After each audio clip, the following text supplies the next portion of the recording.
sessions yesterday. It is a pleasure to see you all back, energized and ready for the day two of CUBE ECTC 2024. Yesterday, we witnessed some groundbreaking discussions and insightful presentations that have surely set the stage for more innovation and collaboration. Today, we have an exciting agenda lined up with expert speakers and interactive sessions that promise to take us even further in our journey towards transforming hematology. Before we dive into today's program, I'd like to extend a warm welcome to all our distinguished speakers, delegates, and partners once again.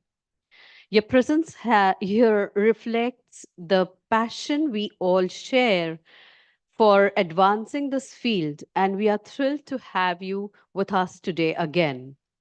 Let's make a let's make today as impactful as yesterday and continue to inspire one another. Thank you, and let's get started. The first speaker for the day is Dr. Sukesh Nair, the legendary. And to chair the session, I would request Dr. Tejinder Singh to please come ahead. Thank you. इसपे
Uh,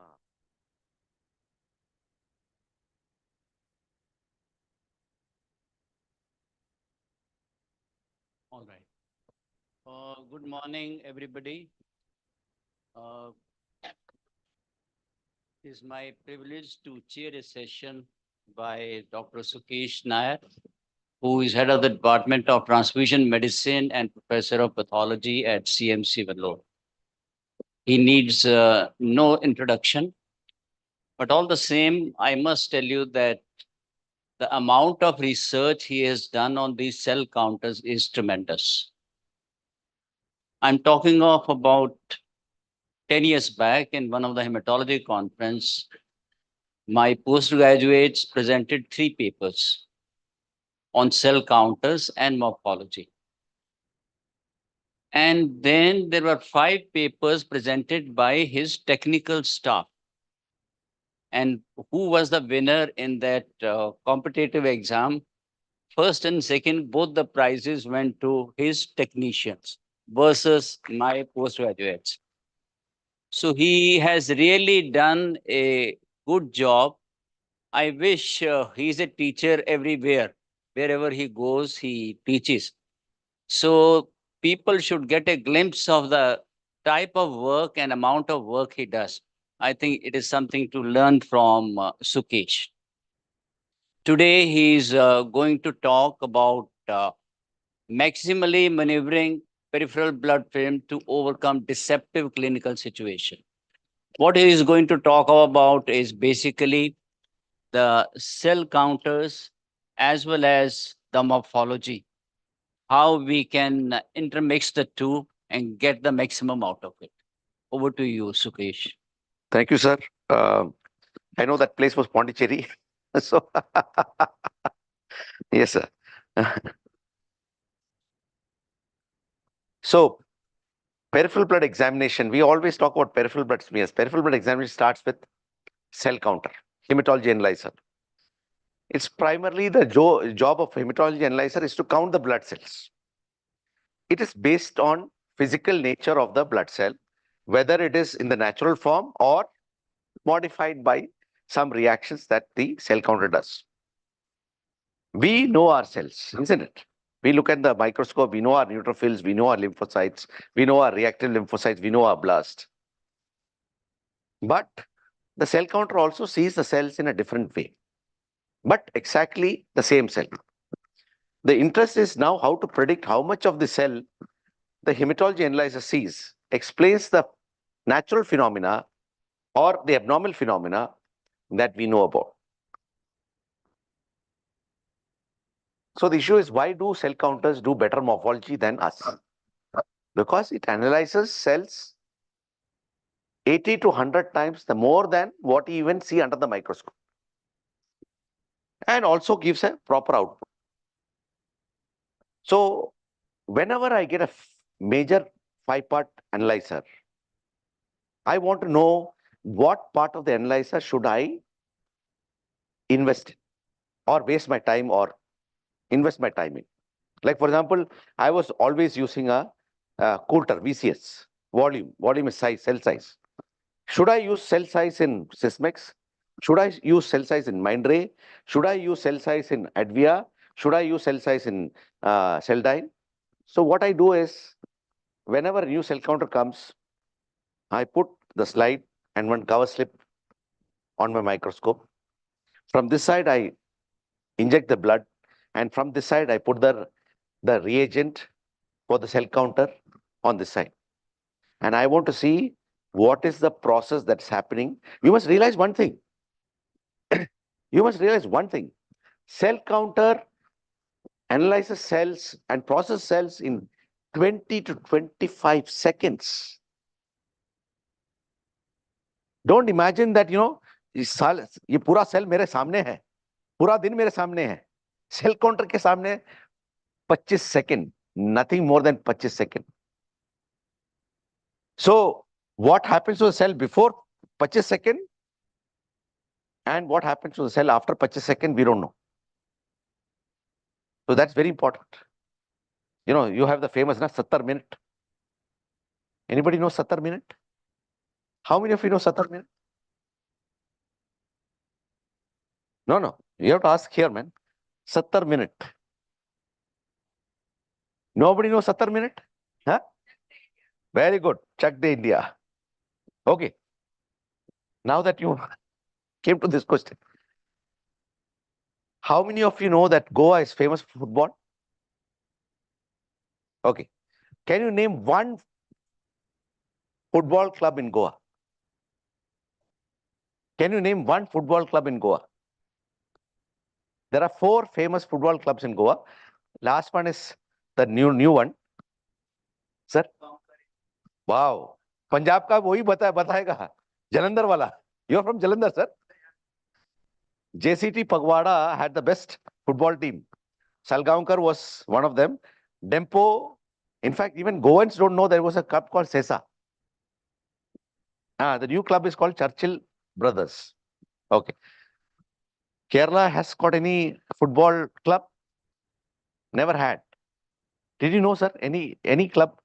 Where is the Reju? Reju is not here, huh? Reju, tell me one football club from Kerala. No idea, na? Premier Tires? Premier Tires had a very good football club. Yeah. So you must realize that when we actually invest time on a cell counter, you should know what the cell counter is doing. If you don't know what the cell counter is doing, why invest time on it? So therefore, what I do is I put from this side, then I know exactly what's happening to the white cell in 25 seconds.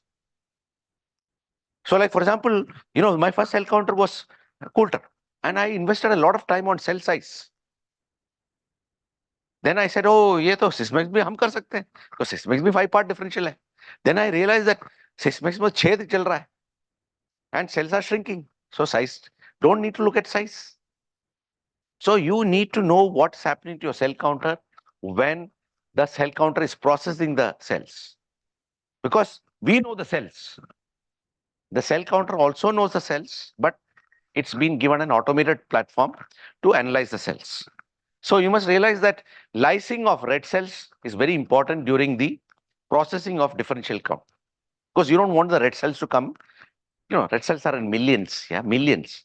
White cells are a few thousands, not even 10,000, less than 10,000. So when you're talking about something in millions, you don't want them to interfere with white cell count. So you have, then of course, how are the cells being analyzed after processing? They go through one hydrodynamic focusing, so that they go in one by one, one by one, one by one, where the analysis is happening by laser. And then what is the analysis that the cell counter? See, for the Sysmex is not interested in size at all, because all their life they realize मेरे को छेद करना है तो cell तो छोटा ही होगा, तो साइज में वेस्ट करने का टाइम नहीं है. But I'll show you that we can still waste time on that. So if you look at size, sorry. So if you look at size, the only cell which does real size are DXH, alinity, and humicin. The cells that use fluorescence for cells are XN, Mindray, and alinity. Cells that use staining, like peroxidase staining or some other staining, are Advia and humicin. And cells that only look at nucleocytoplasmic content is DXH. But all cell counters look at granularity. Scatter is there for every cell counter. No cell counter ignores granularity. So, for example, you have got this cell. This is along the y-axis, x-axis is granularity, and this is volume, size. So smallest size and smallest granular scatter is a lymphocyte. Cells which are same number as lymphocyte but having more size and more scatter than lymphocytes are the neutrophils. Cells which are the same size as neutrophils but having more scatter are the eosinophils, and that's a monocyte. Now here you have got the BC and the XN. Here, I'll tell you one thing. It's morphology. Have you ever tried to differentiate lymphocytes as small lymphocytes and large lymphocyte? Lymphocyte. Basophil, neutrophil. We don't say large lymphocyte, small lymphocyte. This fellow can tell you what is small lymphocyte and large lymphocyte. So it's basically RNA stain. So you must realize that there is something called heterochromatin and euchromatin. Only me and Dr. Tanjan will understand that. Will you understand that? No. So that's our old language. So heterochromatin is basically, which is dark staining. In the neutrophil, you can see the lobes. There's part of the lobes which is very dark staining, and part of the lobe which is light staining. Light staining is called euchromatin. So this stain will tell you that there is euchromatin in this. So you can know that eosinophils has got the least euchromatin. So that's why along the y-axis, there is hardly any staining. And you can see here neutrophils, which have got very low euchromatin. Small lymphocytes have low euchromatin. Heterochromatin. Low euchromatin. And then you can see that as they become larger and larger, they have more euchromatin. And monocytes are full of euchromatin. So based on the staining of the cell, छेद हो गया. So therefore, you only have y-axis staining of the cell, mainly the nucleus and the scatter. Obviously, the eosinophils has got more scatter. You can see that.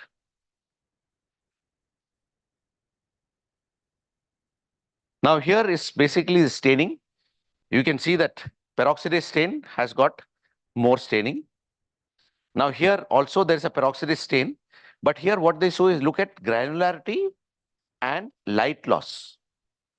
So obviously if the cells takes more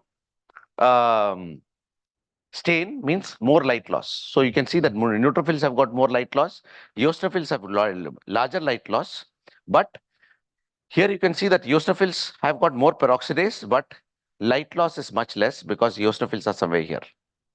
So once you understand your cell counter, then you can work on it. This is alinity. Where is Raymond? He's gone, huh? Okay. So alinity is a cell counter which looks at only light. There is no staining. there is some staining for NRBCs, but it's mainly light. Even WBCs, RBCs, and platelets are analyzed by size. So that is the scatter. So you can see that eosinophils and neutrophils are here. Eosinophils are here based on differentiation by polarized light scatter. And then you have got the lymphocytes here, the monocytes here. That's based on size. So monocytes are larger than neutrophils. And lymphocytes are the hardly scattering cells. And monocytes are the largest cells, but slight scatter, but not as much as neutrophil. So based on this analysis, now you can do your studies.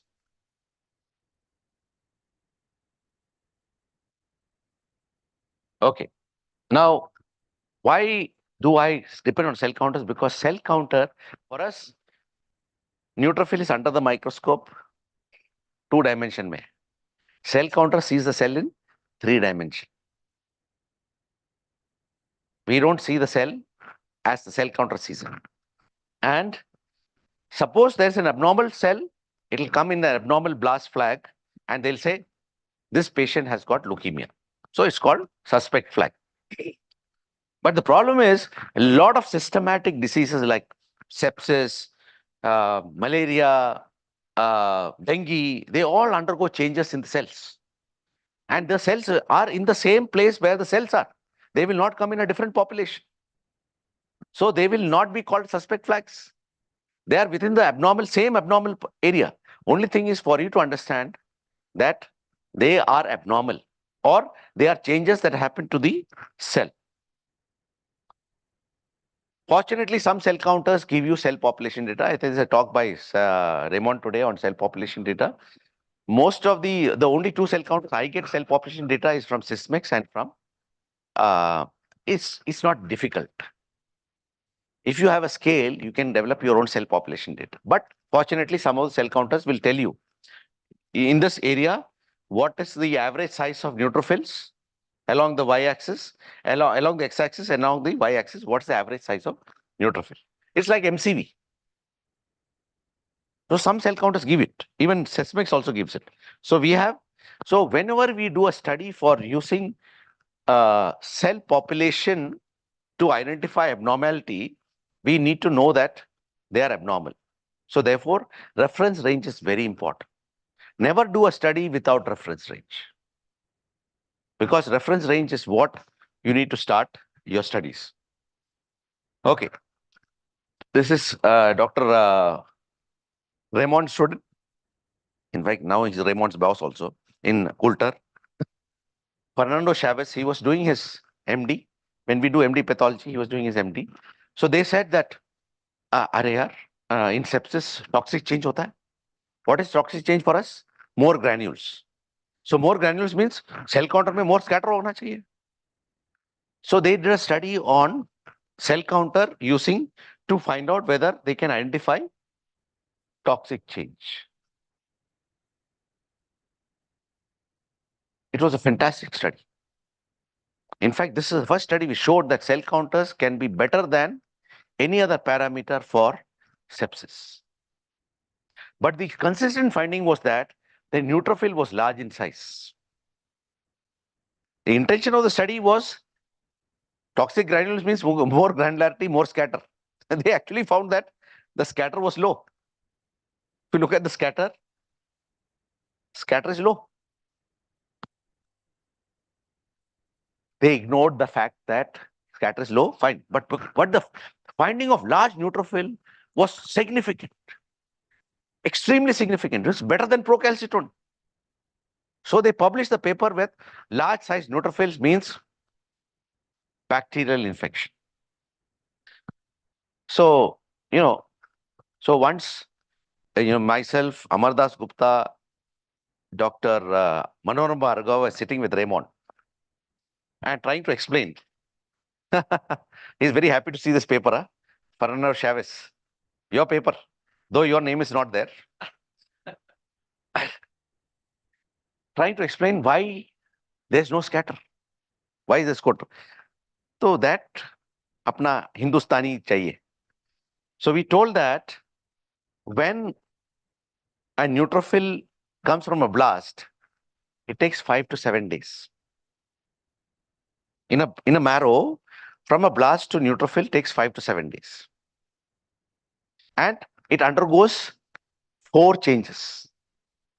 One of the changes is that the nucleus becomes small. The blue color of the cytoplasm becomes gray because all the RNA gets converted into proteins and they become gray. So change number 2. The granules start appearing in promyelocyte, in myelocyte, but after metamyelocyte, you hardly see the granules. That's because as the granules mature, they lose the sialic acid on the surface.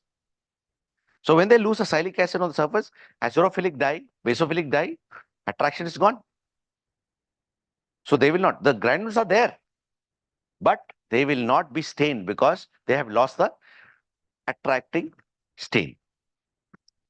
And then, of course, the size of the cell becomes half. But when there is infection, the marrow is in huge demand. You can see that only the nucleus undergoes the same change as the, this maturation happens in less than 1 day.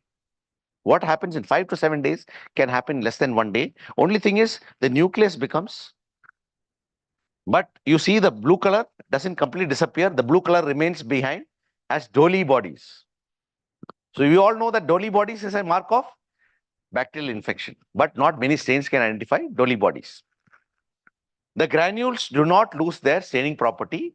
They get stained. That's why we call it toxic changes. Toxic changes doesn't mean increase in granules. It's basically the same granules, but have not lost their staining property. So it's basically a Romanowski mechanism. And also the fact that the size of the cell does not become half. So large neutrophils, toxic changes, Dolly bodies indicates that these neutrophils were produced in less than 1 day, which can only happen in SIRS, which predominantly is created by bacteria.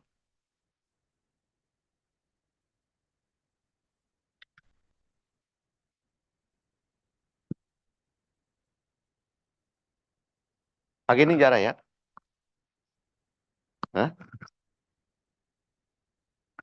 Stuck हो गया क्या?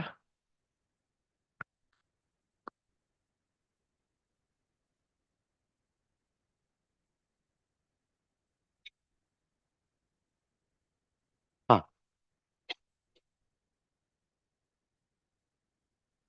Okay, यहाँ पर डालना है कि हाँ. So now the world is trying to look for a solution for sepsis, because sepsis is any investigation that helps for identifying sepsis is a life-saving mechanism. Procalcitonin, okay, but very expensive. Blood culture is very specific, but may not identify. So there are a lot of mechanisms they are looking at where ideal test would be which is sensitive, which is specific, and also identify patients. So this is a study that we did with, it was Nature publication, where we found that large neutrophils and low scatter of neutrophils, when you combine it with leukopenia and thrombocytopenia, the specificity of diagnosis of sepsis is almost 100%. 100%. And sensitivity is 91%. Just looking at neutrophil, nothing else, but from the cell count. This is a study that we did in adults, where we had controls from ICU. You know, those patients who are SIRS, that's sepsis, those patients who are admitted in ICU because of hanging or poisoning or something like that, where there is no SIRS, we had those controls and we also had normal controls.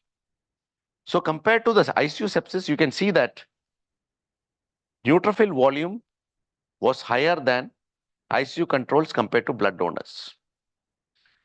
This is the second study which actually identified that in sepsis, the second study in the world, which identified that monocytes can also contribute to sepsis in the cell counter. So we had monocyte volume also. which is higher in compared to ICU controls and blood donors. So when we compared monocyte volume and neutrophil volume, the sensitivity and specificity of sepsis was almost 80%, which is good, better than procalcitonin. But we also identified that why do monocytes become important? Because when the neutrophil becomes large, the same number of granules, larger neutrophils, same number of granules, the scatter will be low. Same amount of granules in the larger neutrophil, scatter will be low. So just imagine when neutrophils become large and they have low scatter, the neutrophils become, for the cell counter, it becomes monocyte.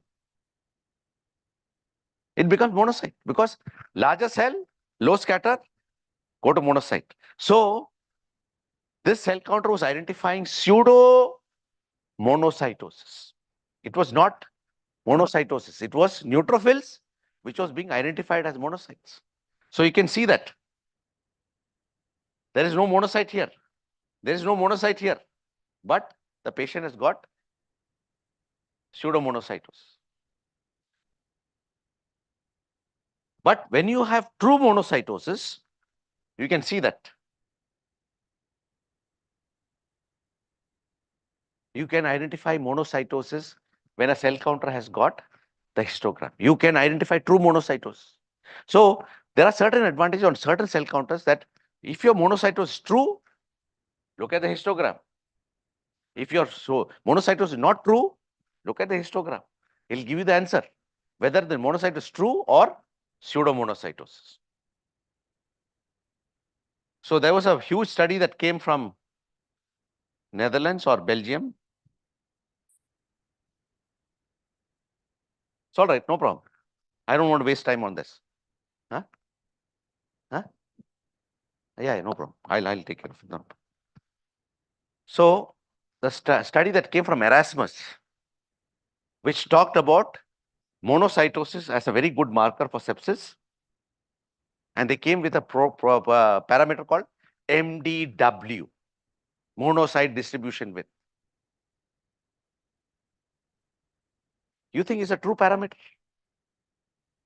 It's not a true parameter. It's a pseudo parameter. So for a morphologist like me, when somebody markets a pseudo parameter, what's my job? Kill it. It's a pseudo parameter. It may be helpful, but it is not monocyte distribution width. It is pseudomonocytosis. You can't have a parameter using pseudo marker. So thanks to me, nobody markets MDW anymore. I don't know how many of you get to hear MDW. I'm the reason for that. Because I told that. So thing is, actually it was Raymond's student from Russia. She doesn't look at the histogram. She only looks at scatter plot. So I told her, please look at histogram. If MDW is there, MDW should be in the histogram also. It's not there in the histogram. Her husband is a very good biostatistician. So she can convert anything into statistical significance. So this is pseudomonocytosis. You can see that. Look at the monocytes there. The neutrophils becoming monocytes. Larger neutrophils, which have low scatter, they become monocytes. Now, sepsis, Dolly bodies. Have you ever seen? I'll tell you one thing. These are my slides, huh? My own slide, nothing from internet. Look at Dolly bodies. Have you seen Dolly bodies like this in your life? So beautiful, na? Phenomenally beautiful in neutrophils. That's because I have developed my own Romanowski stain, which is very cheap. Very, very cheap. I call it as modified right GIMSA. And what does that mean? That means there is remnant mRNA in the neutrophils. And you can see that the study that we did, same population of people, the neutrophil in patients with sepsis was higher. Look at this. In fact, they've got a few immature granulocytes also. But compared to this, the fluorescence in patients with sepsis was very high. And look at the area under the curve, almost close to 0.9. So increased fluorescent neutrophils in patients with fever, you know it's sepsis. Okay, coming back to the same patient, what is the difference between the two scattergrams? Here the neutrophils were larger, here it was smaller. But what you can see is there is no eosinophils in the patient with sepsis. There's a study in 1965 that was published in Nature which said that eosinopenia can be the earliest marker of sepsis than neutropenia. Neutropenia was always considered a marker of sepsis because, you know, when sepsis happens, neutrophils are recruited, they all get shifted to the sepsis area. So neutropenia can be a marker of sepsis, but eosinopenia is a very specific marker of sepsis. Study was done in Vellore. Based on the study, after 3 years, I asked the ICU consultant, intensivist, what happened to the study? Oh, we found it was not significant. I said, Bhagar, sometimes, you know, I get very angry. I said, Bhagar, what reference range did you use? Because reference range that is used, all of us by 44 to 440 per cubic millimeter, na? Absolute eosinophil count. That is as per the European, our own 3000 people said that our reference range is 0.2 to 0.6. When we applied this reference range, the entire study became significant. The entire study, which was considered to be discarded as non-significant, became significant. So that's why I always say, whenever you do a study for cell population data, have a reference range. So this is the same population of people. You can see that patients with sepsis, the absolute eosinophil count was less than 100 compared to normal people, and the area under the curve was better than procalcitonin. So these are studies that we published. But you can imagine that, you know, guy calls me and says that, you know, I think my patient has got sepsis. I've taken the blood sample, the procalcitonin is normal. Can you look for toxic neutrophils? And I don't look at toxic. I don't look at smears at all. I go to the cell counter. I find the data. I said patient has got sepsis. But procalcitonin normal. So it doesn't matter. Anyway, you have to start. Now that I've told you that sepsis, you have to start a line. I mean, you have to start a antibiotic. So when you collect the sample for, I mean, when you're going to start antibiotics, collect the sample, send it for procalcitonin, and procalcitonin is always more than 100. You know, there's a publication in New England Journal of Medicine which says that serial measurement of procalcitonin is a better marker of sepsis than single measurement of procalcitonin. You know, I don't know how much you charge for procalcitonin, but in Vellore, it's 1,000 rupees. 2 sequential marker means 2,000 rupees. My cell counter is only 100 rupees. I mean, of course, to the lab, it's only for 40 rupees. In 40 rupees, I am giving you a diagnosis of sepsis.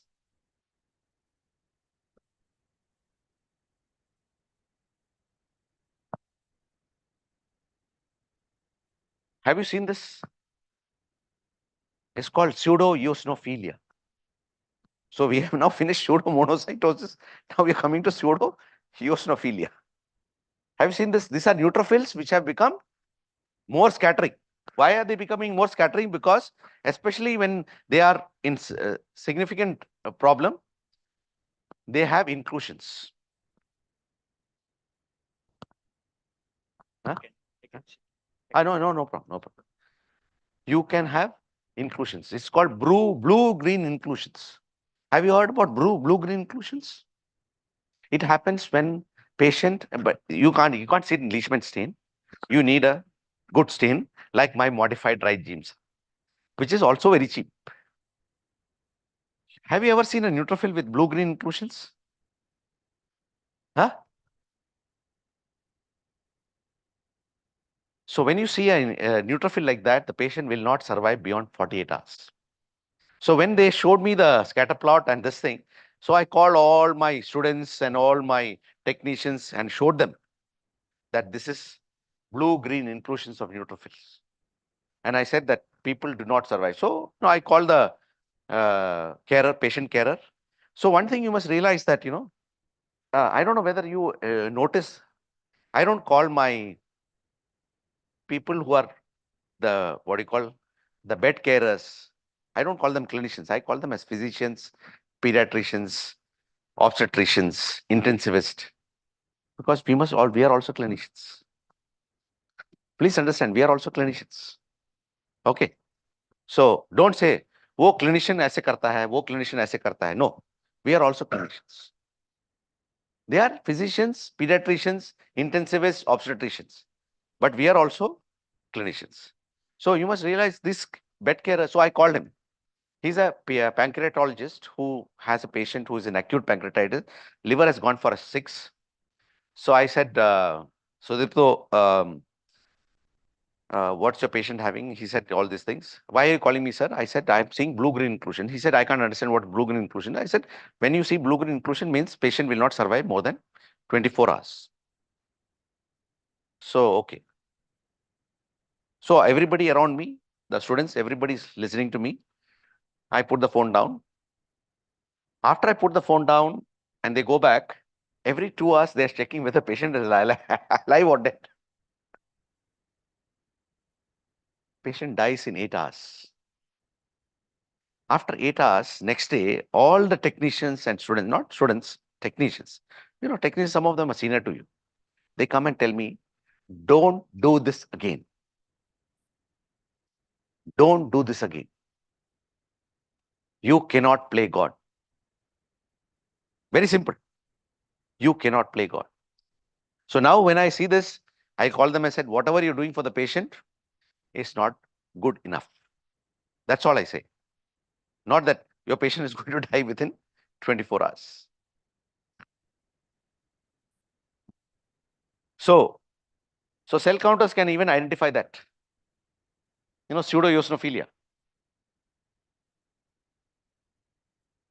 So this is in your very simple early entry 5-part differential, like 5130, which now Sysmex sells it as 560.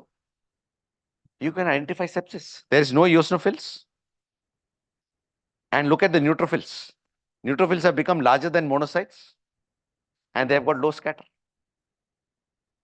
So even a simple cell counter can identify sepsis. See, look at those neutrophils. They are large, they have got low scatter, and they become larger than monocytes. And it's also causing pseudomonocytosis. So whenever a cell counter gives you pseudomonocytosis, pseudoeosinophilia, pseudobasophilia, don't blame the cell counter. Cell counter is telling you that there's something abnormal. Pseudobasophilia can be a diagnosis of dengue in Sysmex, old Sysmex analyzer, in Mindray analyzer. Pseudolymphocytosis can be a malaria diagnosis in Horiba and in DXH, Coulter. Pseudoeosinophilia can be a diagnosis of malaria in some of the cell counters. Pseudomonocytosis can be a diagnosis of sepsis. Don't blame the cell counter. Don't blame the cell counter, because cell counter is basically identifying an abnormal population. Okay, so this is a patient who I have been following our staff kid, one of my colleagues' son who had dengue. So I've been looking at his peripheral smear. So when his platelet count is less than 1 lakh, you can see from normal platelet, he starts producing large platelets. So this is when the platelet count is 10,000, 20,000. This is when the platelet count is 10,000. You can see the change in the platelets, from not only becoming large, they also become intensely stained. So not only are they young platelets, they are large young platelets, and some of them are so blue, I call them as stress platelets. Same. Amen. You were my student when you were using that stain. So what's the importance of large platelets? We know that large platelet is something which is beyond physiological anisocytosis. Giant platelets are platelets which are larger than red cells. You can see when platelets are larger than red cells, They're called as giant platelets. So you don't loosely use the term giant platelets. Only if the platelets are giant, if they are more than red cells. Otherwise, you call them as large platelets. What's the importance of large platelets? That most of the cell counters use impedance, and we can miss large platelets. But if you look at the histogram, you can see that they can accommodate large platelets. But when you have giant platelets, you got histograms like this. So look at the histogram. It'll tell you whether you got giant platelets or large platelets. So MPV, is it a good marker of platelet physiology? No. It's not a good marker of platelet physiology. MPV is not a good marker of platelet physiology. Okay, let's look at optical platelet count. So now you have got optical platelet count by fluorescence or by optical method, light scatter. Light scatter is ADVIA and alnity, and fluorescence by Mindray and Sysmex. Okay, when you have a patient with Bernard-Soulier syndrome like this,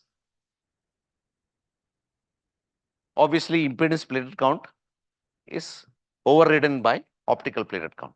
But when you have normal distribution of platelets, where most of the platelets are less than 10 femtoliters, the impedance is actually a true parameter for platelet count.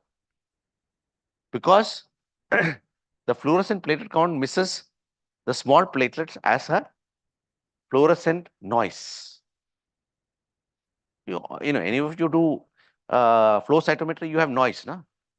So small platelets are missed as fluorescent noise. So when you look at this patient, the impedance is 40, fluorescence 46. But look at the smear.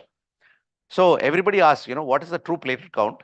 So you must realize that in the smear, the true platelet count is where you look at one platelet under oil immersion field is equivalent to 15,000 in the area where the red cells are starting to overlap.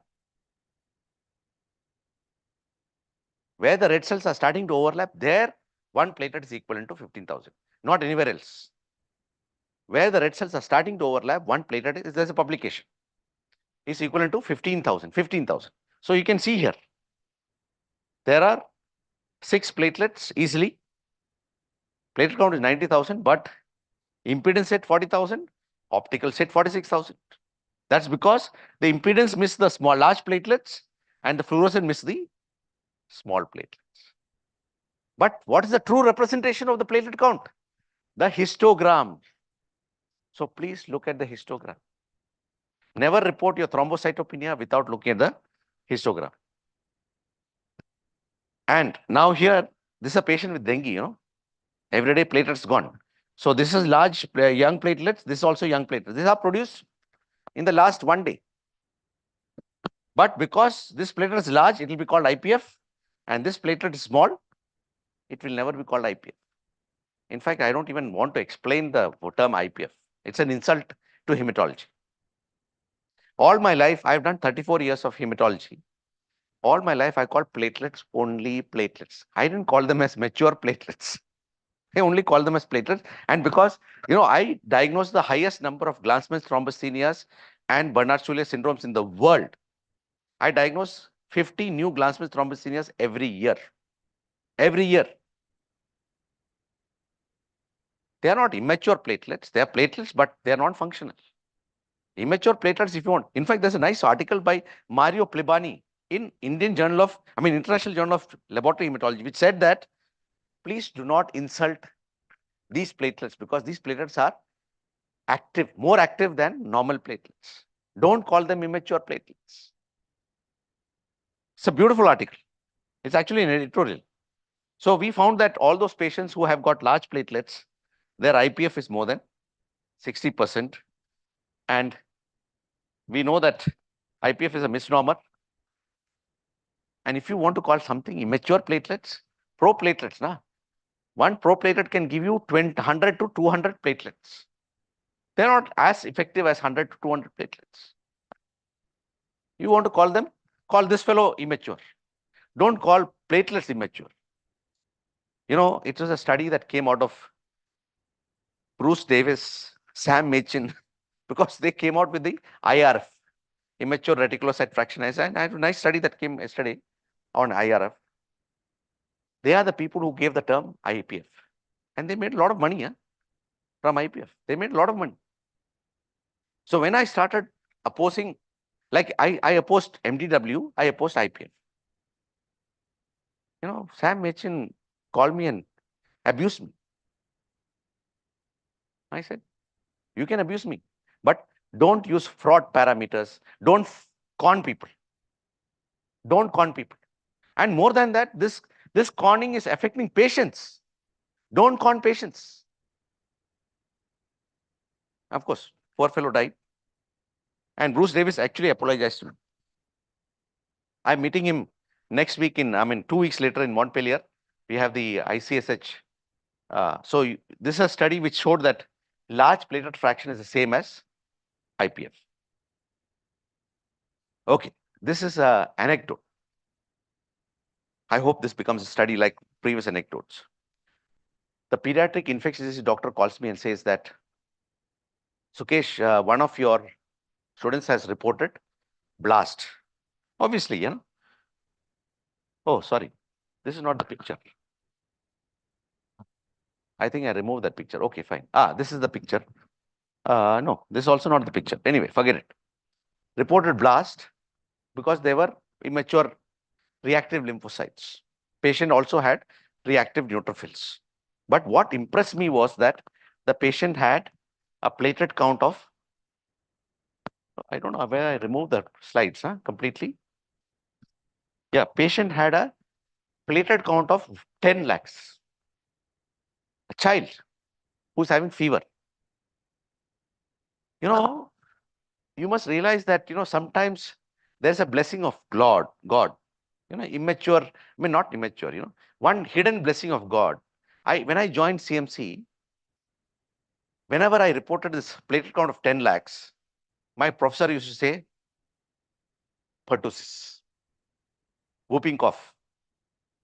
Whooping cough can cause platelet count of 10 lakhs. Look for reactive lymphocyte and reporting it as, please rule out whooping cough. By the time I entered my second year, whooping cough disappeared from the world. My professor was very much there, but I was my professor's student who knew that high platelet count is whooping cough. So I said, ma'am, anyway, forgotten. So this child who had reactive lymphocytes had a platelet count of 9,000 with normal distribution. So I called Vince. Do you think that this patient has got a bad cough? Just imagine, pediatrician who knows whooping cough very well and has not seen whooping cough. Winsley is a junior of mine. I don't think so. I asked whether the patient has got bad cough, thinking that he would have never seen a whooping cough in his life. So I said, does the child have a bad cough? So he said, like a whooping cough? I said, yes. I said, have you seen a whooping cough? Yeah, it looks like the child has a whooping cough. I said, the child has got pertussis. In those days, we're talking about 5-6 years back. He sends the investigation to for PCR testing because there's no culture for Bordetella pertussis. 2 days later, diagnosis is pertussis. Just imagine, that guy, that pediatric infectious disease was benefited by my being there because I was taught by somebody else who was such a great person. It is pure chance. So you must realize that don't ignore your teachers at all. But only problem with this is that when the large platelet increases in the WNR channel, you can see these are platelets. When platelets become larger, they start going into the WNR channel and start becoming white cells. So when you have a platelet count with 55,000, where the white cell count is only supposed to be 5,000, they become counted as white cells. So always be careful about. So whenever you report the white cell count also, please look at the WNR channel. And especially if you're working in eastern part of India, because eastern part of India, there's a lot of large platelets. A lot of large platelets will go into the WNR channel. Okay, yesterday we saw this. Dr. Tina's favorite picture. Huh? So these are monocytes which are infected by dengue virus. According to Raymond, it's not monocytes, they are lymphocytes. It's all right. But you must realize, why does this pattern? Normally when you have reactive lymphocyte, they should go like this. And you can see that, there are so many cells which have got so much RNA that they are not even counted by the cell counter. And that's the reason why they take this particular direction, is because they go along the monocytes. That's why the turn happens. While if you have reactive lymphocyte, it should go this way. It should go this way. So this is a very classical pattern that you see in dengue. And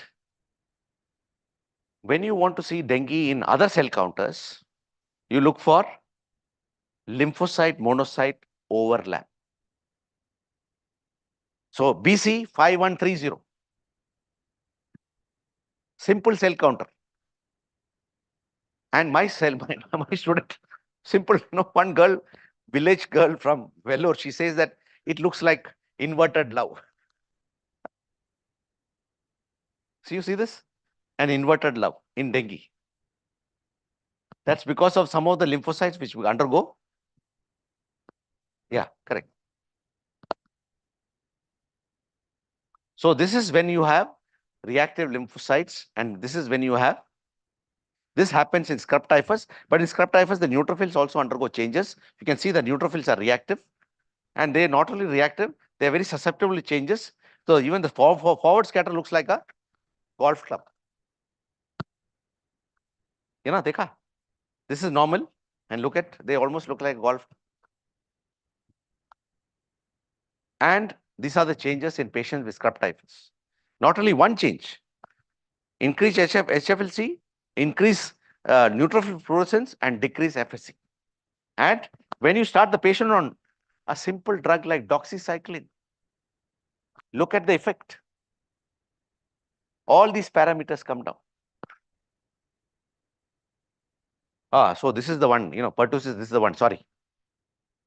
I jumped the, I didn't know the sequence slide. So this is the patient who, he said your registrar called it as blast. Obviously, you can see that there are reactive lymphocytes there. And neutrophils are also not simple, they are reactive. But what is the platelet count? 10 lakhs. But look at the distribution of platelets, normal distribution, not myeloproliferation. This is when I said pertussis. KMS. Now, I get a call from a neuro ICU doctor, 43-year-old female. He says, he always called me. No, now you must realize, not he called me. I actually I live a tough life. I get all these doctors who call me like this information. 104 fever, procalcitron is 0.59. No source of infection we can find. So when I look at the blood film, sorry. Okay, neutrophils are slightly reactive because they are large in size. There is monocytosis. There is slight monocyte lymphocyte overlap, almost like the previous picture. Then I run it on another cell counter. There also the neutrophils are reactive. There is monocytosis and slight increase in reactive lymphocyte. But the platelet count is 10 lakhs. 43-year-old female here. Whooping cough. Whooping cough. Can you think of whooping cough in a 43-year-old female? So, and you must realize these guys respect me a lot. So I can't call him and said, does the lady have whooping cough? So I called him.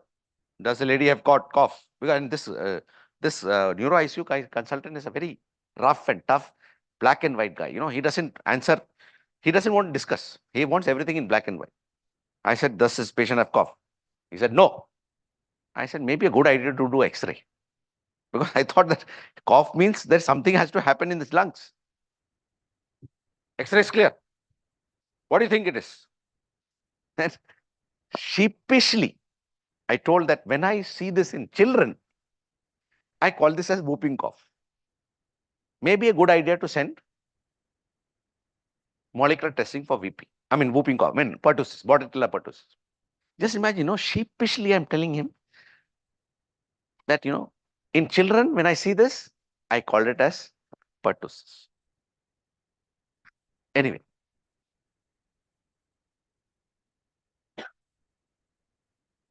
so I told him, anyway, do a chest X-ray. Look at the message that comes 2 days later.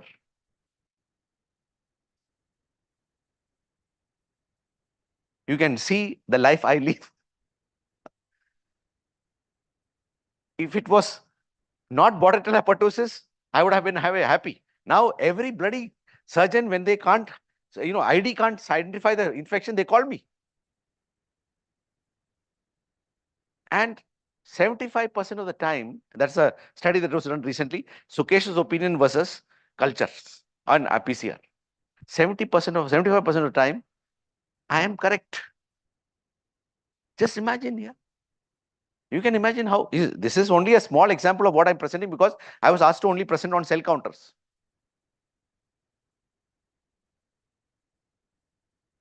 This is more dangerous. My teacher, my own teacher, not only teacher, the teacher of the best, all the good hematologists in the world, he undergoes a colorectal surgery because he got clear rectum and he undergoes anastomosis after the resection of colon. 4 days or 5 days, he has a spike of fever. Normally, 4 days, 5 days spike of fever means anastomotic leak. Classical. They do a CRP, CRP is high, take him for re-exploration.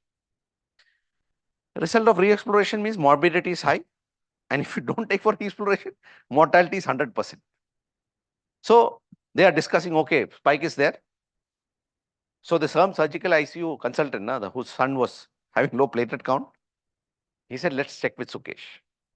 So they called, and I've been, because it's this guy, I've been looking at smear every day. So he said, can you look at the smear? So I look at the smear, and what I can see, though he's got a white cell count of more than 30,000 every day, he doesn't have anything reactive. His neutrophils are calm. His lymphocytes are slightly reactive. You can see his lymphocytes are slightly reactive, but his neutrophils are calm. And he's got normal eosinophils, no eosinopenia. I run in another cell counter, monocyte sources, neutrophils are calm. So I called and said, this is only viral infection. So, they were ready to take him to the theater for re-exploration. And I said, it's only viral infection. There's no bacterial infection. So then the junior most guy calls me, are you sure? Then the professor of gastroenterology calls me and said, are you sure? Then the person who comes to ex-professor of gastroenterology who was in Vellore, who also came to help, he also calls me. His wife was my colleague. I said, yes, sir.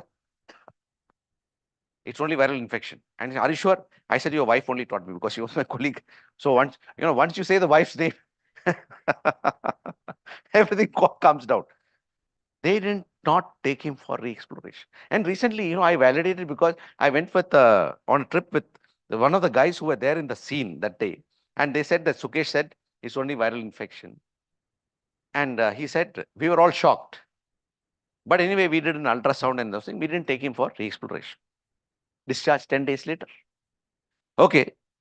So these guys, gastroenterology surgeons, they come and meet me and said, how could you even say that? Did you have the guts to say that? I said, what do you mean by guts? I only seeing the cell counts. No? If suppose you had missed that this patient actually did not have, if the patient had bacterial leak, he would have died. I said, you mean Maman? He said, yes. I said, oh my God, you don't tell me that. So now there's a study which is finished, which shows that cell counter can predict anastomotic leak. So we belong to a rich culture, huh? So don't ignore ourselves. So we can predict anastomotic leak. Yeah, this is something that I presented last time. We are all taught anisocytosis, hypochromia, microcytosis, but nobody talks about anisochromia. I don't even Dr. Tejinder has taught his students about anisochromia.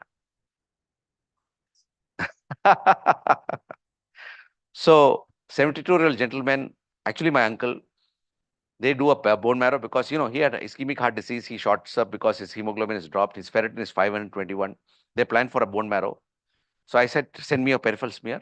So whenever you look at a peripheral smear on a patient with anemia, first thing you see is, are there polychromatophilic red cells? To show that erythropoietin is active, whether they are on external erythropoietin or their own erythropoietin, whether they've got, especially renal disease. And then what you see is whether the erythropoietin has got adequate iron or not. For example, this has got low iron, while this has got adequate iron. But at the same time, there's hypochromia in the red cells, and some red cells are normochromic. So that means anisochromia happens in the patient almost every day, because even the reticulocytes, some reticulocytes are hypochromic, some reticulocytes are normochromic. So my report to the nephrologist is that erythropoietin is adequate because reticulocyte count is happening. Only thing is, some of the reticulocytes are hypochromic. Maybe it's a good idea to give some more iron. So during dialysis, of course, because he had ischemic heart disease, he was given 2 units of blood transfusion. But just 1 week later, of course, my uncle thinks I'm a magician. His hemoglobin was 11.2, of course, helped by the transfusion also. But from 6.5, his hemoglobin became 11.2.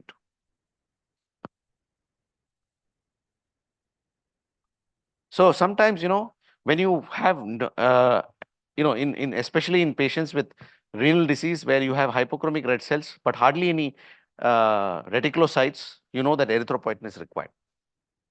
So you must realize that cell counter also taught me morphology, because we know that no polychromatophilic means no reticulocytes. Anisochromia means hypo. So you must realize that something like CHR. So we have been looking at CHR, CHR is a science which was developed by Technicon many years back. They call the my algorithm. Most of the studies that have been done is basically looking at the parameters without looking at morphology. None of the studies have looked at morphology. How can we take people like us? How can we take it on face value? So we did one study. Yeah, we did one study and we realized that nahi hota. It doesn't go along with CHR is. So thing is, we said myself and Dr. Niti Matthews, my colleague, our report and CHR. Our report was more reliable for the nephrologist than CHR. When CHR was very aggressive and this thing, Raymond was in Coulter, and everybody said, ask Ramon. Something has to be done. So Raymond said, MCH is good enough. Yes, MCH is good enough. He came out with, they came out with RSF, though it's called red cell size factor, he calls it Raymond Raymond factor. Yeah. So cell counter taught me anisochromia, earliest indication of iron deficient erythropoiesis, which is low hemoglobin in reticulocytes. Shift in HTW is probably the best indicator of iron therapy. And they were all taught by a cell counter to me. So use cell counters to also teach you peripheral blood morphology. In the sense that I have been a consultant to WADA. Have you heard of WADA? World Anti-Doping Agency. Headquarters is in Lausanne. Lausanne. Have you heard of Lausanne? Lausanne is in Switzerland. Is Lausanne anything? Does it sound anything more to you? Lausanne. Lausanne is the headquarters of International Olympic Committee. So the headquarters of WADA is also in, and their best lab is in Rome. Gina Zini's husband is the head of the lab. So I am a consultant to WADA because when Commonwealth Games happen in India, I was supposed to do an audit for NABL because they need to get accreditation before they can test. So they realized that if they cannot test, the samples will go to Singapore. So they wanted to get accreditation before that. So when I went there, everything I know, and that lady who was in charge of that lab was fantastic. But they also had two hematology parameters. And I had two NCs. I was the only person who had two NCs. I mean, I had the only person who had NCs. And she was shocked. So I told her this NC is this, NC is this. Then she called Rome, she called all the VADA, the entire VADA place. And the entire VADA place asked, who is this idiot auditing you? But they said that his NCs are valid. But we closed the NC in one day. We closed the NCs in one day. One of the NCs, of course, was the cell wash. It was used a centrifugal device. They didn't have a what do you call measure for the centrifugal device. The other one was that the reticulocyte count on the aqueous was always higher. So what was my solution? Is that because you're using you have this multiple tubes which shake samples. That was the biggest insult in hematology. You should never use. You can only mix samples this way. You can't mix samples this way. When you mix samples this way, it slowly starts distributing the cells. And when you take the cell and put it in the cell counter, it will go into one area where more reticulocytes are there. And they were getting high reticulocytes. So I said, don't use this. So they removed that and they were doing very well. Not only that lab, other labs in the world were also doing very well. So every time when there is a important event and they suspect hematology wise, I am consulted anywhere in the world, whether it is Olympics in Paris, in London. So this was a consult that came from Qatar. 5 hours before the World Cup finals. 5 hours before the World Cup finals, they said they are suspecting. I said, World Cup finals, mein kya? Why do you want hematology? Hematology is only used for endurance sports, like, mountain cycling or, marathon. You don't need hemoglobin for. But no, nowadays everything is going beyond extra time. Everything is beyond 30 minutes and then after that penalty. So everybody is now probably looking at hemoglobin. So I was referred the sample. But this is an email that came. So I have hidden the names. And of course, they also hide the names of the person I'm referring. So you can see that. So this can be Mbappe or Lionel Messi. But you must realize one thing. French people, majority of them are from the Mediterranean region. Even Argentinian team, their parents are from the Mediterranean region. All of them are thal carriers. And look at this. You have the white cell, red cell count, and look at the hematocrit. All of them have got low MCV. So anyway, I finally told that person that this person does not have any red cell transfusion, though he has got an additional population of cells, which is probably less than 5%. You can see that there's an additional population of cells that this person has got. This is reticulocyte. He's got an additional population of cell. Maybe he's transfusion dependent, but he did not have transfusion for the World Cup. And you must realize the World Cup starts 1 month before the finals. All the preliminary match starts 1 month before. So, when you are going to give a report, you have to think about whether they are going to penalize the player. So I realized that it's not going to help, but I realized that this is far before the 1 month before the player had. So cell counter will not lie. One thing, I'll tell you one thing, cell counter will not lie. So this is the last case I have got. I mean, Shama has been giving me dirty looks. So this is actually when I was a resident I was doing my fellowship in hematology in Australia. And we get an abnormal call in the night, irritable child. The accident emergency doctor calls me and said that child is irritable. Can you come and look at and the child is anemic and jaundiced. Can you look at the peripheral smear? We are very happy when we get this call because every call you get $400. We are very happy. And so you go and register yourself. Okay, that means $400 aa gaya. And if suppose you spend more than 4 hours, another $400. I'm going to only spend 10 minutes here looking at the peripheral smear. But my $400 is insured.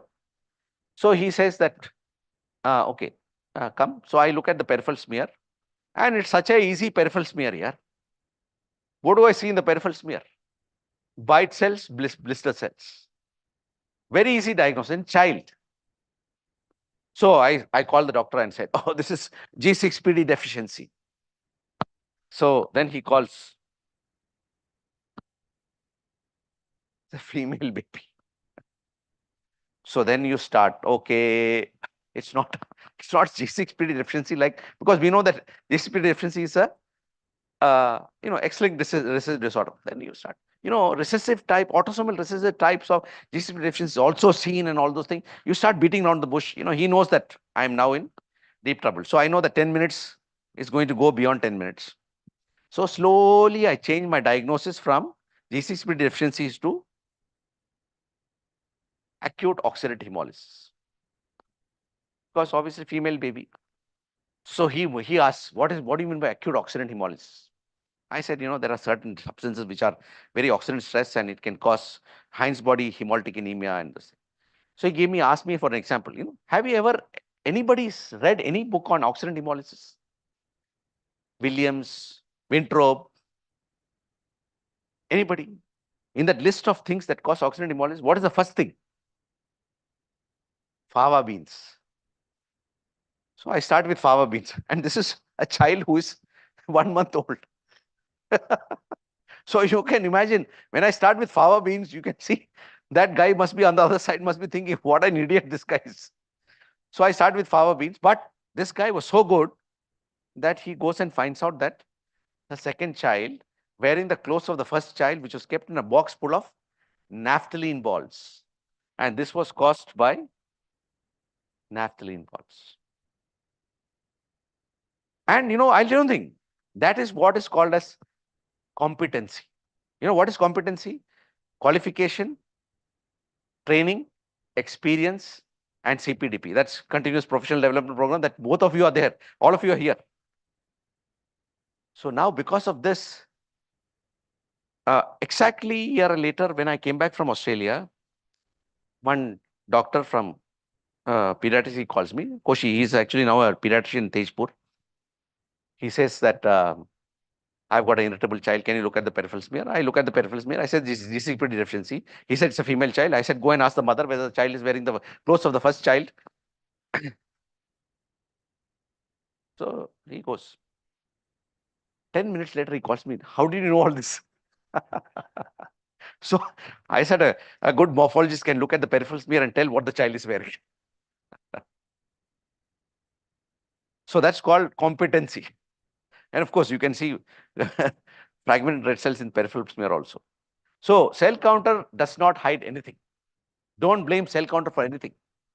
Cell counter will give you the output that represents complete analysis of the cells in the blood. Understanding the disease process well, which is pathology, that's what we are. We get to realize the same is clearly displayed and objectively measured by the cell counter. Understanding, if translated into patient care, can overcome any deceptive clinical situation. Of course, more studies are required, but I will end my talk here. Thank you very much.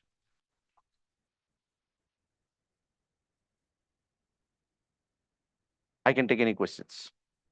Thank you very much, Dr. Sukesh. It was a wonderful talk.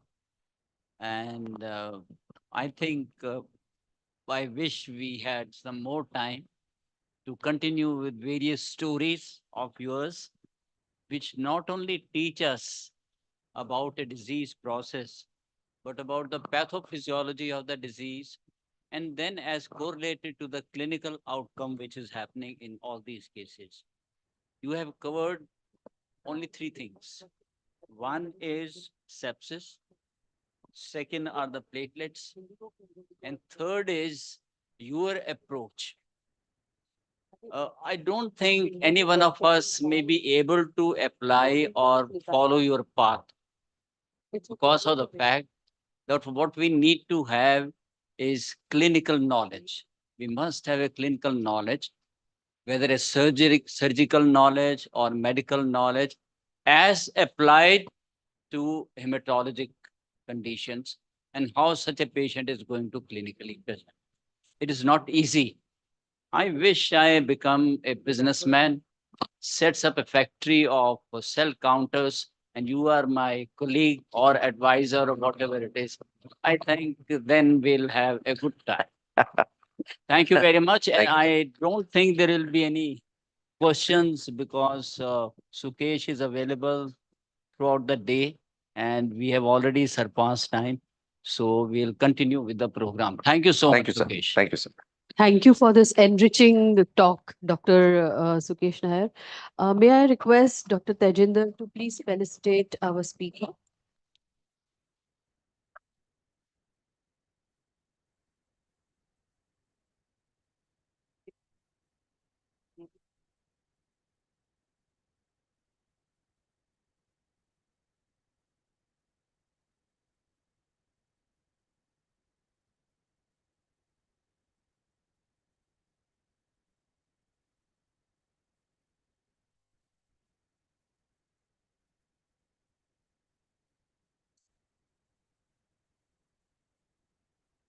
देना trophy memento they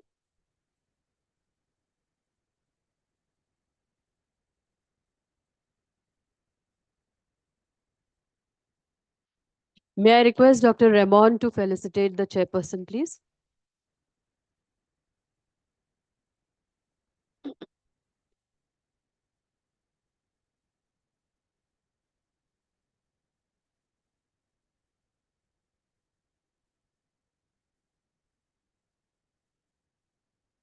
Dr. Tejinder is a legendary in the field of hematology, and thanks to his contribution to hematology,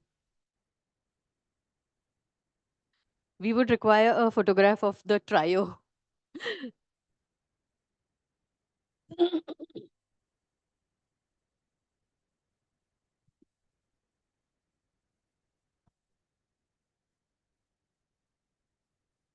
Thank you very much. Thank you. Thank you so much.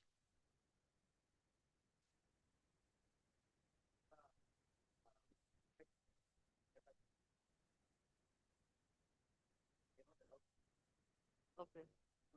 No. Okay. So that's why Lord Padmanabha is lying down here and not standing. Standing. Like most of the places. So in Kerala, when we respect a person, we take the entire world from our hand, like this. We take the entire world in our hand. That's a far more respect than.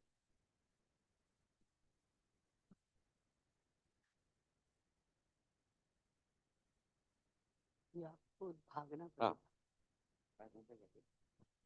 He'll assist you. So moving on to our next talk of the day, may I request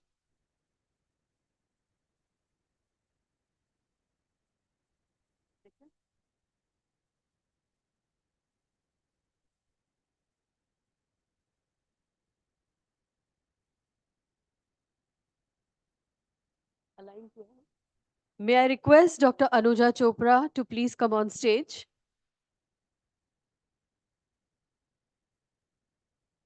And may I request Dr. Sunita Samleti to chair the session, please?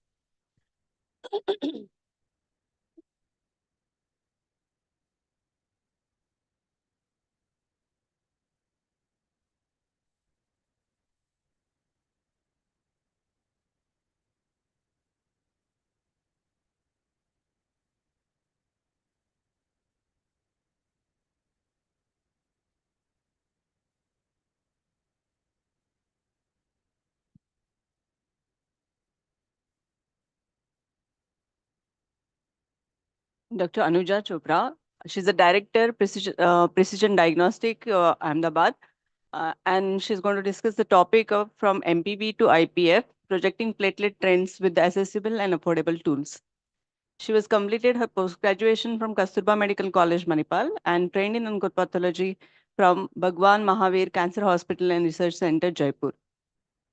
She is also trained in hematopathology and flow cytometry from campaign in cytogenetics and molecular medicine from Institute of Cellular and Molecular Medicine, She has also done research genetics of asthma, infertility, achondroplasia, and brachydactyly.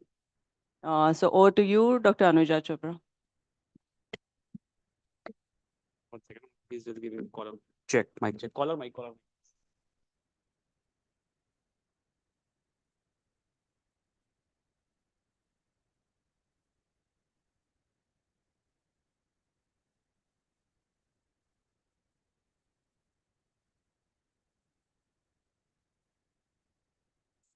If you want to use this, or you can use this, whatever it is.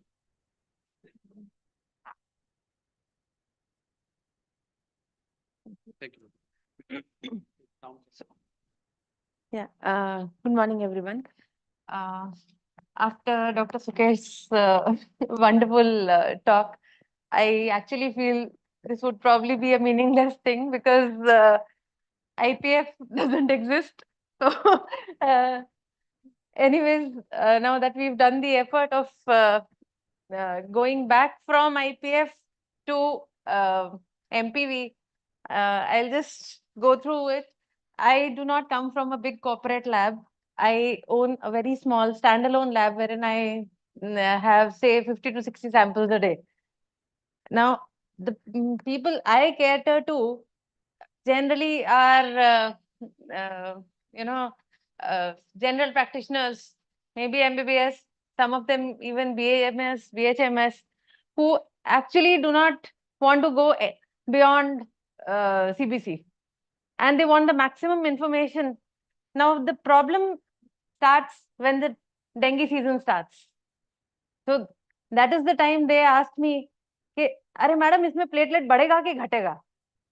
Now, it's a very difficult question to answer just based on the CBC. So, I started looking only at the large platelets and started telling them कि हाँ, more likely to rise. With time, I started realizing that MPV gives me some information which correlates to the number of large platelets that I am seeing. So that is how I started this. I actually have 5130, honestly. So I did not have many tools to give a proper clear cut picture.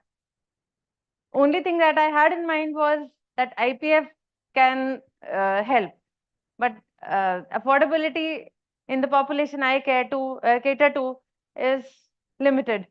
So it was thanks to 700 series that I got access to a lot of data wherein we could find uh, dengue patients, and at the same time I could correlate MPV and the other platelet parameters with IPF.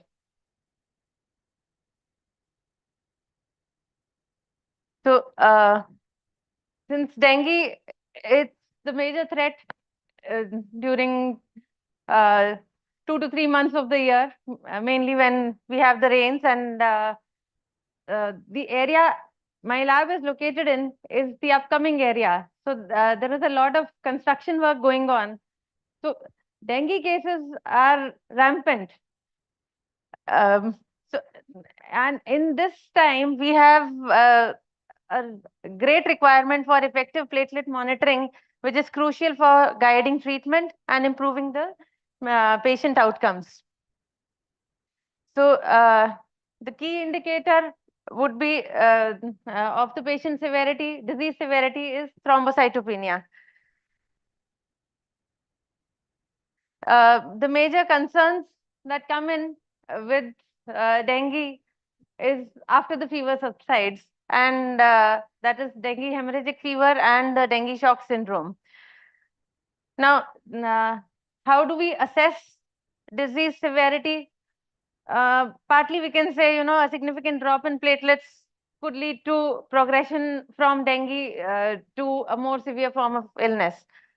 The other concern is complication management. And third is monitoring response to treatment, because most of the times the query I get is that should we keep the patient or should we refer? So the critical thing is getting the ability to accurately monitor platelet dynamics, which is crucial for diagnosis, treatment, and management. Uh, Traditionally, we would say the gold standard was flow cytometry, but then it is again limited by cost and complexity. Immature platelet fraction, the most promising factor that we could think of. And this gives a lot of insights into what the platelet um, count trend would be.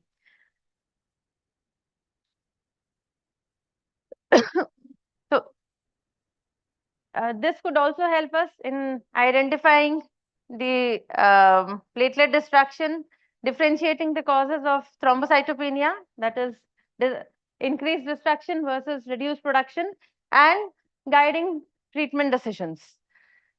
Now, IPF again comes with limitations.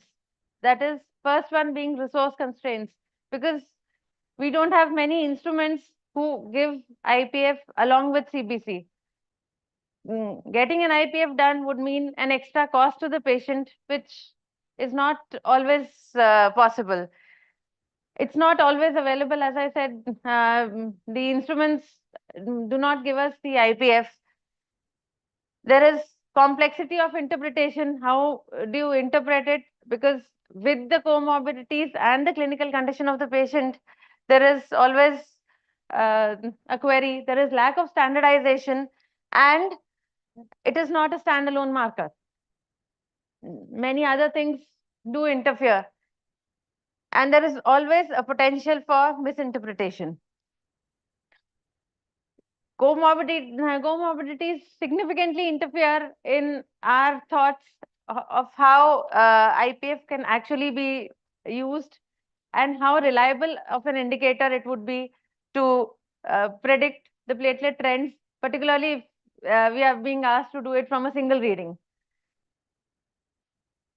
Now, when we come to the actual availability of IPF, it is very limited. The data I got from these guys, Mindray installations, 3-part installations are around 10,000 to 12,000. 5-part are say 3,000 to 4,000. And the high-end instruments wherein we can actually get IPF along with the CBC values are maybe 800 to 900. So I presume it's 1,000 max. So now we need something that can bridge the gap, because with so many 3 parts and 5 parts, we need to find a factor that can actually help us bridge this gap. Going through the literature, we could not actually find something very convincing, because there was significant lack of data while assessing the platelet parameters. I did go through the literature. There were few studies, but the sample size was very small, say around 100 patients or so. So there was a need to validate more and more affordable and accessible alternatives in IPF, alternatives to IPF. So the potential alternatives that we can think of, which even the 3-part and 5-part cell counters would give, would be the MPV, or the mean platelet volume, platelet distribution width, large cell platelet large cell count, platelet large cell ratio, and the MPV and MPV to the platelet count ratio. Now, MPV platelet count ratio actually normalizes the difference between the particularly when it's a thrombocytopenic patient. A higher MPV with a lower platelet count gives a higher ratio, indicating that possibility of rise in platelets would be much higher as compared to just considering MPV. So what we did, we retrospectively just picked up samples from a hospital in Ahmedabad for approximately 1.5 years. And this total was 14,471 patients. And we just segregated the dengue patients out of these. To get the normal data, we picked up the health checks. Among the health checks, we excluded all the anemias and thrombocytosis. So, wherein the entire CBC profile appeared normal amongst the health check patients were considered as our normal controls. And then we compared the MPV, PGW, plateletocrit, PLCC, PLCR between the dengue and normal patients. And then we analyzed the data, did a correlation, regression, and association studies, and finally a chi-square test to say whether it's statistically significant or not. So, criteria for normal patients were preventive health checkups with no history of fever or acute illness and a normal CBC picture. For dengue, only the seropositive NS1 or IgM and PCR positives were included. Complicated dengue were excluded. So we did a retrospective analysis, and on the results were taken from Mindray BC 700 hematology analyzer. Descriptive statistics was used because most of these parameters do not have a defined reference range in our standard textbooks. So these parameters in the normal patients were used to define normal ranges. And then we did t-test, chi-square, and linear regression. So finally, after all the filtering that we did, 4187 was the number of healthy adults that we could find, and 3669 patients who were either NS1, IgM, or PCR positive for dengue. So the normal subjects gave us the reference ranges. Now, this is what we found.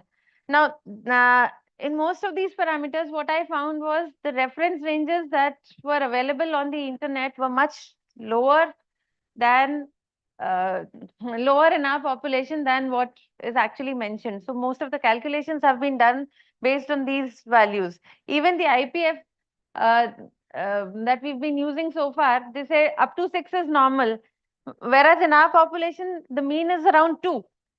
So even if it is, 100% of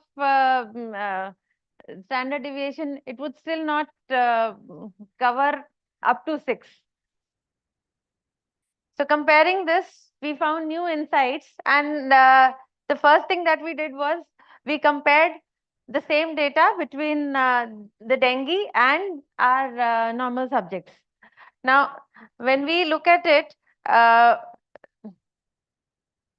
see the IPF here, the mean is 1.97, whereas in dengue, this goes up to 6.48, which means in thrombocytopenia, there is an increase in response. Now, similarly, the MPV was 9.59, and here the mean went up to 10.9. PDW, there was no significant difference. Platelet crit, again, it was half. Probably that is justified because of the thrombocytopenia that occurs. PLCC again is half, that is large cell fraction is lower. Large cell ratio, platelet large cell ratio increases in thrombocytopenia in dengue patients as the marrow responds. And again, the MPV platelet ratios were significantly higher.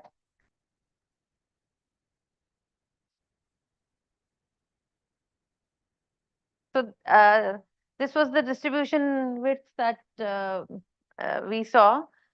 In dengue patients, the platelet distribution was much wider. Now, for MPV, again, when we look at it, the MPV is much higher in the dengue patients. PDW did not have much of a difference. Again, the PLCC was actually lower in dengue, and PLCR was again higher in dengue patients.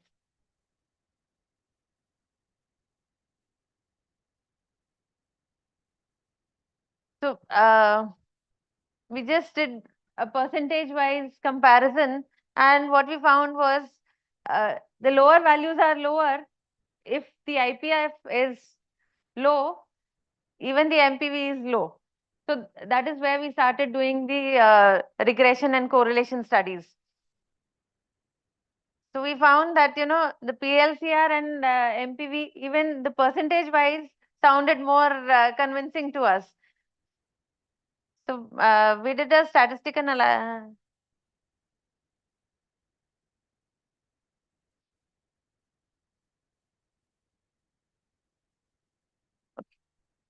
So then we did a correlation study, and when we correlated the IPF with all these parameters, there was a significant correlation with MPV and PLCR, which was considered statistically acceptable. We did a regression study, and of course, there was an association with all these parameters. MPV did correlate with IPF. So as we saw in the correlation, regression and the chi-square test, MPV, PLCC, PLCR and the MPV platelet fraction ratio, they proved to be more accessible and cost-effective tools as compared to IPF in a resource constrained setting.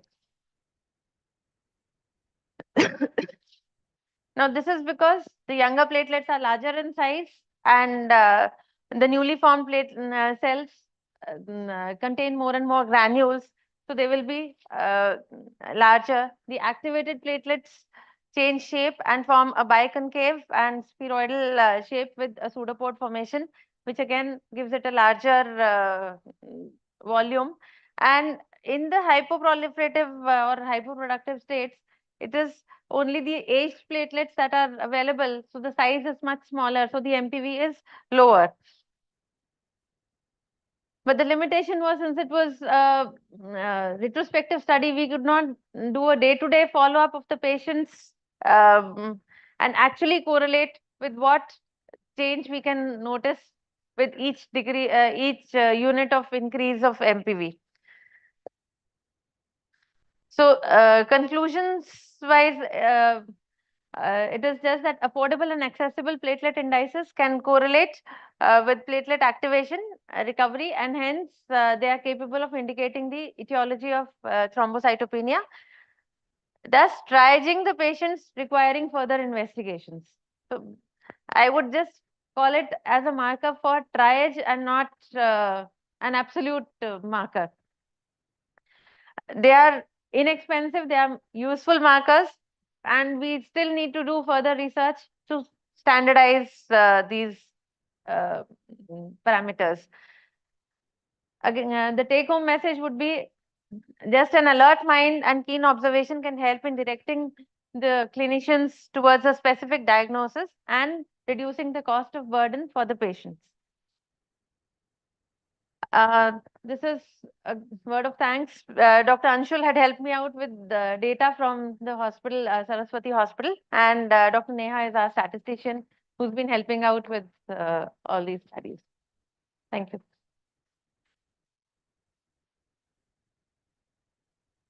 It was a nice effort, actually, from the limited resources. You see the platelet indices, and yeah, you know, at least there is a thought process to look. You can go ahead with it. Sir had an objection to only the word as immature. Otherwise, he also thinks the stress platelets or large or giant platelets Proplatelets, are he calls it. yeah, Proplatelets. proplatelets are significant. So definitely in dengue, one has to look for the platelet and see how they're going to correlate with their recovery. Actually, we don't have anything better to give the clinician an idea. Now, over the years, I have sort of formulated, you know, my observations. If the MPV is less than 10, the platelets are still going to drop. 10 to 11, they will stabilize. And once it goes beyond 11, 11.5, they start increasing. So that is the trend that I've been observing. But I did not have sufficient data to actually, prove the statistical significance. You go further and you can do it. Any questions from the? Yeah, I think it is important for dengue, not only the diagnosis or diagnosis of severe phase, but also the prediction of severe phase. In my experience, IPF maybe is a good predictor of the severe phase.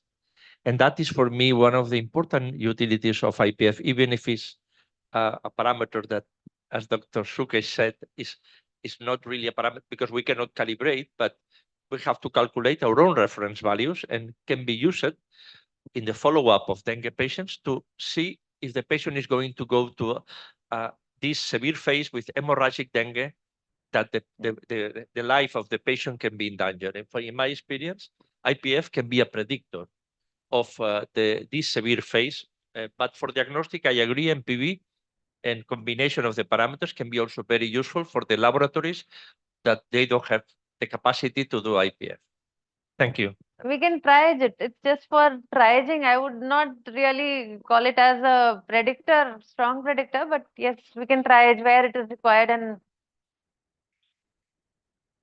Yes, we will like, and it is really important where in instruments like 5130, where we don't have many parameters like the high-end instruments, this kind of analysis is really very important. So we made a try. Yes, exactly. It definitely makes a difference. It's a And good stepping popularly stone. used are these entry-level 5 parts. So those customers also need a exactly, and some prediction for such kind of febrile illnesses or even dengue, if we say in that case. So we made a try where we can use these simple parameters for use for prediction of these illnesses. at least we could draw the reference ranges. The idea is to at least benefit the community at large. Yeah. Exactly. Yeah. So thank you, Dr. Anuja, for this fabulous try. May I request Dr. Sunita to felicitate our speaker?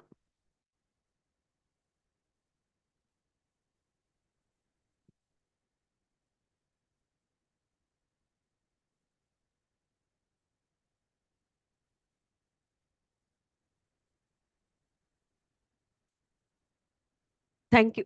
May I request Dr. Ramon again to come on stage and felicitate Dr. Sunita Samleti?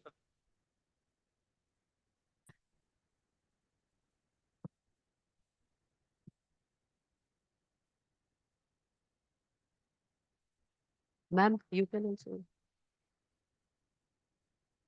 also join. And thank you very much. Now moving on to the next speaker of the day, Dr. Hiren Dhanani. May I request Dr. Ramon to chair the session, please?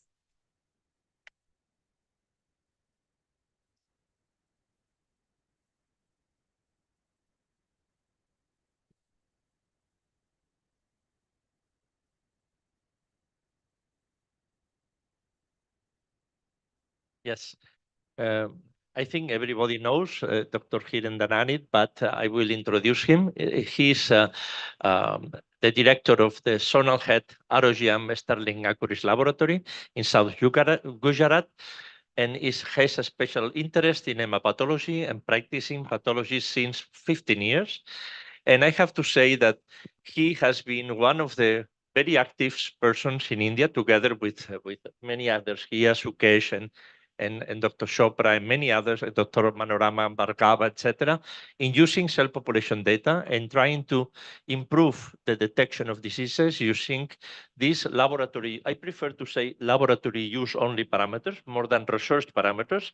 That represents that these parameters can be used for internal in the lab, not many times to report, but can help to detect diseases in that you can reflex or have a look in the blood smear and detect things that maybe will not be detected without that. Thank you. Dr. Hirandanani, the floor is yours. Thank you, Dr. Ramon. First of all, I would like to thank Mindray and BLK Max Hospital for inviting me. At the outset, I would like to congratulate Shama and the entire team for organizing and turning CUBE into one of the most anticipated annual event. Every year, we are looking forward to learning so much new things from the industry stalwarts as well as exceptionally talented younger people. Now, last year, I presented data on a small study conducted at our center where we tried to analyze role of CPD in predicting and monitoring sepsis. This year, our focus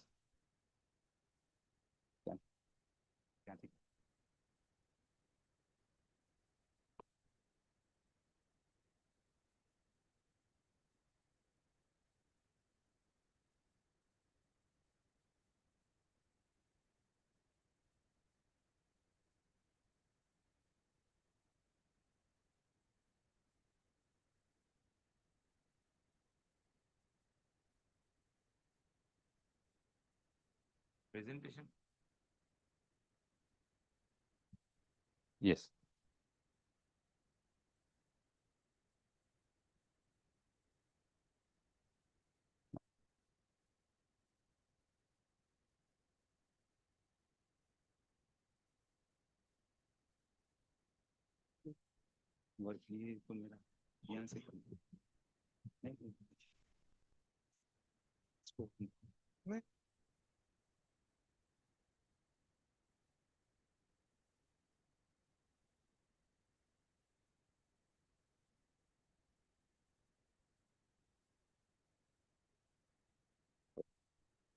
So this year we focused on analyzing role of CPD in differentiating megaloblastic anemia from the rest of the anemia. Now, to understand little bit about CPD, let's revisit Mindray 3D SF cube graphics. Basically, the cube is generated based on data gathered in these three detectors, two scatters and one fluorescence. The forward scatter, which measures the in vitro size of the cell, is plotted along the z-axis. The side scatter, which is plotted along the x-axis, it represents the internal cellular complexities like granularity, nuclear segmentation, etc. And finally, the nucleic acid content, which is the marker of immaturity or that is plotted along the y-axis and is measured by fluorescence. Now, what is additional in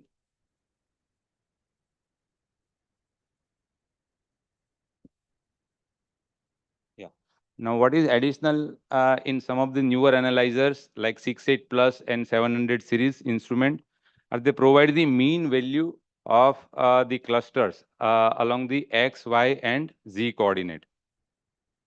For example, in the first scatter, if we see the nu x is having the value of 348. That means the mean of the neutrophilic cluster is lying at the distance of 348 along the x-axis. Nu y 409 means the mean of the neutrophilic cluster is lying at the distance of 409. And nu z 1731 means the mean of the cluster is lying at the distance of 1731. Now, any disease which cause or which induce morphological change in the cluster sufficient enough to change its position in the three-dimensional cube will alter the cell population data. Now, to evaluate role of CPD, we divided our study into two groups. One is anemia group and another is without anemia. In anemia group, we primarily focused on differentiating megaloblastic from the other anemia like non-megaloblastic macrocytic anemia and few other anemias. The diagnosis of all the cases were confirmed through necessary investigation. To assess the role of CPD, in isolated B12 deficiency or latent B12 deficiency, We compared data from patients with normal B12 level with the B12 deficient subjects. We further divided B12 deficient subjects into mildly deficient, moderately deficient, and severely deficient individual. To establish reference range, we took 165 health check patient whose clinical, immunological, and biochemical parameters were within reference range. Now, this is a classic megaloblastic anemia on Mindray 6-8 plus analyzer with RBC histogram and a few scatter plots. The upper part is from a normal subject, and the lower part is from classical megaloblastic anemia. We all are well versed with the analyzer data of megaloblastic anemia like macrocytosis, usually 100 and above 110 femtoliter, high RDW, both CV and SD, low RBC count, RPI less than 2, high RHE. IRF is usually high. The additional RBC VHF plot that is typically show elongation in the vertical elongation in the middle zone with retics being occupied in the uppermost part. Now, in the WBC scatter plot, here we can compare the neutrophilic cluster from a normal subject to the megaloblastic anemia. Here we can see the slight shifting of this neutrophilic cluster along the x-axis. So we can expect that the new x, which is the marker of cellular internal complexity, would be high in the megaloblastic anemia group. Now, our focus was only on cell population data. So we compared all 9 CPD parameters, that is neutrophilic, monocytic, and lymphocytic. To find correlation, we use receiver operating characteristic curve with calculated area under curve. The area under curve actually quantifies the overall diagnostic accuracy. Like AUC near 1 is considered as perfect classifier. AUC near 5 does not have any statistical significance. So we used 0.7 as cutoff for the parameter selection. Out of all 9 CPD, neutrophil and monocytes, as we can see in this rock curve, neutrophils and monocytes parameter showed AUC above 0.7, while none of the lymphocytic parameters showed any correlation. We did further statistical analysis of these 6 parameters. In the upper part, we can see in this box plot, the first one is of megaloblastic anemia group. The second one is of non-megaloblastic macrocytic anemia group. We can see the clear-cut demarcation or differentiation between these two groups. And in megaloblastic anemia group, almost all the parameters, they showed increased values, increased cell population data value. In the lower 2 rows, they are shows the mean and the standard deviation of each of the parameter. The third row shows the data from the control group with study reference range of 95% confidence interval. And the last row shows the p values that is way below 0.05, indicating overwhelming significant statistical difference. Now, based on the Jordan index, which combines both sensitivity and specificity, we calculated optimal cutoff point for each of the parameters so that we can minimize both false positives and false negatives. For example, at the cutoff of 4 to 8,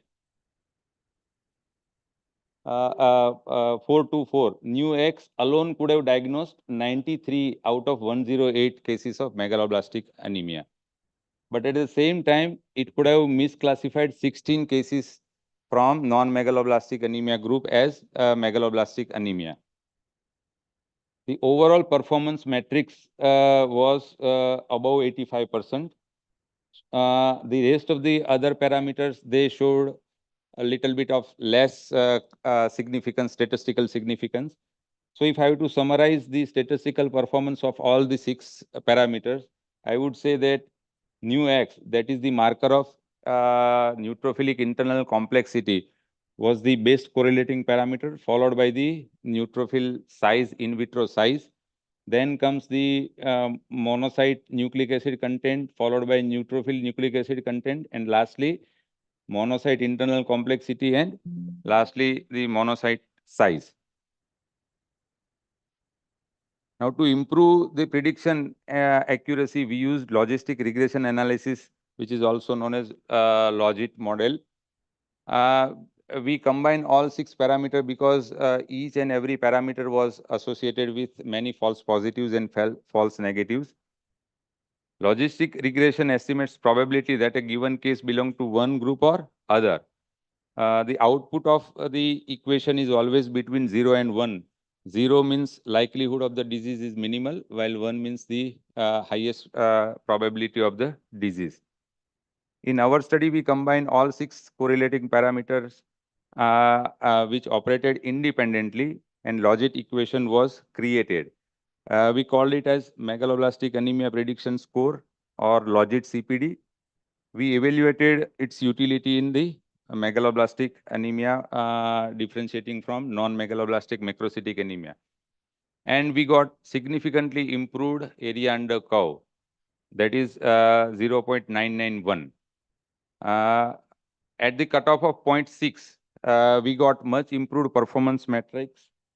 The sensitivity, specificity, positive predictive, negative predictive, and accuracy above 95%, with only 5 false negatives and 5 false positives in each of the group.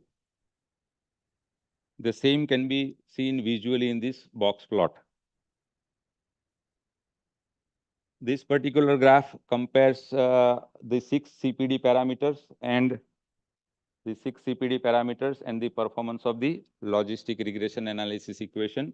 And here we can see the at least this logit equation has improved the diagnostic accuracy by 10%.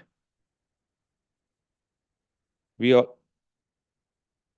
also tried to analyze the utility of this logit equation in differentiating megaloblastic from other common anemias, and the results were even better with AUC of 0.995.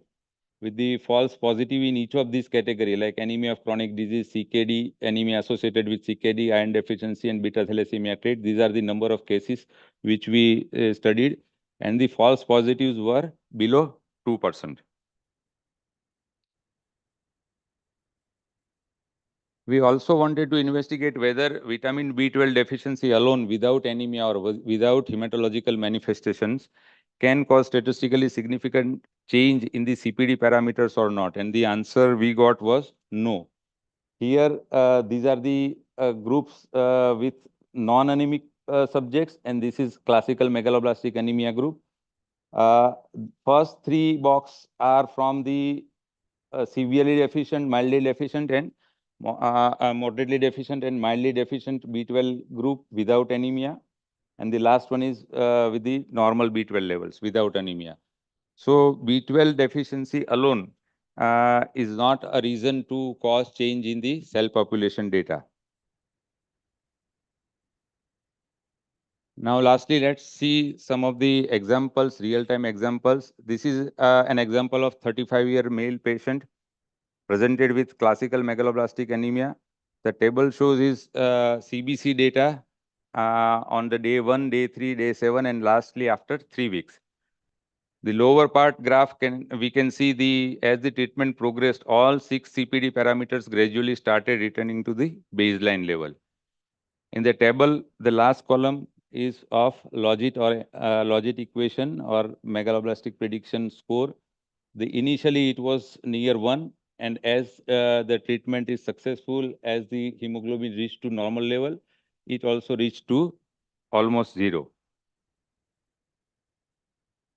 These are a few more examples where after successful treatment of megaloblastic anemia, as hematological parameters improved, CPD also returned to their baseline level, and so the logit equation also decreased, reaching to almost 0 in almost all cases.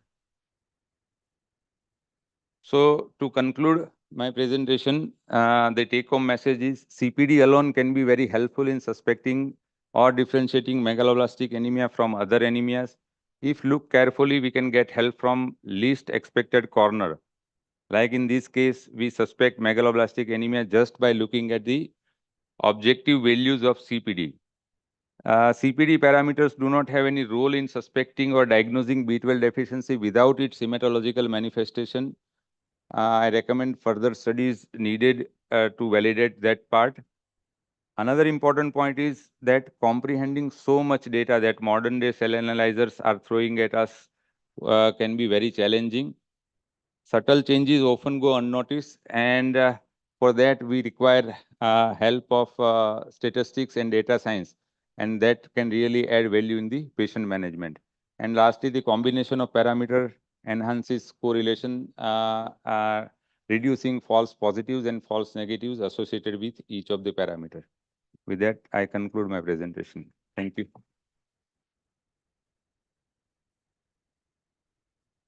Before to ask the people, I will make you a question or a comment.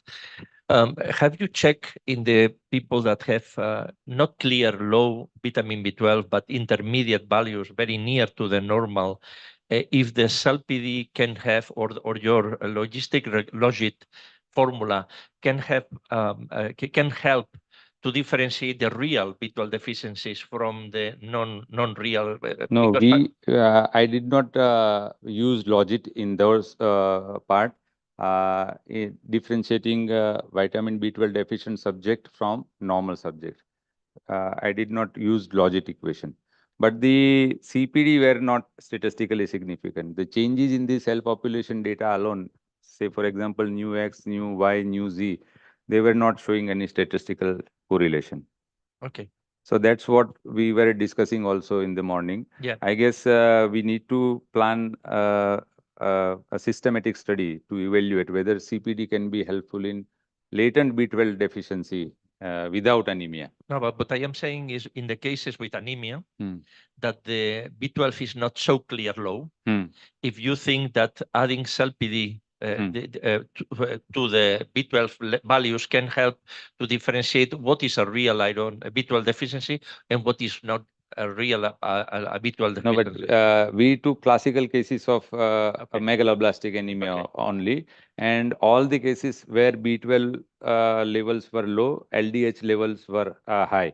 These two were the primary investigations. Of course, some of them were showing high homocysteine levels and other investigations, but classical smear findings plus additionally low B12 and high LDH were enrolled in the megaloblastic anemia group.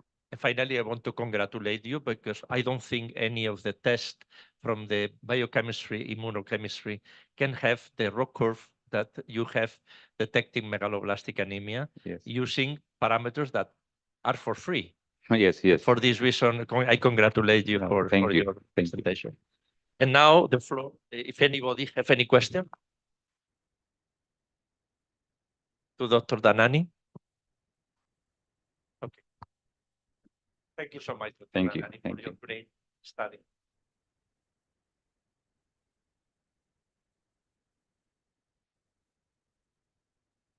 Any other questions, please?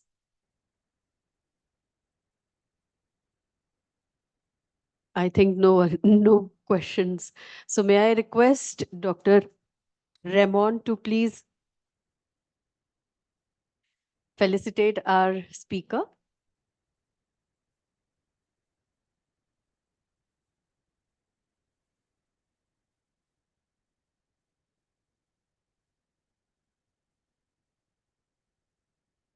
Thank you, Dr. Ramon. Thank you, Dr. Hiren Dhanani. So I welcome our next speaker for the day, Dr. Nalini.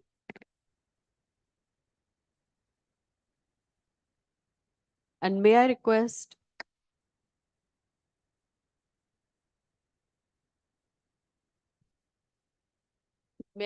Dr. Haridas to chair the session, please? Oop, this is password. Sebastian is here.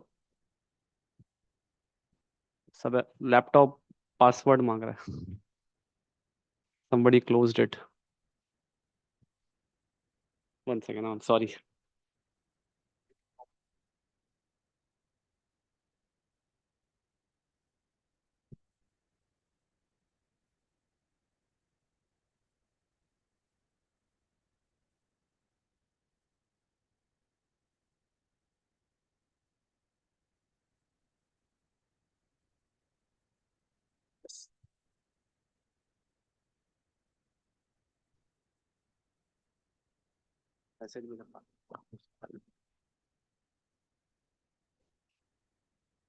Yeah, I have.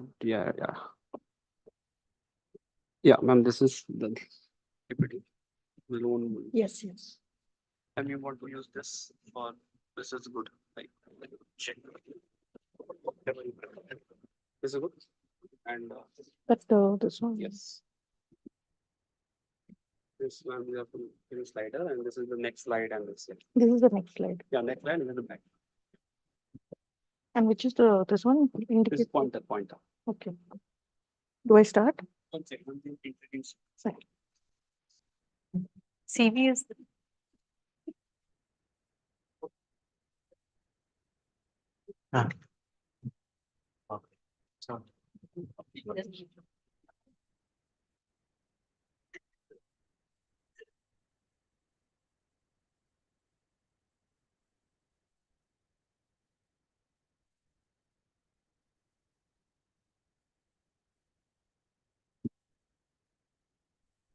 Welcome, Dr. Nalini, to this session. Dr. Nalini is currently the director of CG Diagnostics and Administration of this hospital in Tumkur, Karnataka. Established level 3 biosafety lab in district during COVID and helped COVID diagnosis. She and trained internal auditor for NABL. This hospital is one of the only hospital which is totally accredited hospital uh, according to the fourth edition. She has presented many case studies and has numerous paper publications. I welcome Dr. Nalini to give his talk, please. Thank you, Dr. Haridas. Very good morning to all of you. And I have to really thank Mindray and team for giving me this opportunity. This is not, whatever I'm going to speak is about my perspective and practical approach of dealing with dengue cases in our hospital setup, in our lab. And it is not like a very major study or anything. It's just a simple observation, which I thought sharing with you all will be good. Thank you, Mindray, for giving me this opportunity.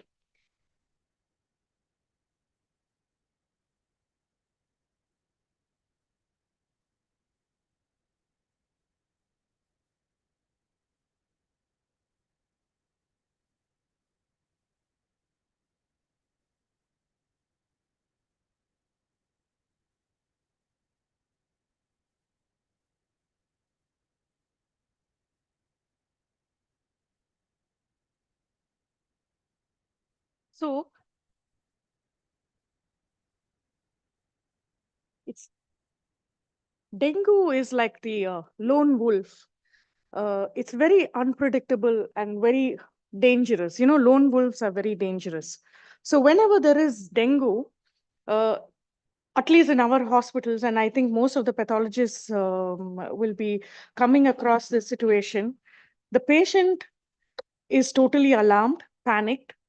So is the clinician. And the rate of, to be on the lighter note, there are clinicians who get alarmed when you say NS1 is positive.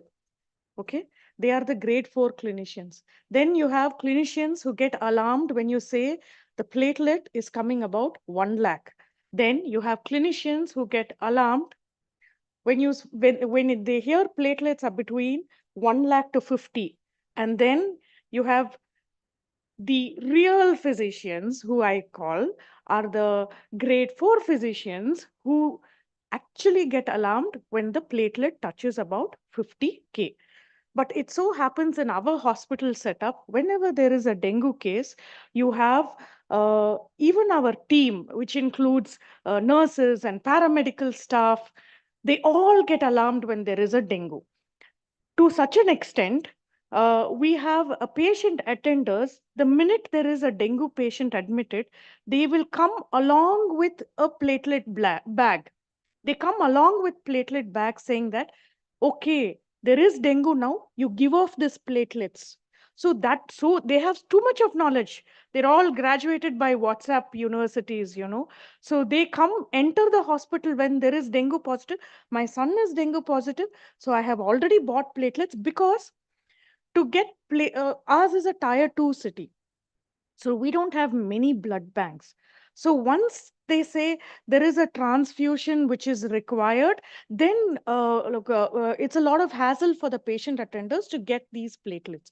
So what they do is, to be on the to be on the safer side, they walk in with platelet. um platelets. So I just wanted to slowly try to understand dengue in a little more deeper way, so that we can help these patients and panicked clinicians as to how well we can support them. So as we all know, dengue is a major public health problem. It affects most of the tropical countries. And in Southeast Asia, it still remains as a very high priority, and the disease is of great importance. Now, let's just revise on our basic knowledge base regarding these dengues and platelets. Now, the classic form of this infection, you have an incubation period about 5 to 8 days, then it follows by the clinical symptoms set in, and then which is followed by fever, chills, sometimes rash, joint pains, and then after which you have a convalescent stage about 3 to 4 days. And usually, most of the times, the patient completely recovers. But there are a few atypical forms of dengue. And generally, most of the dengue does present with fever. But have you seen cases where you have classical symptoms of dengue and then your sero card sometimes does not turn out to be positive? So you also have the physicians telling, I am so sure that it is dengue, but why is your NS1 card not showing the positivity? So that is again it. So what happens in these kind of situations is definitely where your simple CBC and all these parameters put together can come in really, really very handy. So, like for example, in typical dengue, you see lower platelet counts and significantly higher hematocrit. So let's quickly go through this pathogenesis of dengue. So initially there is a simple, like about anywhere between 5 to 8 days of where the mosquito bites, and then you have the viral incubation period. And then after that it reaches, this is the first symptoms come in. So the virus potentially affects, and then it multiplies, and then the predominant pathogenesis over here is the antibody dependent enhancement. So this is where the macrophage eats the virion particles, and then it is a virus infected macrophage which releases NS1 over here. There's a storm of events which happen over here at that point. So NS1 is released, there are inflammatory mediators, and then it also activates natural killer cells and a whole lot of cytokine storm and all that. But this does not happen initial phase. This is the phase where initially there is an NS1 which is released. What does NS1 do? NS1 acts on these small glycocalyx receptors on the endothelial cells. What it does is it weakens this endothelial cell barrier.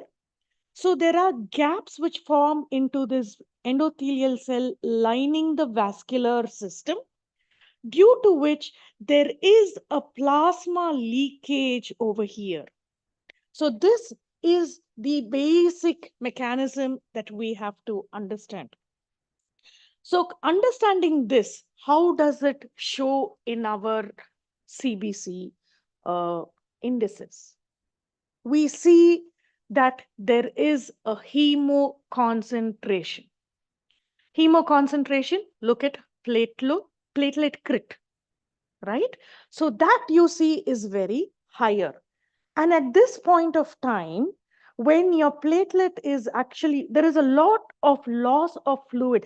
That is the basic pathogenesis over here. There is a loss of fluid. That is why in dengue, you need not do any fancy treatment. All has to be done is to support the patient with fluids. That's all is required. That's all is required. You do not even give platelets. Why? Because even if you give platelets, there are two things which are going to happen over here.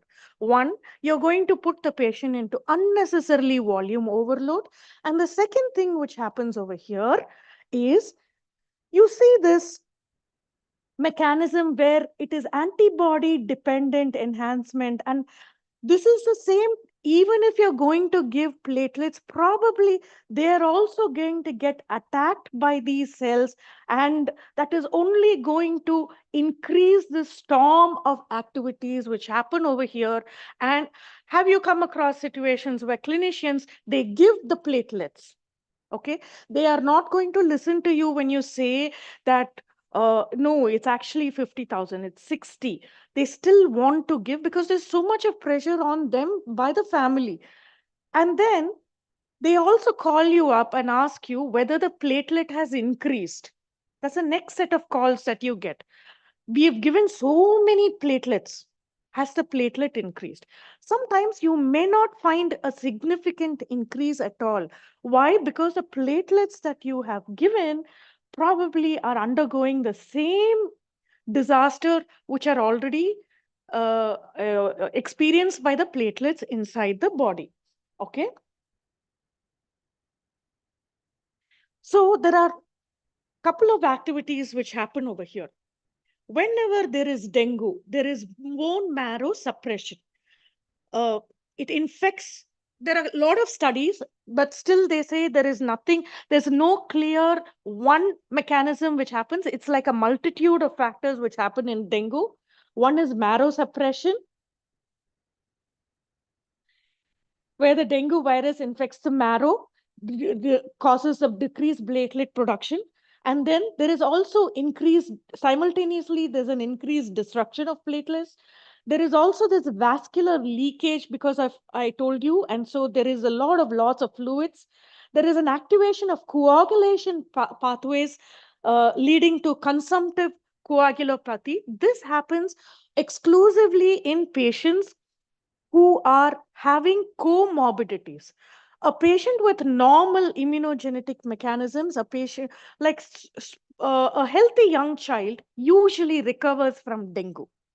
Whereas an older man with a lot of comorbidities is likely to go into, because of irregular epigenetic mechanisms and the way these interleukins and all these cytokine storm which are triggered, they can lead to more severe forms of dengue. And of course, a whole lot of inflammatory response, which is triggered by the cytokines.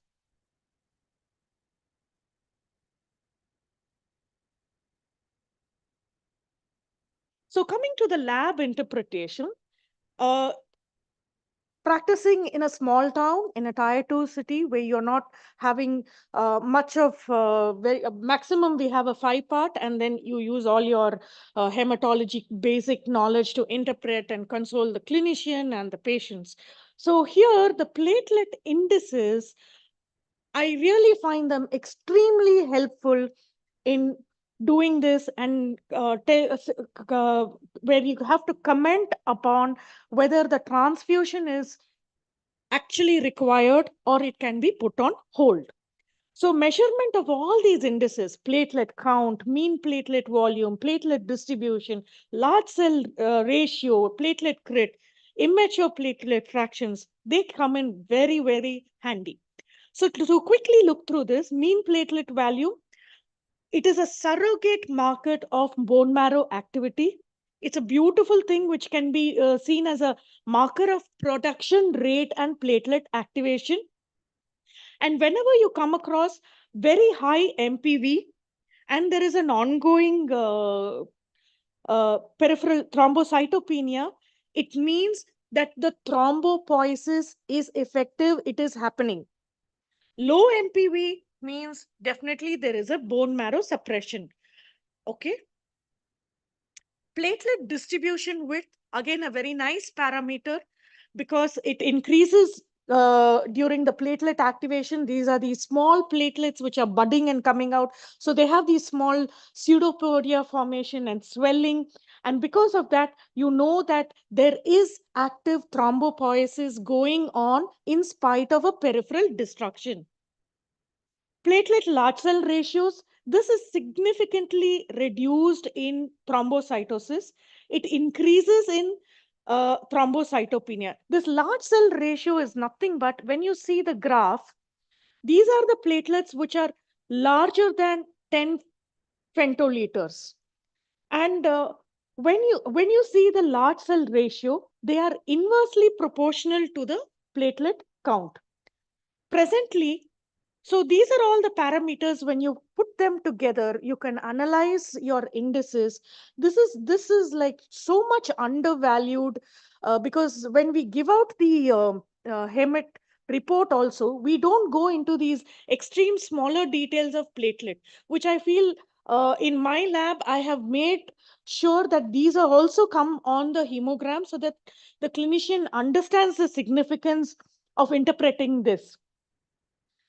So presently, this dengue virus platelet interaction has been very clearly demonstrated in consumptive coagulopathy. There are a lot of perspectives and a lot of studies based on whatever I've told you, these indices and how you can interpret them and how favorable they are to decide in a dengue patient whether you should give the platelet transfusion or you should not, whether you should put the transfusion on hold. There are a lot of studies. One of the studies which really, which I liked was Garcia and colleagues. They noticed the maximum thrombocytopenia was on the 5th day of the onset of the symptoms, which is actually very true. We come across this even in our clinical setup. They identified 3 phases: proteinuria, hypoalbuminemia, maximal cytopenia. There is also bradycardia and liver enzyme elevation, only seen in the majority of people with have dengue fever, which had hemorrhagic manifestations and thrombocytopenia. But there is no study which I came across where there is a correlation between the duration of fever and platelet count. So coming to all this, in our setup, what we have done is, when a patient has, irrespective of whether NS1 was positive or not, if if the patient had a very typical clinical symptom, reduced hematocrit, reduced platelets, most probably he had dengue. He was given only supportive care, no transfusions. Only we take the WHO standard for recovery criteria, where they take it as 50,000. Only 50,000 and below, we had to discuss depending on the comorbidities of the patient and tell them whether they needed platelet transfusion or not. And the minute, even if it falls below 50, it goes up to 10. And if the patient, again, when you see the MPV values and when you see the large cell ratio, and look at all the other indices, and if we find out that if there is a good brisk thrombopoiesis happening, and we counsel them saying there is nothing to worry, they are hemodynamically stable, and they are discharged from the hospital. So thank you. It's a very simple take on dengue. With all the limited knowledge that we know about the platelet indices and how best you can help the patients and reduce the financial burden on them, and unnecessary has haggling around for platelet transfusions. Thank you. Thank you, Dr. Nalini, for a brief and graphical presentation of dengue pathogenesis and also the various platelet indices, just with a recap of all the indices. So thank you again. Any questions for the? Me, when we see the dengue evolution and the patients that go to hemorrhagic dengue, and you talk about cytokine storms, it reminds me also other viruses like COVID, that we found also a cytokine storm in some patients. And they demonstrated that D-dimer was a very good prediction factor of the hemorrhagic part or the cytokine storm and the death of the patient. Have any of you working with dengue used a D-dimer in this phase of increasing of MPV? We have definitely observed D-dimer is a very strong indicator that the patient has gone into hemorrhagic shock syndrome and other hemorrhagic manifestations. But it's just an observation. We haven't exactly done a study or something. Probably people over here can keep it in mind and work on it too. Very regularly for dengue hemorrhagic fever, and it always is high. Because what Dr. Singh said in his introduction lecture that about the clinical value, for me, the important for the laboratory is not only diagnose, but also predict. And I am afraid when we are going to say to the clinician, we have high MPV, can you please do something, will not be enough to provoke that they do something with the patient. But if we say we have high MPV, high IPF, high monocyte set, we will see, I will present data from Argentina in that cell population data can predict also severe dengue. Can we do a test like D-dimer to alert them that they can do, that they have to do something else? Because that will Definitely, sir. Definitely. That would be a very wise thing to do, actually. Thank you.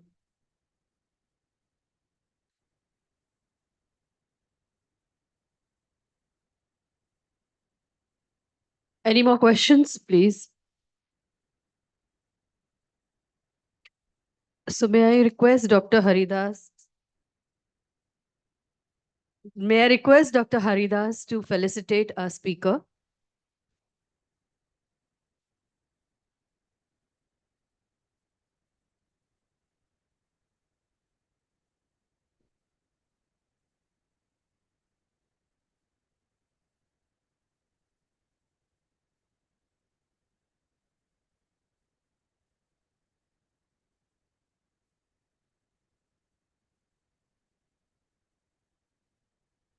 Thank you very much.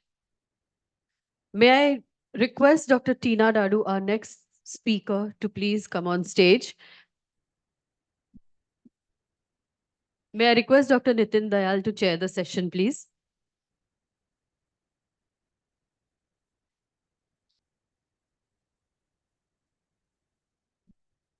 Here also and there also. Okay.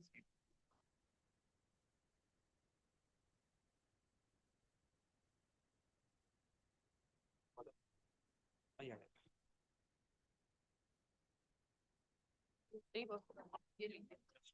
And keep this in the pocket and just this.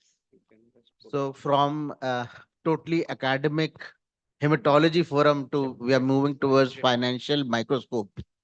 So Tina, we are very eager to listen this because we need more bank balance than the slides which we see. So so Tina is a leading hematopathologist in Delhi, working in BLK Max as a principal consultant. I think you are associate director now. Now you are associate director and head for hematology and molecular biology in BLK Max. Over to you, Tina, for this interesting session. Thank you, Dr. Nitin. He's put a lot of pressure on me. So I'm actually hoping that, so I'll give you a little background about, so Shama called me up and she said that, ma'am, what would you be presenting? And I said, Shama, that I have nothing new to present. And I have actually presented a lot of times the HFC and the IPF. So I think it'll be very boring for the audience. And so I would want to hear from the stalwarts about all about the hematology. So I said there is a newly found love that I have about finance, which I've never been exposed to. So I said I can share some knowledge about that. But pardon me for this because I think in the audience, maybe all of you know about it, and I was the only one who was unaware about it. But I still thought that I should share because even if I can change the perspective of one person here, I think it will be worth it. So I think we can move on to from the health to a little bit on the wealth. So let's zoom on the wealth. So this was a picture that I tried to do I asked the AI to make it. So I was feeling quite proud of the fact that I could make a picture with the dollar under the microscope. And so let's see this. let's make it a little more interactive because I don't want it to be like just a seminar and it's like a little boring. So we can just talk about it, okay? So because I'm just a hematologist, all of you know, I don't have any financial background about finance. So we can just sort of talk about it. So how many of you would want to retire? So when I say retire doesn't mean that you just stop working. When I say retire, basically means how many of you would want to be financially free, independent, so that you don't have to work for money. So anybody with me? Okay, there are some few people. I'm glad. Okay, so at least you don't have to work for money. And if I ask you the question that how many of you would want to retire with 100 crores? Okay, I am glad. Okay, so at least I have some people who would want to retire with. So if I'll ask you the next question, that how many of you would have a plan of retiring with 100 crores? Is there a plan in place? Oh wow, I'm glad that there are people in the plan. So I think all of us can together reach a value of 100 crores if possible. So I'll ask this next question. Anybody can identify this guy? Okay, so I think I'm so impressed. I mean, like I was probably the most ignorant one, but everybody knows about Warren Buffett here. So yesterday, Dr. Anil had asked about the WhatsApp guys who changed our lives, but I think none of us could answer. So definitely, I think finance is over even WhatsApp. So this guy is, of course, Warren Buffett.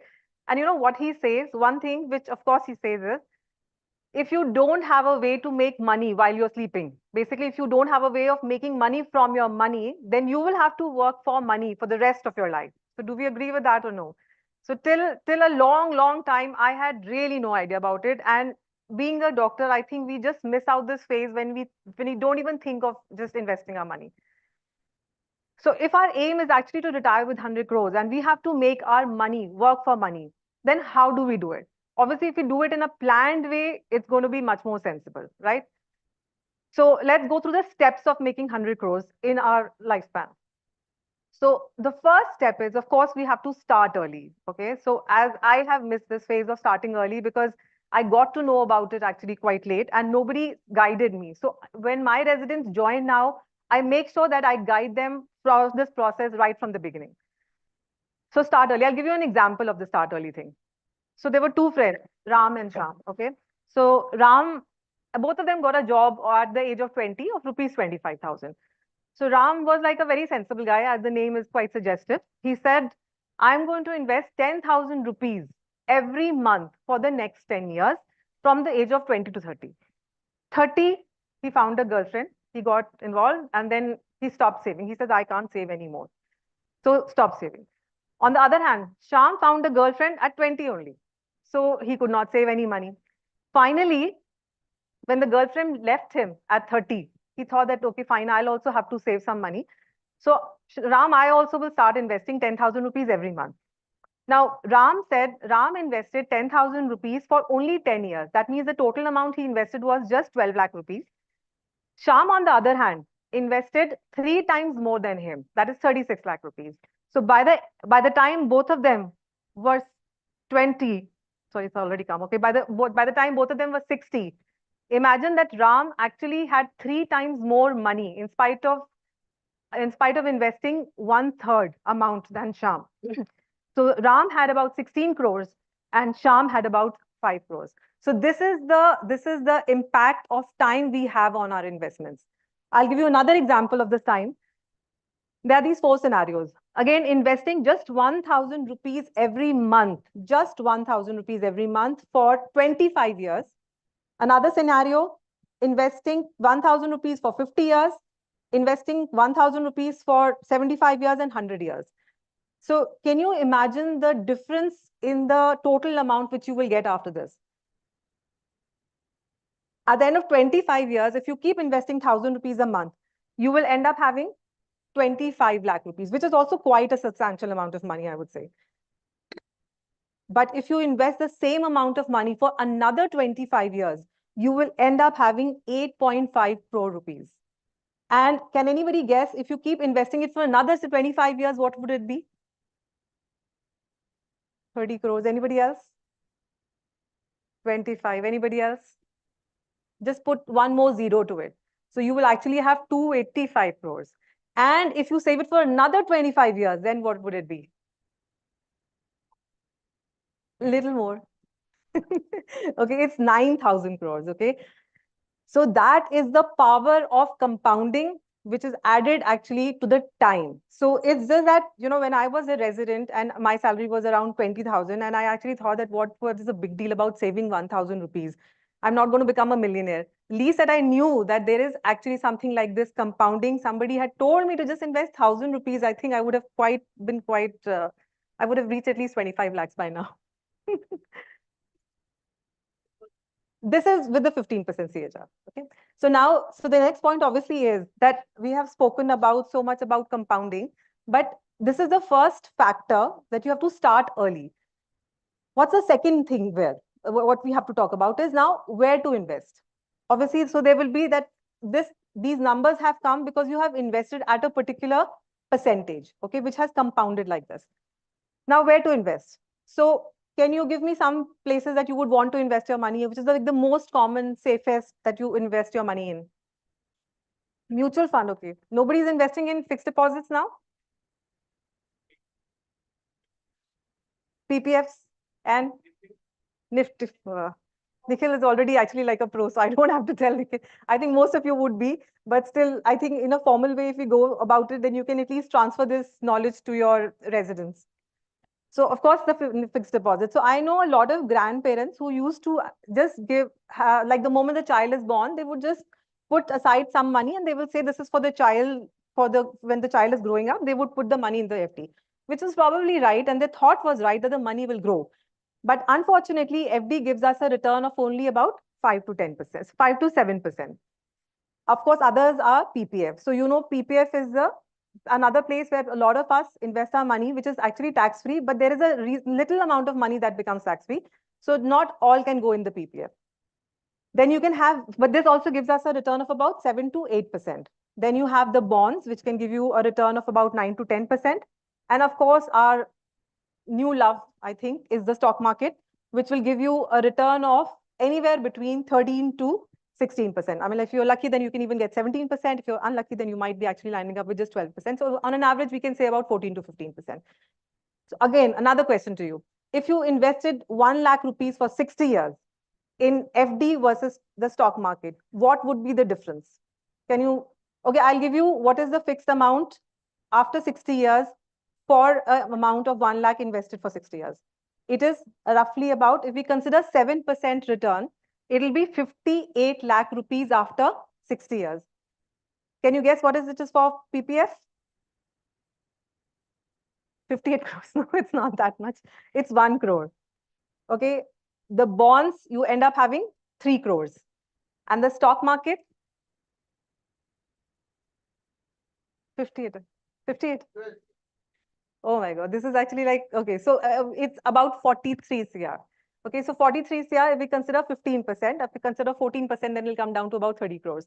But anywhere between 30 to 43 crores is the amount that you can get with just 1 lakh invested one time for 60 years. And you can imagine the amount it will grow to if you just leave it for 100 years. I mean, like, of course, the wish list goes on and on and on, but so that's the different modes of investment. So the next question that anybody would ask is actually, because when I was growing up, everybody told me stock market is dangerous. So how many of you feel that stock market is dangerous? Okay, I'm glad there's some people who think that the stock market is dangerous, because otherwise I think most of you don't think it's dangerous. So can I know the reason why you don't think it's dangerous? Because you don't invest. Super. So Nikhil is a non-medico here. That's why he's like perfect with spot on answers. So basically with stock market, generally people have these 3 questions. One, of course, is it dangerous? Second, what is the guarantee that it will go up in the future also as it has gone up in the past? And the third, that do you need to have financial knowledge to invest in the stock market? So we'll answer these 3 questions. Is it dangerous? So of course, he said that because he doesn't invest, so that's the best way, that it is not dangerous, and it goes up or it goes down, it doesn't matter to us. Like, this is what happened to me actually during the COVID time.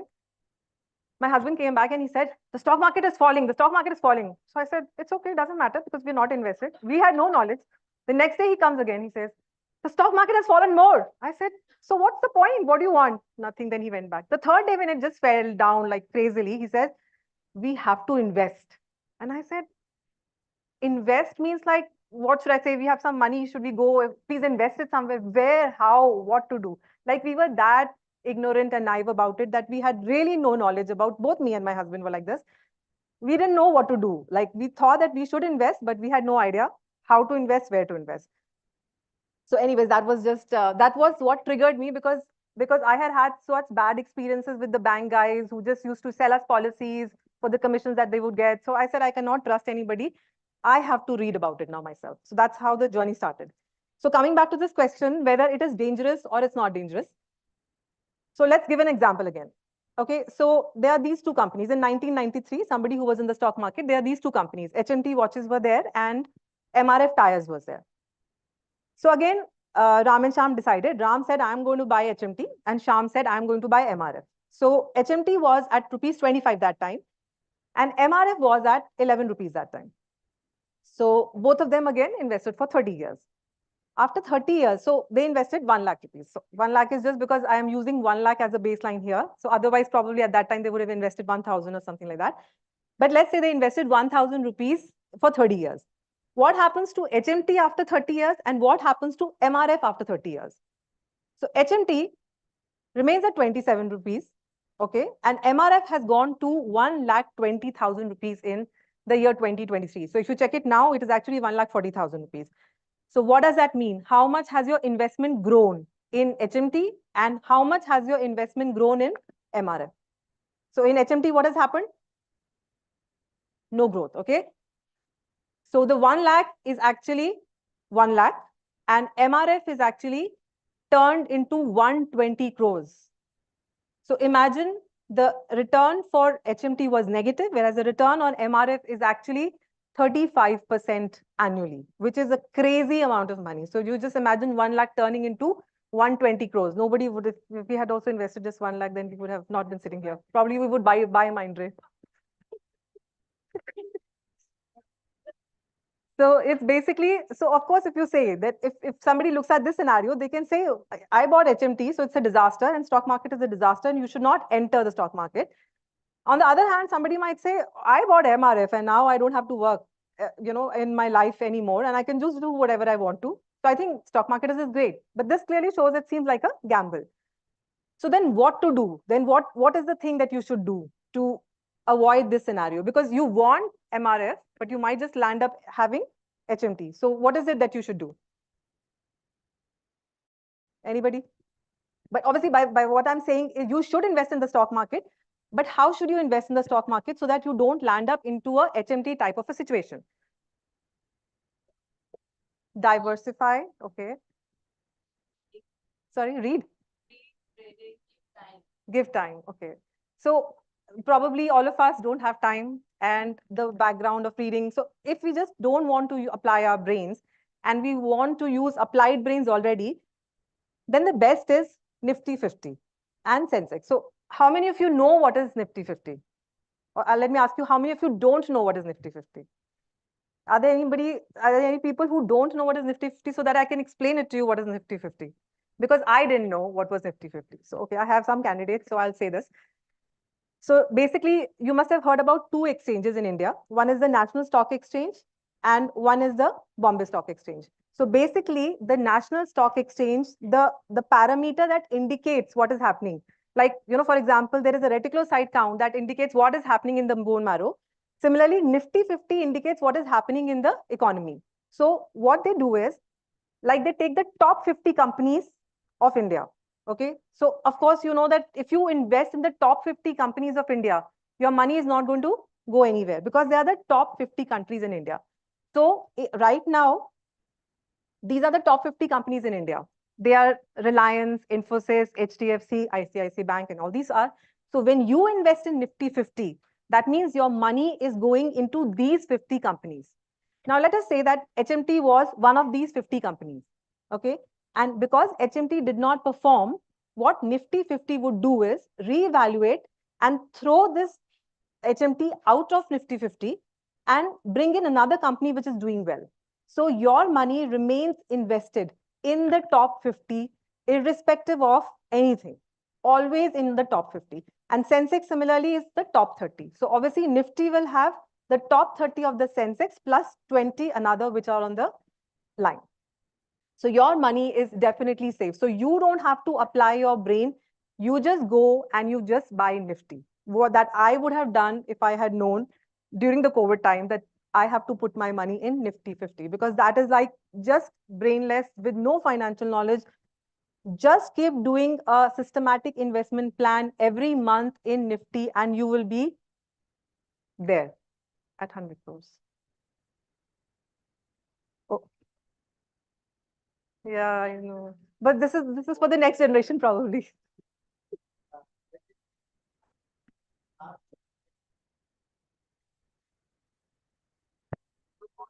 Unwind and go back 20 years back. We want money counters. Okay. So now what's the guarantee that the market will go up? So I'll ask you a question. How many of you can tell me, answer this question, that after 30 years, if I ask you, will the market be better than today? It will be worse than today? Or you will say, I can't predict, I don't know. Better. So how many say better? Quite a few. So how many say worse? Oh, I think. You think the Indian markets are going to be worse? Yes, okay. And how many of you say that I can't predict? Okay. So there are people who say I can't predict, but understand always one thing about the stock market, that man and the stock market eventually have to go up. There is no doubt about it. Okay. Eventual outcome of the man and the stock market is that they have to go up finally. And the reason for this, of course, is because whatever may happen, but the next generation will always lead a better life than the generation today. That even the king 500 years back had a worse life than yours. Like today, you have mobile phones, you have fans, you have ACs, you have Netflix, you have Instagram. Poor king didn't have anything. He just had queens and the who would just put. So it's basically the ability that we have for the consumption, that we will consume more and more as we go on further. So the GDP will go on increasing, the market has to eventually go up. So when we say it has to go up, we cannot predict for the next 1 year or 2 years, but definitely over a period of time, like 5 or 10 years, definitely it will go up. Another 10 years you give it.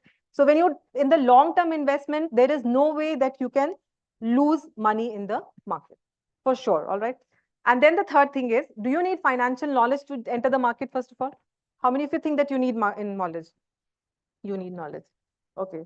So if you don't have any knowledge, it is better than having knowledge. So as Warren Buffett says, he says that knowledge actually causes you to do a lot of analysis, which leads to paralysis. So knowledge and skill, which is required to make money in long term in the stock market, is zero. And to lose money in the stock market is impossible if you are a long-term investor. Just trust this from the wise man and put your money, like if you want. Now, the next question is that, so we have come through this, that we should be investing in Nifty possibly. Again, I should be putting a disclaimer here that I'm not SEBI registered. I'm not supposed to be saying all these things, but this is just to make your money grow if you want to. So the next question is, how do you buy Nifty? Like, again, as I was ignorant at the time, that if somebody had told me to buy Nifty, but I did not know how to buy it. So Nifty can be bought in two forms. One is that you have a mutual fund and the other one is the ETF. As simple as that. I don't want to make it very complicated, but for a mutual fund, you don't need to have a demat account. For a mutual fund, you don't have to need a demat account. If you buy the same Nifty in the ETF form, which is like a stock form, then you need a demat account. You can open it through your bank account, and now there are so many apps through which you can actually buy it, and which is very easy to buy through Coin or ET Money or Angel. I'm sure that all of you must be using these apps by now, but you can just buy Nifty 50 very easily from any of these apps. So now coming back to 100 crores, okay, the figure that we started with. So how much do you think that we need to invest over a period of time so that we reach the value of 100 crores if we invest systematically every month? So giving you a ballpark figure of about, if you start investing at the age of 25,000 rupees every year till the age of 60, and 25,000 rupees every year. But this has to increase by 10% every year. Like the first year, you start saving 25,000 every month. The next 12 months, you start saving 25,500 every month. Then you go to 30,000 every month in the third year, and so on and so forth for the next 60 years. And you will end up having 100 crores gradually over a period of time. It's just as simple as that, actually. And like now we tell our residents, because the resident salaries are reasonable, that they can actually, if they want to, they can invest certain amount of money. I mean, like if they don't want to reach 100 crores and they want to reach 50 crores, they can invest half of this. Like you can start with 10,000, you can even start with 1,000. So, and you will reach value. I mean, like there are so many permutations and combinations that this is like either you start with 25,000, somebody who has the ability to save 50,000 also can save 50,000 rupees every month and increase it by 5% every year. And then also you will end up having 100 crores. So a lot of permutations, combinations are possible. And so the catch is that why don't all of us, because I think all of us save, but the catch of making a big amount is that you need time. That means that you have to start early. You have to have the discipline of doing a systematic investment plan every month without fail, and also have the patience to see your money grow.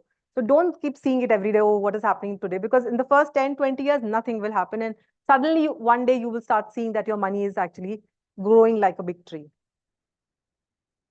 And this is my last slide. And before I actually wind this up, I have actually sort of taken an initiative of transferring this information to as many people as I can around me. So what I do is that when a child is born, like, you know, if my technical staff, any child is born, and if I want to give them a gift, I don't give them a gift. What I do is I give that amount of money to the child, like obviously to the parents, and I make them open a Nifty account right there in front of me, and I put that money in that account. So I say that this money is for the child when the child is 60 years old. So if I'm giving them 1,000 rupees, I just say, put this 1,000 rupees in front of me in the Nifty account, and you will never see it again for the next 60 years. And at 60, what would be that 1,000 rupees be? Again, considering that we have a 15% growth on in Nifty, it would end up giving that child 43 lakh rupees, which of course would not be 43 lakhs inflation adjusted. It would be less than that. But still, having a huge sum of money when you are 60 makes a difference. With this, I'll end my presentation. Thank you. Yeah, Yes. I want to just Your questions are the most dangerous, but because I'm sitting I here. want to give reasons, evidences why I say no. Okay. Because if I have to invest in stocks, and I recommend, yes, but 20% of your savings capacity in this moment. And why? Why? Because now, if you see the gold price in the last year, it has gone up, has increased 77% in 1 year. That's right. Any money in gold, and when that happens, is because the people that know, I am not influencing the price of the gold. Absolutely. But the people that know, they advance that something is going to happen. Absolutely. And for this reason, when the gold goes up, something is waiting to Yes, happen. and the market might crash. And maybe the market is a bubble or something like that. For the reason, my recommendation is to invest in gold, 20% of your savings, 20% in stocks. In this product is good, 50. You diversify in the top companies, and India is a reliable country, going up, one of the best growing countries in the world. 20% in small properties in any apartment or any small house for renting for few money, but it's passive income, and have also money in your house, and preferably Swiss francs. That is the more solid coin in the world. For the reason, diversify, I think, is the best situation in a moment of possible changes in the future. I completely agree with you and really respect your thought about this, that you should diversify if you can. The only thing is that just to understand, this is for the understanding of the power of compounding. So we can diversify, but when you're saying that the gold is going up and obviously there's a feeling that the market might crash, it's actually an opportunity for us to invest more at that time, because we are long-term investors. So in the long term, definitely the markets have to go up. However, I agree with you that you can partially invest in gold also. As far as the properties are concerned, then the amount of money that you need to invest in a property is significantly higher than what you can invest in the stock market. So somebody can just start with 100 rupees, right? In India, it's not that close. I mean, like, there is still a lot of difference between that. But, in India, there's a lot of inflation also. So I would, if you can reach a situation, because you'll have to make a lot of down payment to reach a situation where your rent is equivalent to the amount of the EMI that you're paying. That doesn't happen here, actually. That's the unfortunate part. Otherwise, it would have been great.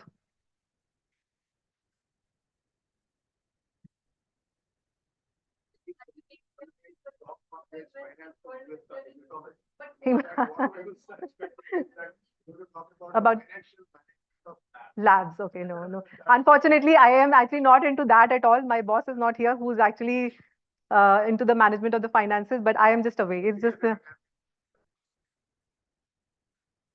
with the how to manage the lab. For that, Dr. Deepak and a lot of yeah, Dr. Deepak can take care.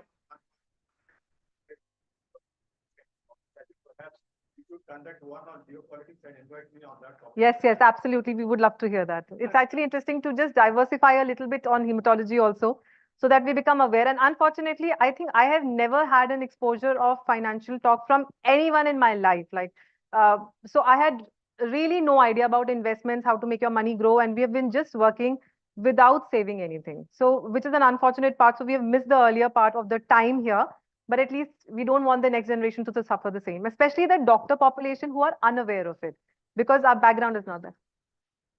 Sorry, yes?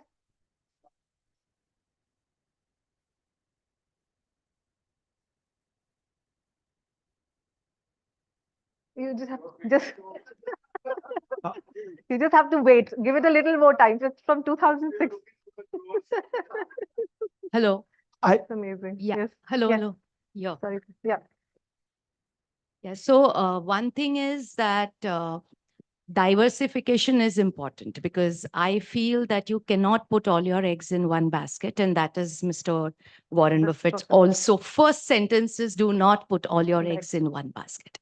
Second thing is, you said that there is no need to read up or know about it too much. I agree to it to some extent.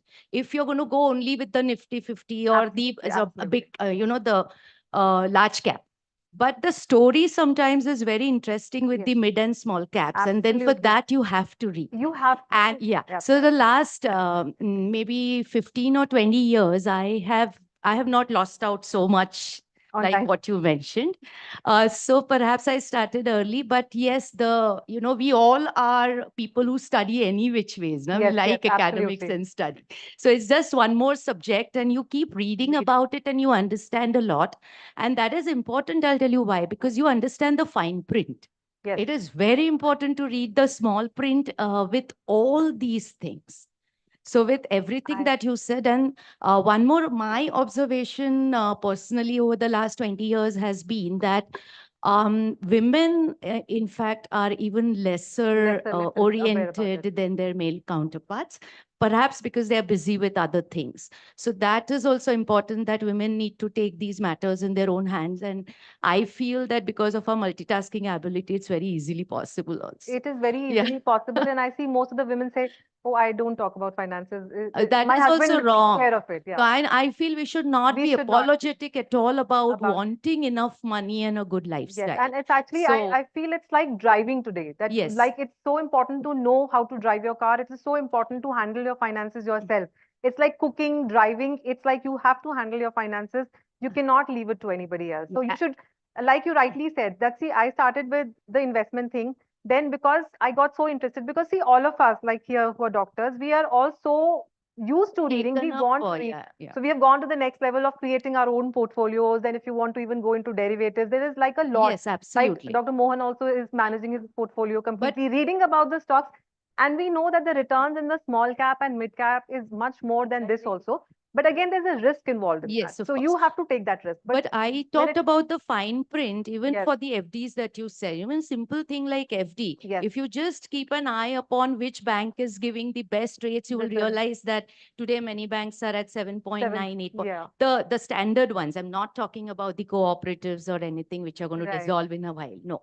So you have to be very aware, basically be very aware and give Aware. a little time every day on this also. And see what is the return that you want, and are you actually sort of If you're happy with the 7% return, then I think it's great, because then you have to pay again like 30 if you fall in the normal tax No, we're bracket. talking about the diversification, right? So we are like going into everything, but Yes. we're also reading the fine print of each of these and then maximizing each of these. Absolutely. As Yeah. they say that And- gradually when you're younger, you should be more into the stock market and less into the fixed deposit types. Gradually, as you sort of nearing 60 or maybe around that age, and if you don't want to take that much of risk and you want your funds to be liquid, then you can shift a little money to this side so that you are getting about 8% return on your money. Partly it remains in the stock market, partly it remains with you. So that is a gradual shift, and of course it's a long process. I mean, like there are people who just earn from 25 to 45 or 35 and they retire with that amount of money, let it growing, and you keep withdrawing.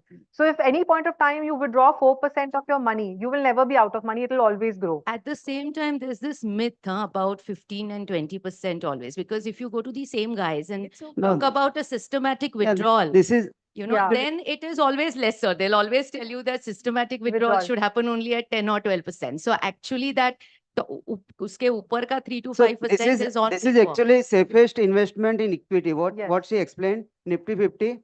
In stock market is a risky thing, but in stock market Nifty 50 is the safest one. If you see historical graph, then it's around average CAGR is 12.5 in Nifty 50. So how this 12.5 come? What is 12.5? No, its average is about 13.5 to 14. Yeah, it's actually GDP plus inflation. Yeah, that's So right. this Nifty 50 12.5 or 13.5 is actually Inflation GDP, plus our Indians GDP plus inflation. So our GDP plus inflation never goes down Because of the 12, inflation no, that goes we already down, have. Yes. never goes down below 12 Yes. in long duration. That's why it is safest one. 12.5 or 13% And you can get kind CAGR. of takes care of the inflation. Yeah. Predominantly. It's like that. Hi, doctor. It was a very nice lecture. Okay, Yeah. can't see you. So thank you for raising awareness. And like you, I also started late. So, and I kind of share the same feeling, no one advised us when we were young residents. And thank you for raising awareness. So maybe our juniors, will pick up the right time. Absolutely. And so 2 mistakes I made, which I want to share. One is, since I started late, I thought, let's take high risk for high reward. But that high risk must come from the right sources of advice. If you're taking advice from the wrong people, then those shares and not tracking, because we are doctors very busy. A month can go by, we don't track it, it can crash, delist, and then investment is gone. Yes. So don't chase high risk, high reward if you're not able to give it time. Don't treat the stock market like a casino. Yeah. It is not. And especially because we have actually wasted time, so we think that maybe we should just go run after higher returns. But he's right that you will actually end up losing your money. And so once I realized this, I started reading up, going for courses, BScs courses, a lot of things you can learn. The second thing I want to say is that if you see, India's middle class population right now is 30% and it's growing at 6.3% a year. In the next 10 years, India's middle class population is going to double, 60%. Wow. So imagine when the financial comfort of people is going to, and India's population going to dramatically change. They're going to buy more ACs, more scooters, more fridges, and the stock market is always Totally obviously going to dependent go on up. that. So I disagree with Doctor when he said, we cannot compare Indian market to the European market. Yes. We are on the cusp of a new growth, Breakout, and actually. you may not have to wait for 60 years to reach 100 crores. Hopefully. Some of us may They reach make even it in quite 10, fast. 15 years. So yes, This one is thank for you. you actually. You must invest in the Indian stock market now. Pardon me? No, for him, I'm saying that he should invest in the Yes, Indian Indian stock stock market. market, correct.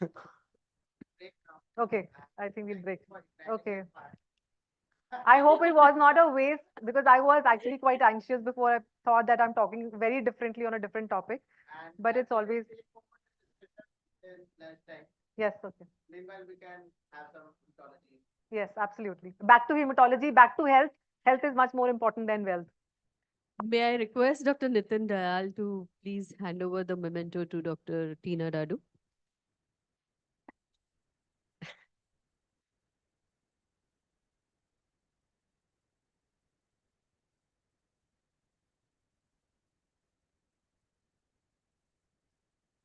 Now we have Now we have an online talk. It's very interesting. There are two very interesting cases. May I may I request Dr. Vinanti Golwilkar?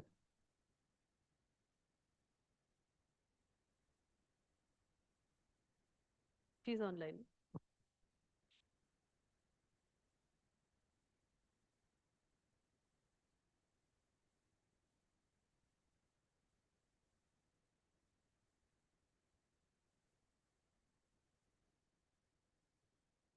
May I request Dr. Ramon to chair this session, please?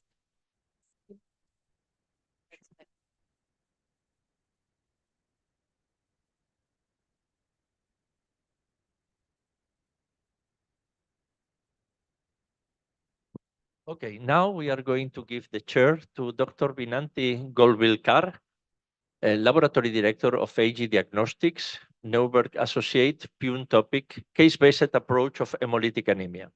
She has completed her MBBS and MDA pathology from the prestigious BG Medical College and Sasson Hospital in Pune, and she has an excellent in academics and secured first rank in MD pathology. She has got an opportunity to work with Tata Memorial Hospital, and she has been a driving force behind developing new assays and introducing new tests and technologies ever since she joined her father's laboratory in 2014. Her special interest and expertise is in the field of hemapathology. I have to say also that hemolytic anemia is one of the problems we have nowadays in hematology, because there are three gaps in hematology now. How to detect hemolytic anemia only with a CBC, because with retics is easy, but how we detect hemolytic anemia only with the CBC. Second, megaloblastic anemia when the MCV is normal. Okay, that is one. And third, anemia of chronic disease that is misdiagnosed in the majority of the hospitals. I am waiting to see what Dr. Vinanti Golwilkar is going to tell us online. The floor is yours, Dr. Vinanti.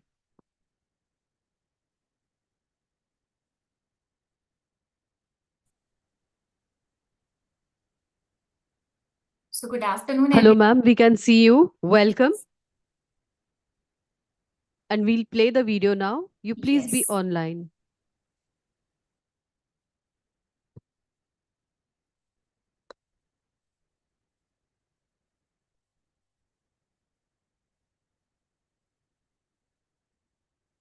Good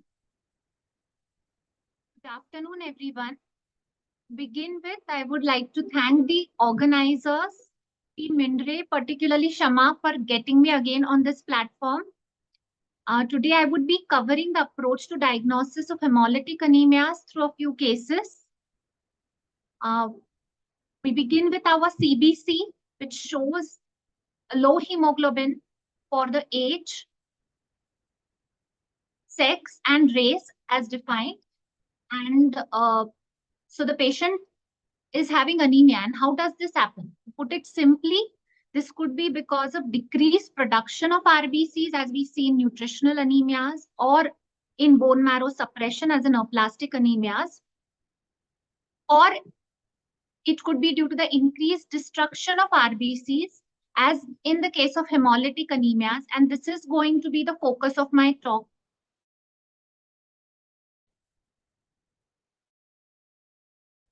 CBC showing anemia. On PBS, what we see is polycythemia and specific cell abnormalities.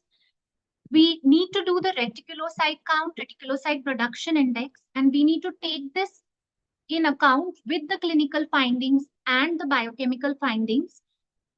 In the clinical picture, what we are looking at is the history with particular reference to the age, family history, past and recent history of blood transfusion, and so on. In the clinical features, we are looking at pallor, jaundice, hepatosplenomegaly.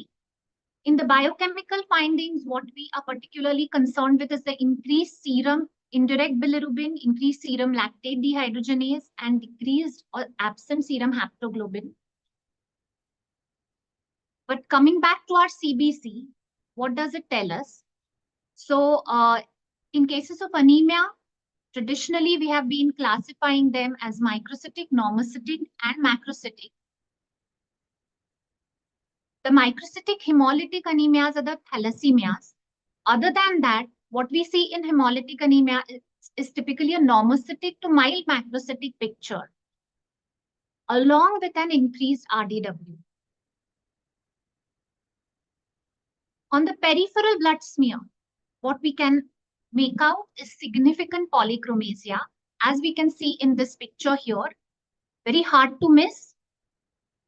And when we see polychromasia on the smear, the primary differential, though, is hemolysis. We should also consider early response to hematinics, acute blood loss, and bone marrow stimulation. The other abnormalities on the peripheral blood smear, we should look for cells like target cells, sickle cells, schistocytes, spherocytes, marked red cell agglutination, which would give us a direction towards the diagnosis of the hemolytic anemia. So our investigation comprises all these features put together, as can be seen here in the slide. While preparing for this presentation, I went through a few articles which gave us a methodical approach or an algorithm to the diagnosis of anemia, in particular hemolytic anemias. And I found this one particular article from De Gruyter quite interesting, where they have classified anemias based on the reticulocyte production index. Anemia with RPI of more than 2% was defined as anemia with reticulocytosis and further worked up. Initially, early response to hematinics was ruled out. Then they went on to do the DCT to rule out immune-mediated hemolytic anemias and went on to review the peripheral blood smear for RBC morphology and the specific types of poikilocytes like spherocytes, elliptocytes, stomatocytes, sickle cells, or schistocytes directed the further investigation of the anemia. The types of hemolytic anemias are the hereditary and the acquired. Now, the hereditary would be the anemias which have something to do within the RBCs typically. So these are the thalassemias and hemoglobinopathies affecting the hemoglobin within the RBCs, the red cell enzymes, and the red cell membrane defects. So typically the intracorpuscular defects. The acquired causes of the hemolytic anemias are where something else comes and sits on top of the RBCs and destroys them. So these include the immune-mediated hemolytic anemias, drug toxin-induced, mechanical stress, and microangiopathic hemolytic anemias. Paroxysmal nocturnal hemoglobinuria, I would say, sits on the cusp of intra and extracorpuscular, though it is an acquired genetic disorder associated with complement-mediated lysis due to abnormal cell membrane proteins. I will quickly go through a few cases. Like I mentioned, microcytic anemias, in case of hemolytic anemias, should alert you towards the thalassemias. So this is a 33 years female who had come for an ANC workup to us on the CBC. We had a hemoglobin of 10.4%, gram%, microcytic hypochromic indices, a relatively low RDW and high RBC count. We could see target cells on the peripheral blood smear. Ferritin was near normal and the Menser index was 11.34, suggested a diagnosis of heterozygous beta thalassemia. So we did the HB-HPLC, which revealed a concentration of HbA to 5.2%. So this was a case of heterozygous beta thalassemia. Definitive diagnosis would involve family studies and molecular studies. This was an 11 months female child, severe anemia, very wide RDW. The RBC histogram shows a very wide distribution starting from the race from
hemoglobin with white RDW.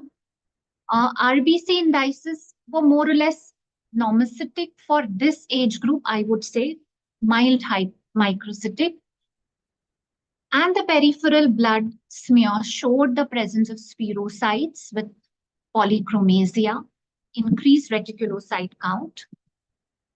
We did the osmotic fragility test in this case, which was increased. Rest of the workup was normal.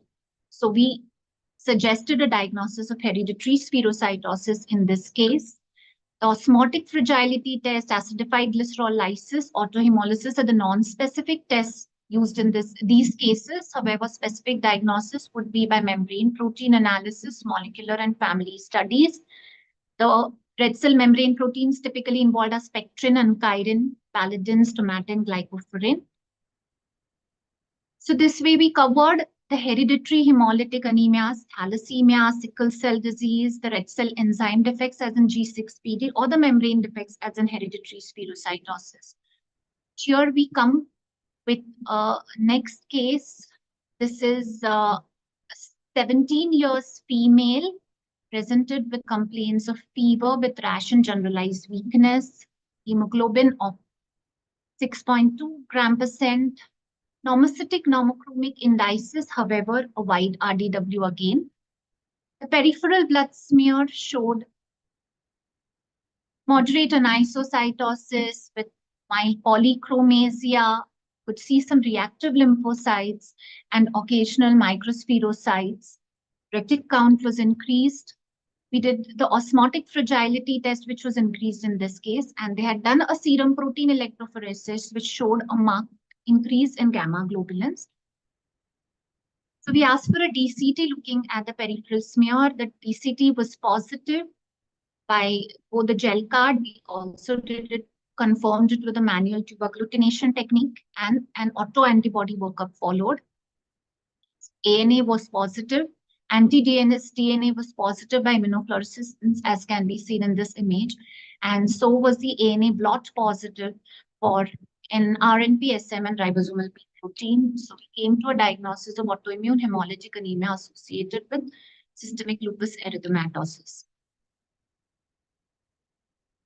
The next case, 83 years male patient, had come to the lab for a regular checkup. What we saw was a hemoglobin was normal, but an MCHC of 89.7, and which gave us a review flag.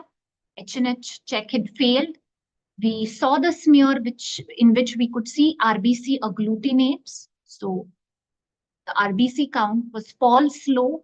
We could see a review flag for both WBCs and the platelets. We reran the CBC after incubation at 37 degrees Celsius.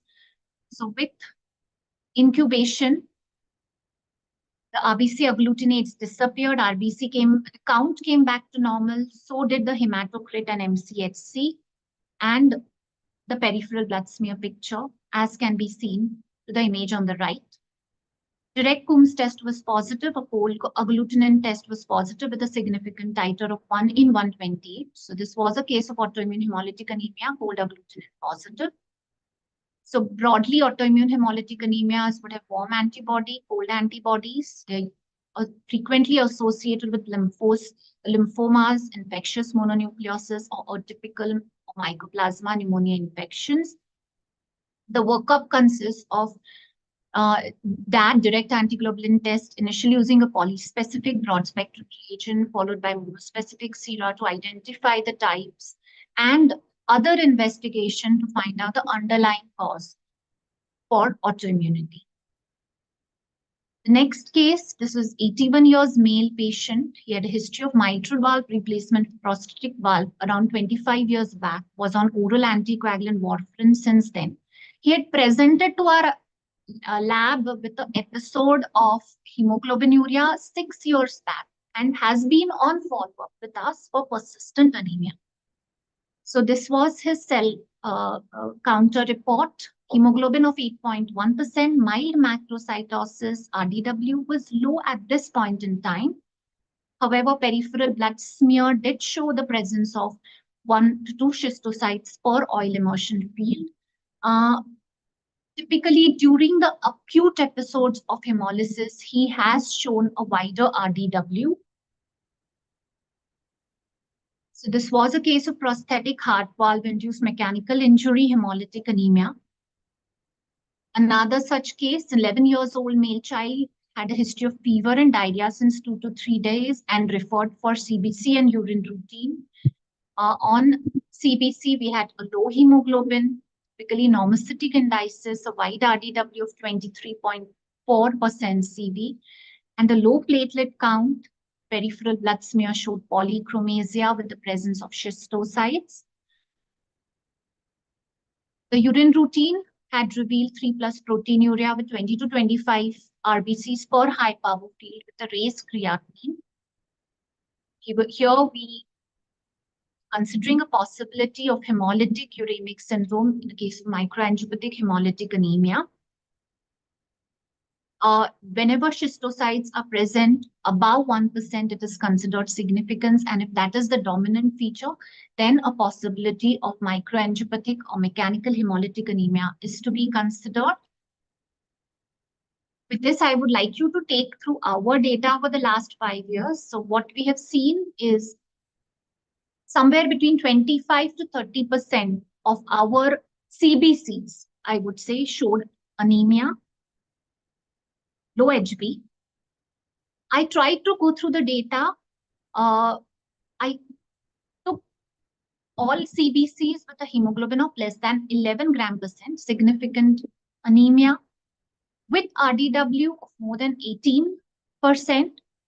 And within this population, MCV somewhere between 80 to 105 femtoliters. So normocytic to mild macrocytic picture with a wide RDW. So about 10% cases. So the cases in purple, about 10% cases of our total. So these would probably require more attention from the respect of hemolytic anemias. I am not saying these would be hemolytic anemias. There would be hemolytic anemias falling in other populations, and there would be other anemias or anemias on hematinic therapy falling within this population, but these should be given more attention. And vis-a-vis this count, we had only doubled to 100 to 150 reticulocytes being done in these cases. Again, want to bring out the same thing that we also have anemia profiles, hemolytic, anemia profile mini, predominantly for nutritional anemias and retic count, but very few retic counts and anemia profiles as such are requested in our practice. So what I would just bring out with this data is the incidence of anemia in routine practice remains high. However, what we see is reticulocyte count has been inadequately ordered in routine private practice, though it has been an important test in the diagnostic algorithm of anemias. Though we are talking about the advanced reticulocyte parameters today. What does the cell counter still not provide us? It is the presence or extent of poikilocytosis. So PBS remains an important tool in the investigation of hemolytic anemias. But can we combine some RBC parameters on the CBC to steer us in the right direction towards the diagnosis of hemolytic anemias? Like I had tried to bring out the population in purple. Of course, I was not considering the microcytic anemias, which include the thalassemias. They have been extensively dealt with previously. With this, I would like to thank my team and thank you all for patient listening, and would be happy to take any question. First, I have to congratulate you. Very nice job. And I would like to make a comment because your question is, can we do something else more for the CBC? And this is really an important question.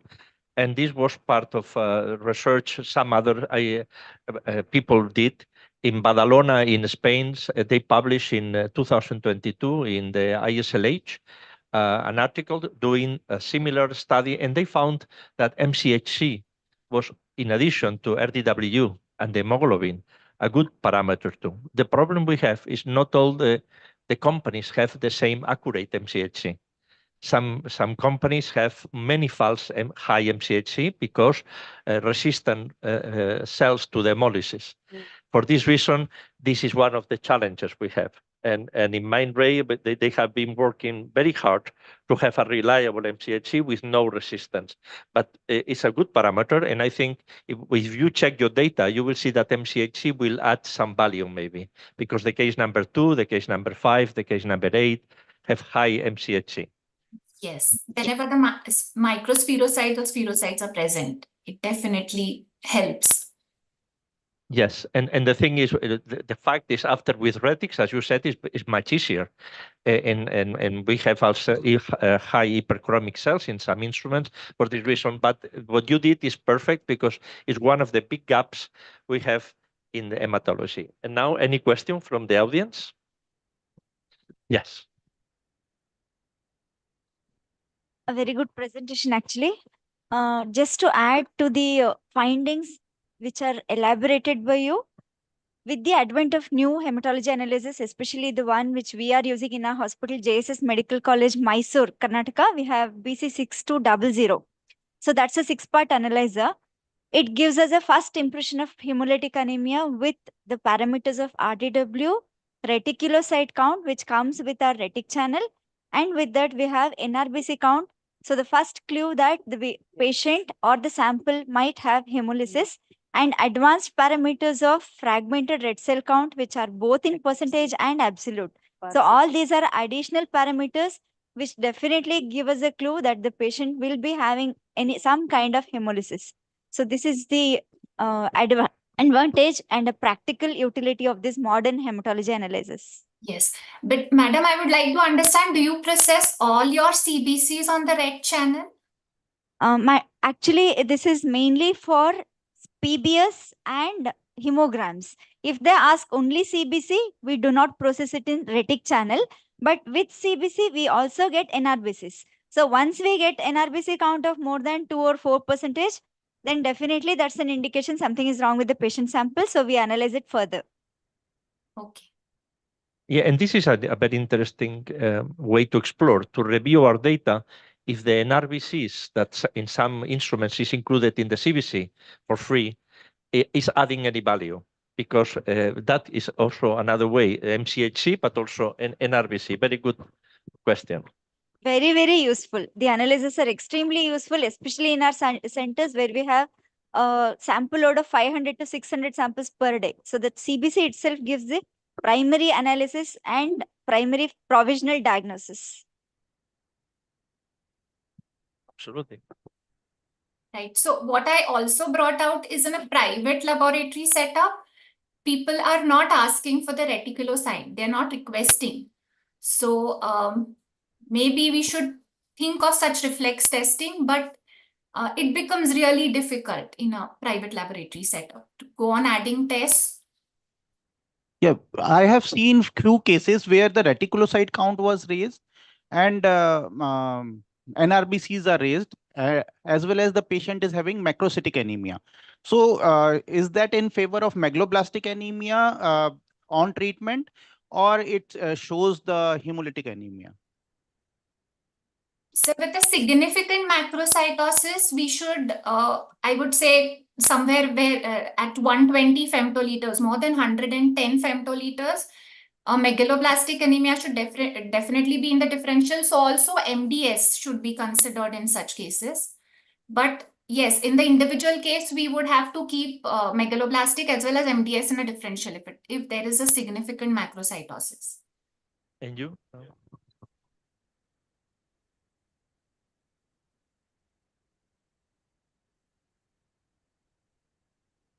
Have you listened to the question? No. Maybe Can you hear me now? Mindray had mentioned about digital imaging being a part of the CBC, that would get over this problem.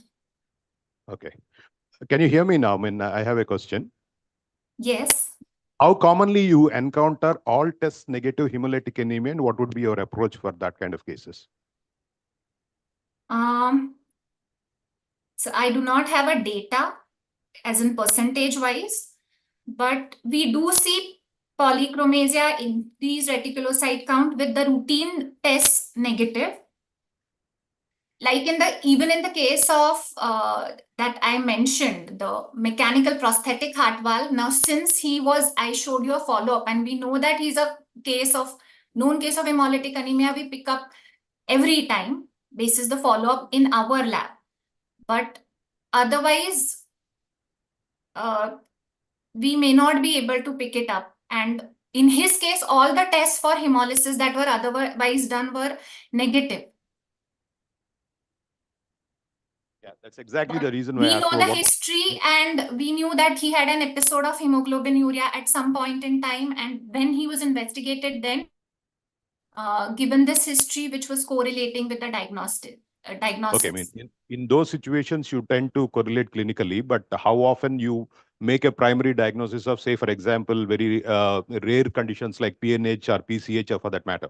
I mean, there may be a drug-induced hemolytic anemia also. I mean, all the tests will come negative. So that is exactly, what would be Yes, the so approach and how statistically, commonly sir, you encounter. I would not be able to give you an answer, but we do see, and often enough, like in Right, our yeah. reporting, and we do not come to a conclusion, but we do see an evidence of hemolysis. On our peripheral smear examination, that we do see an evidence of hemolysis and request to investigate further. And how do you differentiate between a hemolyzed sample versus a hemolytic anemia on your, machine parameters?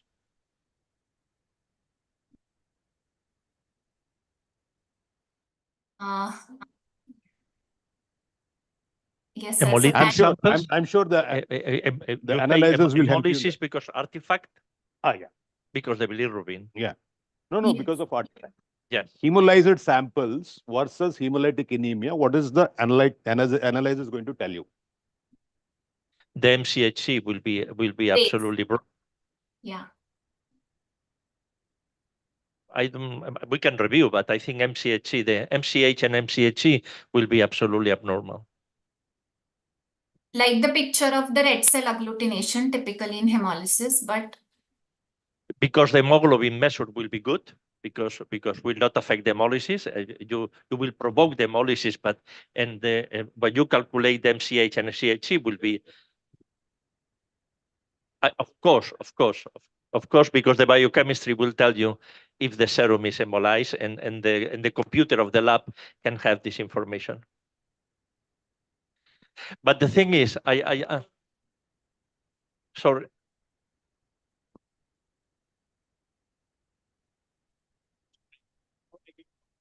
Our DCT is not. Thank you.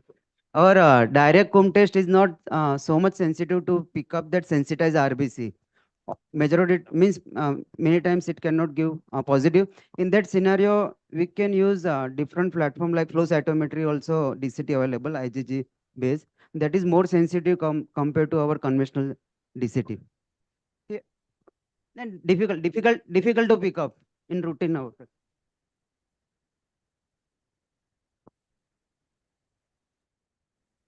Our yeah, our that routine combs contain both C3D and IgG, and we have different anti-sera also. IgG and C3D different also. If you're doing it, it's fine. But Yeah, otherwise, most of the general things, I don't think anybody was doing it with involved C3D. That's the reason why we most often get negativity in Coombs test. So this is in regarding the question which was asked whether we can differentiate hemolyzed sample versus hemolytic anemia. We have had an experience of 2 to 3 cases where we got hemolyzed sample. Initially, the CBC parameters, hemoglobin was normal, RBC count little on a higher side, RDW higher, and then when we looked at the histogram, RBC histogram did not start from a baseline, and the platelet histogram did not reach the baseline, and platelet count was elevated. Going back to the sample, we centrifuged the sample and we could make out the plasma that was hemolyzed. So initially, the CBC parameters gave an evidence definitely that there is artifactual increased pseudo thrombocytosis because of the fragmented RBCs which were picked. So these histograms are again very, very useful because we have picked it up in our hospital. Okay, Sir, looking for the exciting, yes, Dr. Singh. Yes. See a few things like nucleated RBCs in macrocytic anemia. See, whenever there is a severe macrocytic anemia or megaloblastic anemia, extramedullary hemopoiesis starts occurring in the spleen, as a result of which the nucleated RBCs are thrown into the peripheral blood. So it is not an unusual finding to find nucleated RBCs in a peripheral smear of macrocytic anemia. Another thing is regarding C3D. See, I feel that once you find that agglutinates are there by the MCV reading only, I feel it is our duty to have a look at the peripheral smear. And if we find agglutinates, we must do C3D testing, because otherwise we are going to miss a case of cold agglutinin disease. Third thing about hemolytic anemias versus hemolyzed sample. See, hemolyzed sample may not alter much as far as MCV, MCH, or platelets are concerned. It is only once you have a look at the sample, you will be able to say that there is hemolysis of the sample. Now, which could be due to PNH, it could be due to PCH, or it could be a sample collection problem. So the only thing is, again, revert back to the peripheral smear, or maybe sometimes urine examination for hemoglobin or for hemosiderin is really helpful in these cases. I will add to this discussion a case that I will always remember because that was saving the life of the young lady. It was a lady that came to the hospital with incredible hemolytic anemia. They were transfusing, but hemolysis and hemolysis. And finally, in the laboratory, we made what the doctor recommends to centrifugate the sample, the hematological sample, and we saw that the plasma was green, was biliverdin.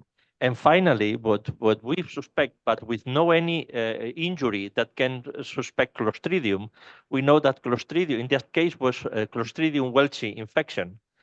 But the focus was digestive, with no any leg with ulcers or anything. But you never forget that. A lot of NRBCs, a lot of reticulocytes, and hemolytic anemia, and we recommended to give penicillin to this young lady, and the lady was saved just because the very fast reaction of the laboratory.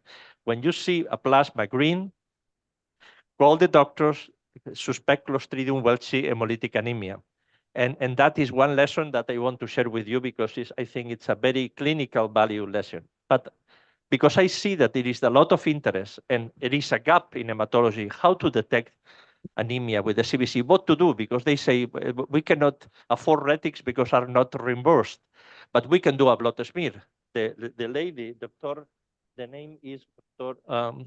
It says Binanti. She said that polychromasia is very clear. We don't have to, if we don't pay for the retics, we can do a blood smear and to see the polychromasia. And if we see polychromasia, I think we have to do retics.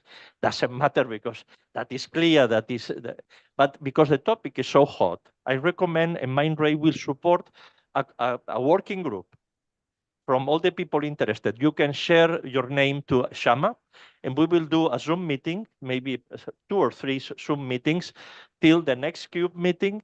Maybe we can consensus a cutoff for RDW, a cutoff for MCHC, for NRBC, as somebody presented here.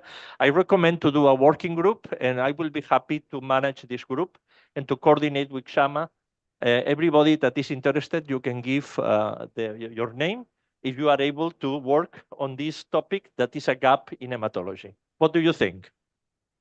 Do you agree? Yes, that would be great. Perfect. In this case, we will share experiences because, as I suppose, it's a hot topic.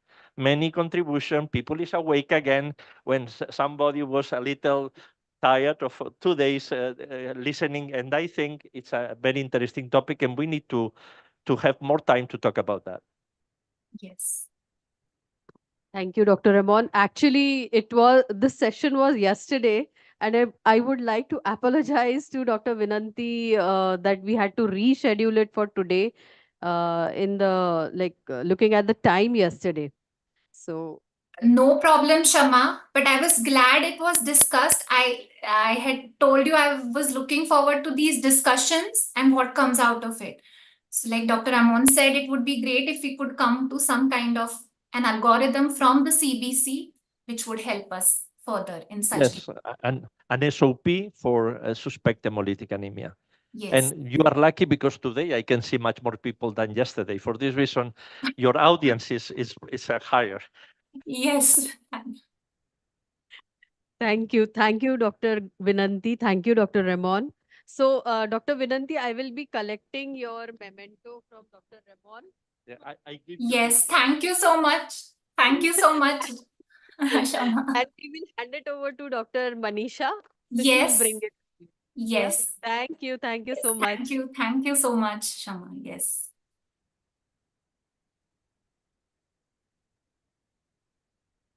So next session for the day, Dr. Rajalakshmi. I know we have two more sessions remaining.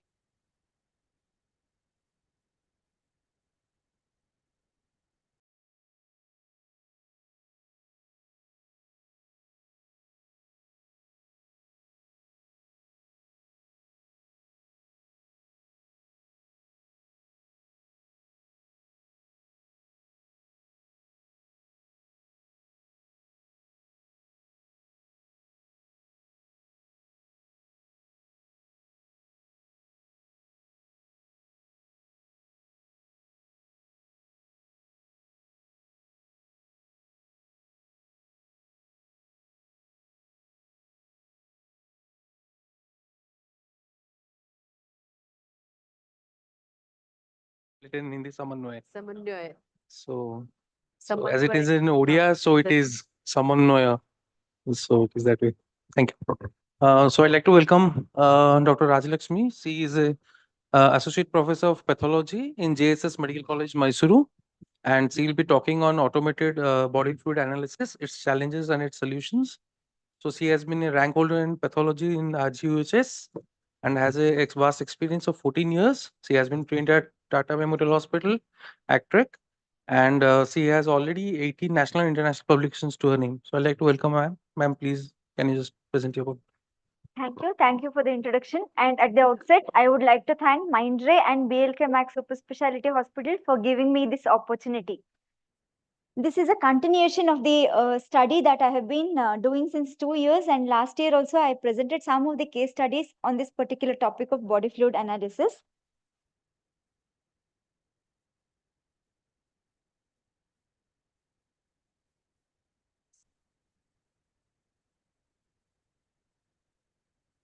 Yeah.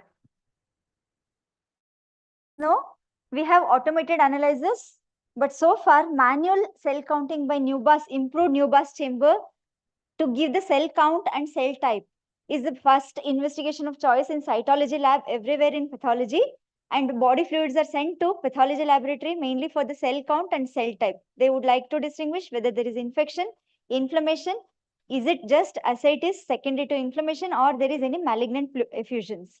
So that way, for years and decades, we've been using Neoplastic chamber, improved Neoplastic chamber for cell type and cell counting. However, this microscopic counting is many times having poor standardization, higher inter-observer variability, low reproducibility, and high turnaround time. With the advent of modern hematology analyzers, we have a dedicated body fluid module or body fluid mode where a more accurate cell counting can be done. With regard to that, body fluid analysis, we also have diff scatter plots which help in identification of the different cell populations based on their cell size, granularity, and fluorescence properties of the particular cell populations. We are using Mindray BC 6200 or 600 in the body fluid mode, where this measures the nucleated cell count by hydrodynamic focusing SF cube analysis after lysis of the cells and fluorescent staining of the cells. The cells are classified into different cell types with a 3D scatter plot according to their internal complexity And this is the scatter plot that we get. And here, this is the area of HFBF, that is high fluorescent body fluid cells. And this is the area of mononuclear cells, which is composed of lymphocytes and monocytes. And this is the area of neutrophils and eosinophils, polymorphonuclear cells. So this is the diff scatter plot that we get it after we run the samples in body fluid mode. So this is what I explained now. And these high fluorescent body fluid cells are inclusive of the malignant cells, which may be reactive mesothelial cells as well. So both the populations of mesothelial and malignant cells are picked up in the gating of HFBF cells.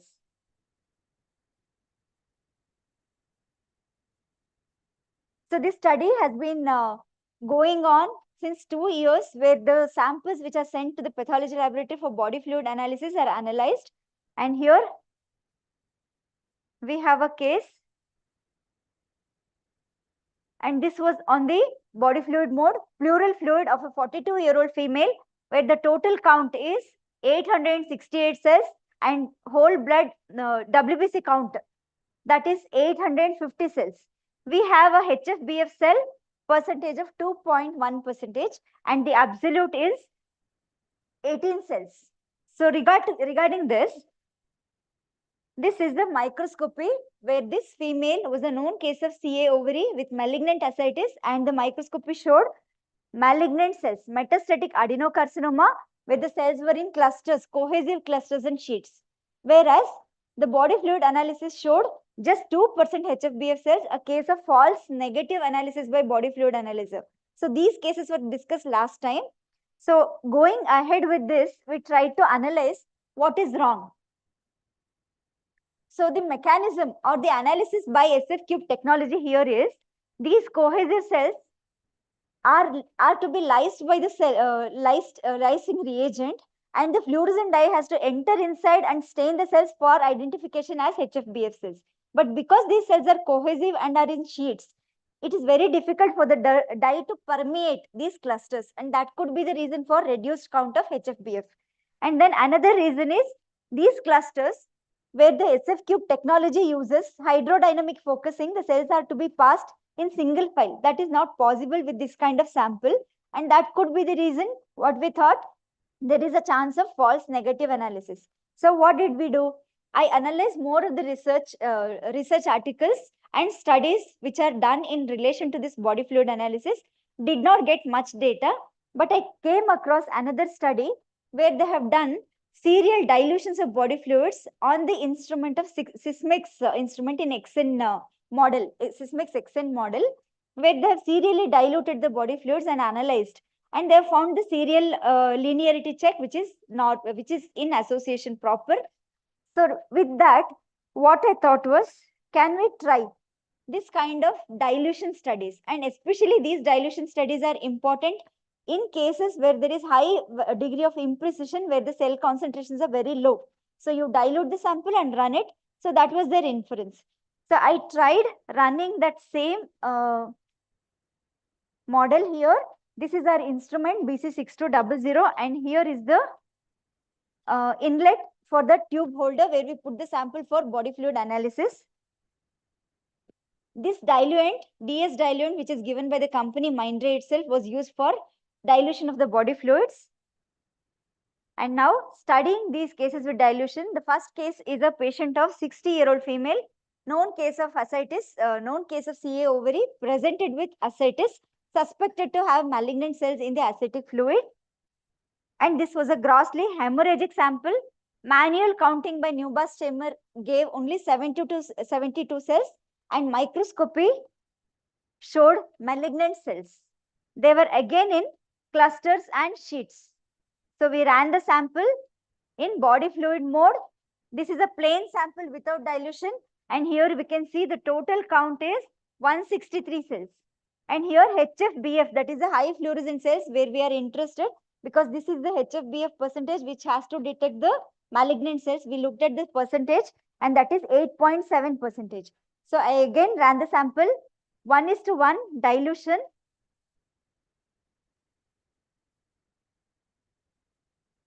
So here, after diluting, the total count was 82. number of cells have come down, but what has happened to the HFBF? The percentage has gone high. That is 17% HFBF cells. So we were happy. Again, I tried another case, and this is the area of HFBF cells. This is plain and this is after dilution. Both the areas are showing high fluorescent cells, whereas here the total cells have come down after dilution. So this was the first case where manually we had only 72 cells, and this is the automated cell count which gave 163 cells, and on dilution, that is 1:182 cells, but multiplying with the dilution factor, the count is again equivalent to the plain sample, that is 164. So the linearity is maintained, but the HFBF, the high fluorescent percentage is 8.7 here. After dilution, it is 17%. So we thought this could be useful. So the next case is 71-year-old male, pleural fluid, known case of adenocarcinoma, expected to have malignant cells, and microscopy showed malignant cells in singles, clusters, and sheets. Ran the sample. Total count is 1,270. HFBF is 61% here. Definitely, there is an evidence of malignant cells which are picked up by this instrument, because here both single cells and in clusters are seen. Still, I diluted the sample. This is the area of high fluorescent cells which are detected by the analyzer. And here, after dilution 1:1, the cell count is halved because it is 1:1, 645 cells. But the HFBF cells percentage is 75.7%. That is higher than the plain sample. So again, we thought this could be definitely useful. So this is how we studied the dilutions where we picked up more number of HFBF cells. So the possible explanation which I thought was probably after dilution, there is more spatial arrangement of the cells and more chances for the fluorescent dye to enter inside the cells, and that is why we have a higher cell yield of high fluorescent cells. So right now, the study is still continuous.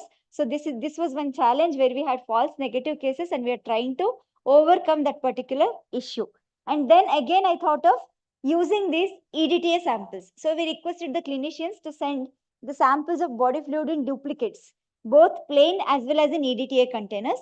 So this is the first case, a 66-year-old male, ascitic fluid, hemorrhagic. There were no malignant cells. So we ran in the body fluid analyzer where the total count was 596. This is just plain without EDTA, and the HF percentage was 3.8%. Again, here the same patient sample sent in EDTA was analyzed where the total count is 636. HFBF high fluorescent cells are just 6.9%.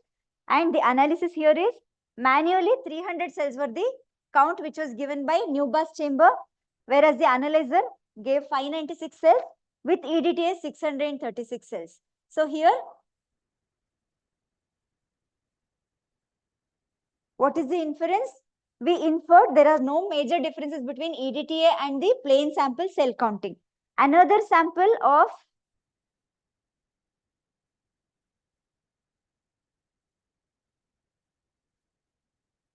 EDTA, 55-year-old male, ascitic fluid, no malignant cells, manual cell counting by Neoplastic chamber yielded 30 cells.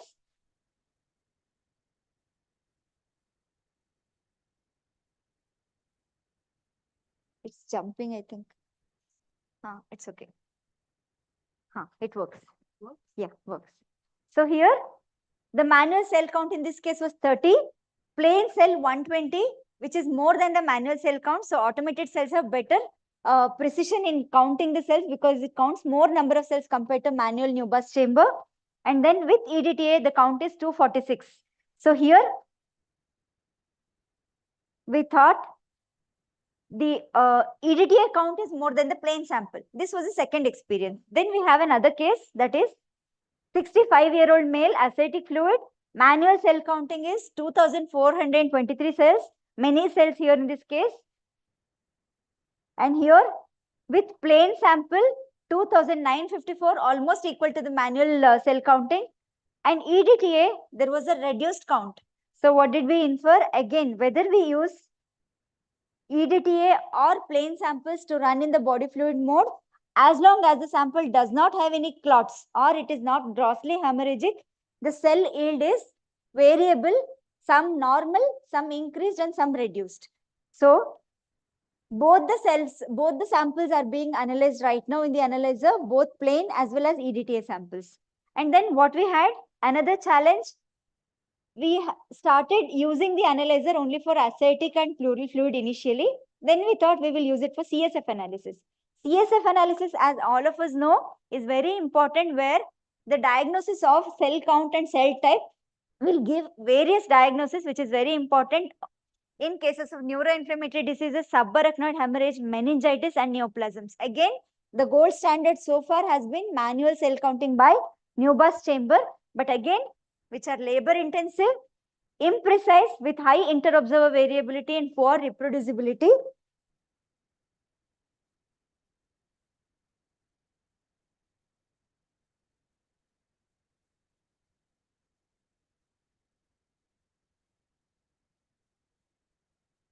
I can move here, right? Okay.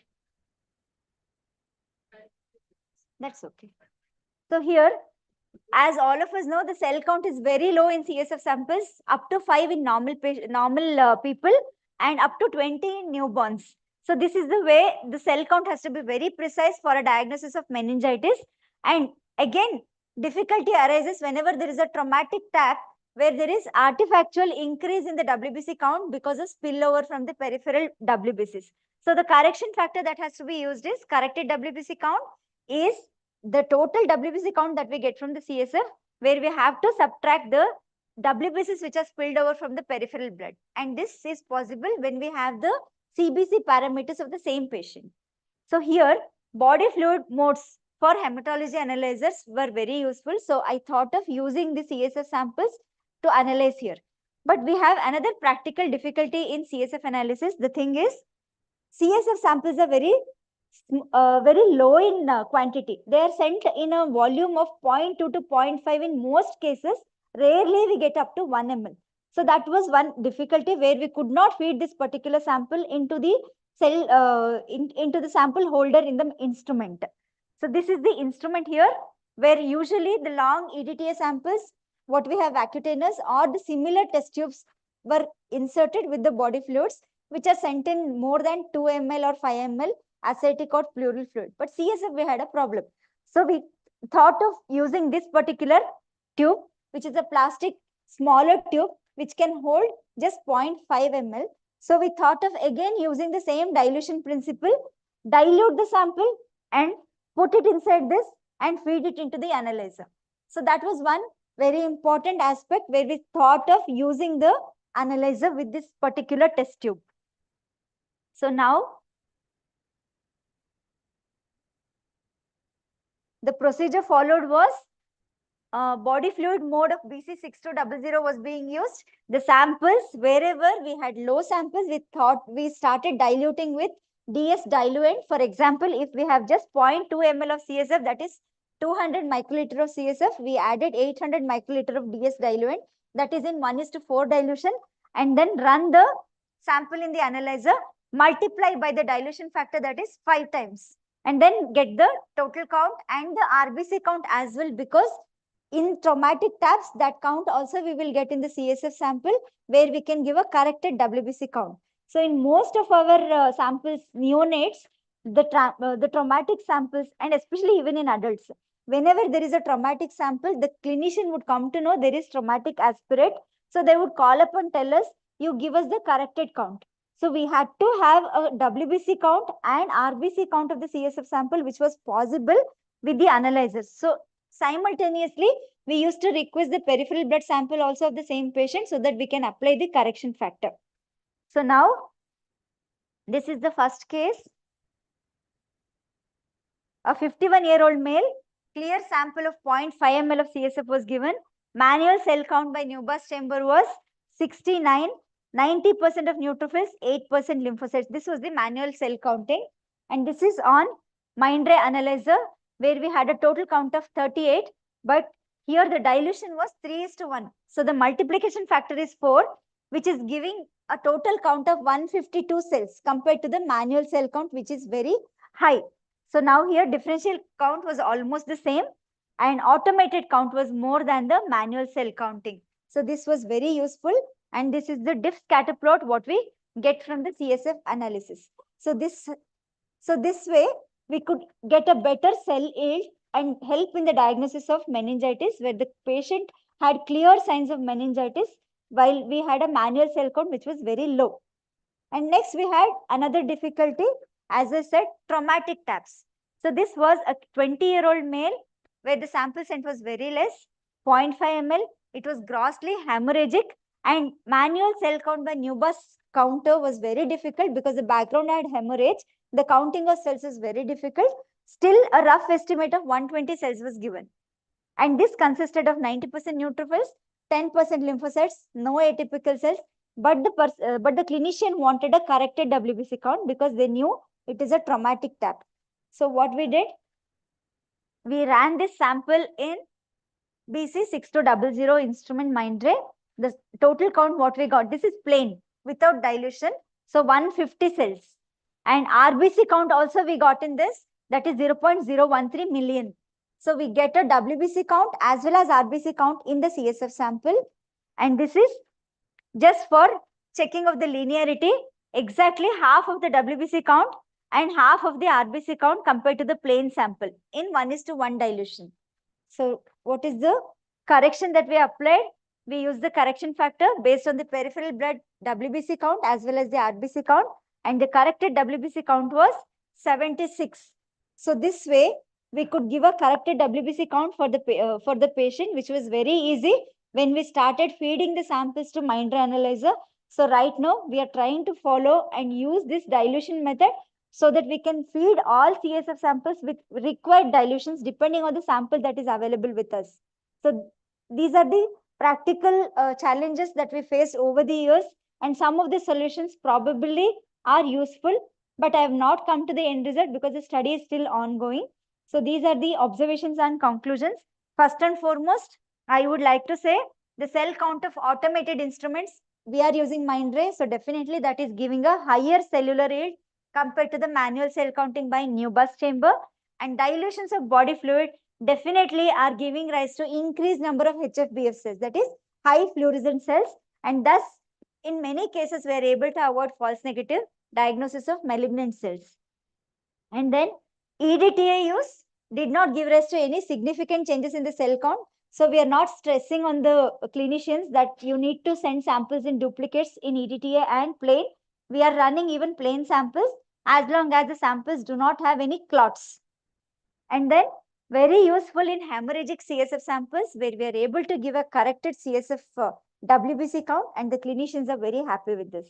And I thank the advent of this body fluid technology and mode and Mindray for helping us out with this analysis. I thank Dr. Raman sir and Kshama for the previous analysis which we had, and right now we are using it effectively. Thank you so much.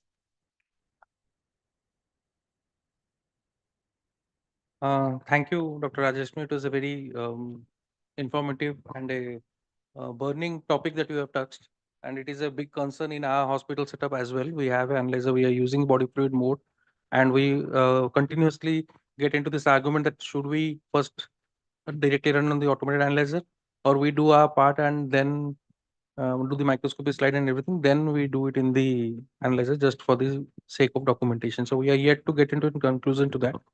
So your talk would have helped many of us here.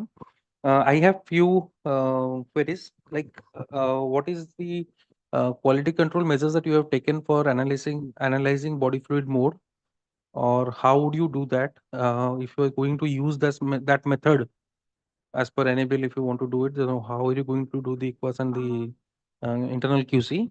That is one of the questions. Second is in the cases where you showed there was adenocarcinoma, where there were clusters to be seen, in those cases that is a definite problem, because the cell count is total nucleated cells minus the total and the WBC. Some analyzes. This the addition of WBC plus HFBF cells. Yes, some analyzers do it different way around. Yeah. They count the total nucleated cells and then subtract the WBCs, and then they get the body fluid cells. So in that case, we face a difficulty when there are adenocarcinoma where we found clusters. So in microscopy, the cell count was higher, Neubauer chamber, and the machine count was on a lower side.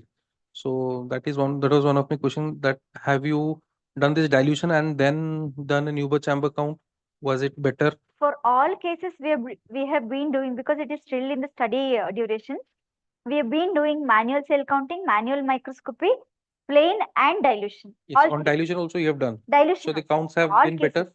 in Counts Newber will be chamber? definitely better. No, in Than Newber chamber. Newber's chamber. No. No, my We are question getting- is, after dilution, have you compared Newber chamber versus the machine? No. After dilution, I have not run the sample again in Newber's chamber. Newber's is without dilution. All samples in Newber's chamber are being analyzed in the traditional method, that is without dilution and without EDTA. So we cannot say conclusively that the diluting fluid is helping improve the spatial arrangement or the clearing out the clusters. So we cannot comment on that. Yeah, exactly. See, the reason is, first we compare manual microscopy, where we are seeing the arrangement of the cells.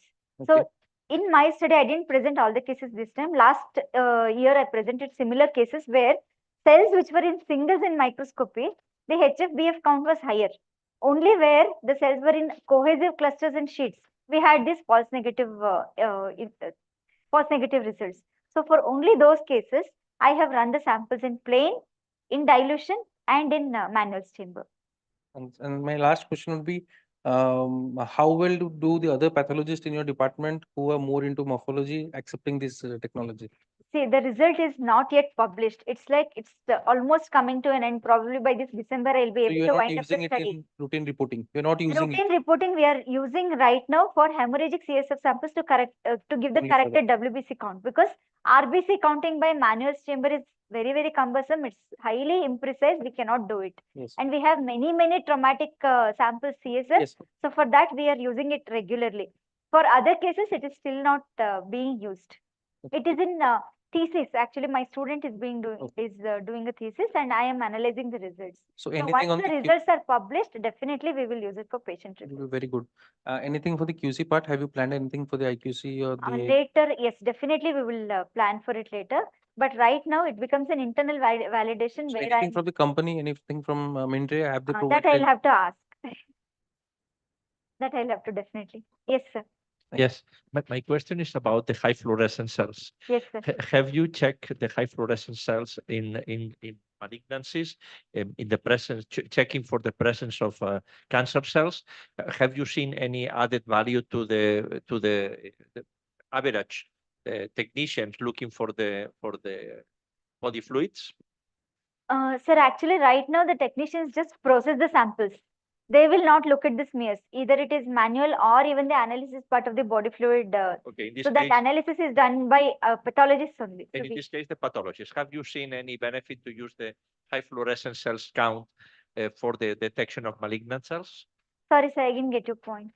Yeah, the instrument reports in the research parameters high fluorescent cells. Yes, sir. Some of the customers, for example, in ISLH 2022, they have presented the data detecting, analyzing 30 cancers with body fluids, with malignant cells in the body fluids, that they have checked that it has some help. Definitely, sir. That is our main intention. That is the reason why I'm diluting the samples.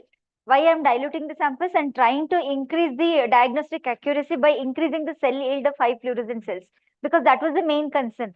Initially, even now we use it. Whenever we have reactive mesothelial cells, even they are picked up in the region of HFBS cells. Okay. But we need a comparison with microscopy to say definitely whether they're malignant or not. Okay. She presented that first. Last year I You were presented out, the same. yeah, you had been out. Have you used it in any case of acute lymphoblastic leukemia where we have to take the CSF and then count the blast count? So far, I never came across any case with CSF involvement of ALL. I had no No, samples. because it is done as a routine during the maintenance therapy in cases of ALL. We Yes, have sir. to do CSF counts because CSF relapse is known to occur in cases of ALL. Sir, our hospital, it doesn't have an oncology, hemato-oncology, so we will not get these cases at all. Anybody So far- else who has an experience with it? No. Thank you. We have hematologists now, so right now, Just one observation. It's an excellent study and good idea. Why can't you to separate the malignant cells? Have you tried with LBS? Liquid-based cytology. Liquid-based. That LBC. fluid. Yes. You try that, I think the cells will separate easily and then you can count them. Later, we can feed that particular sample into analyzer. Yeah. Yes, You can try we that try. as That we another can try. alternative. The thing is, right now we have Easy Prep that is installed just last month. So initially, when we started with this study, we did not have that equipment. Only since last month we are using it. That would be the next part of the study. Yes, that will give you the correct. Thank you. Exactly. Thank you. Thank you so much for the suggestions. Thank you, Dr. Rajalakshmi. May I request Dr. Samanyoy to felicitate our speaker, please? May I request Dr. Sankar to please felicitate our chairperson also?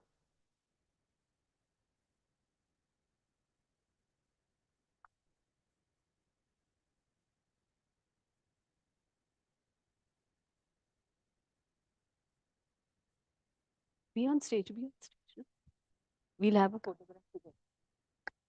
May I request Dr. Sankar to felicitate our chairperson, please?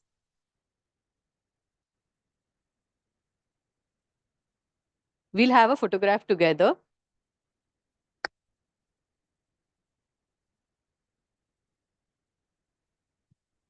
Thank you, everyone. Now we move to the second last session of the day with Dr. Ramon as the speaker and Dr. Sankar as the chairperson. We'll do that. Disintegrate that and let's see, no?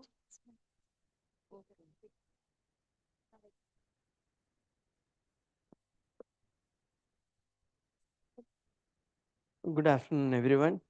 Thank you, Chama, and thank you, Mindray, for inviting me here. My job is very easy because I don't have to introduce Ramon. So there is a lot of food for thought in the last few, but everybody is waiting for the food for the stomach. So I'm sure, as usual, Dr. Raman will be quickly going through this and we'll enjoy his topic as usual. Thank you, sir.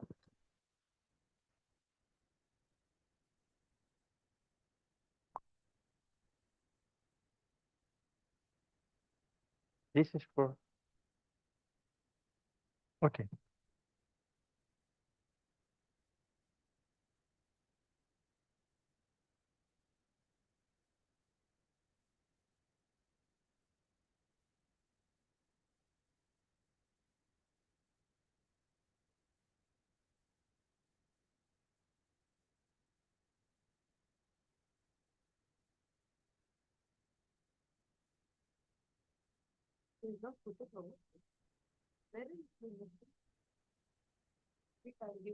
Give me a pen drive.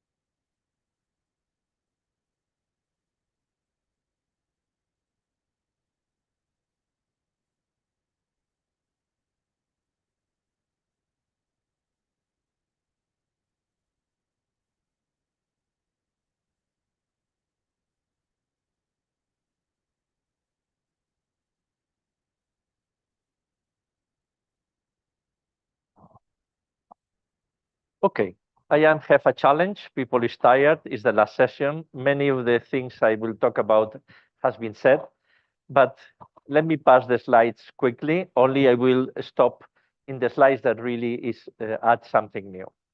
And first, let me talk about where it comes from cell population data. Cell population data come a long, long time ago. Okay, in 1999. In 1999. I was facing a problem in the laboratory in that the clinicians and the laboratory people were complaining about one flag in mature bands that have was very sensitive but not specific. And we don't know how to deal with it because when you have a lot of false positive, the people in the lab have a trend to ignore it.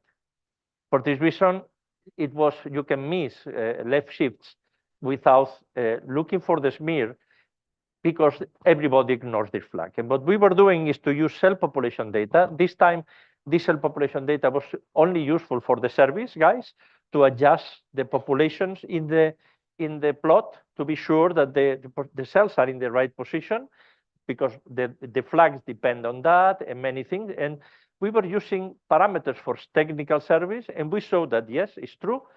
It are good for technical service to adjust the instrument, but once they are good, they change because diseases, because clinical situations.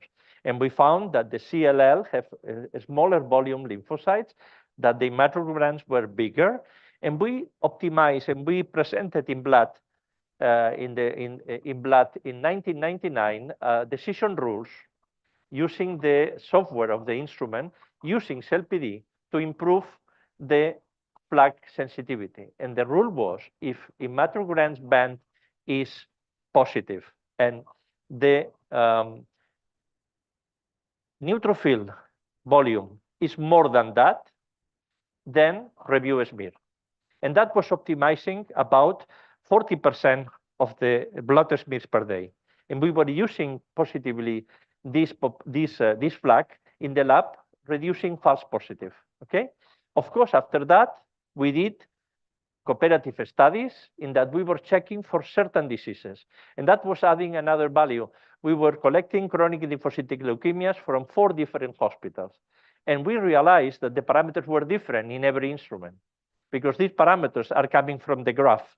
And even if the service tried to put together, they have different values. And we found a method calculating our own normal values, but not normal. You don't need to check that they don't have any clinical. Yes, samples that are not flagged and numerically are normal. CellPD are useful to calibrate and to adjust, to put together all the samples of CLLs from 4 hospitals all together.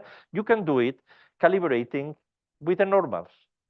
If you have different normals, you adjust also a factor to the CLLs.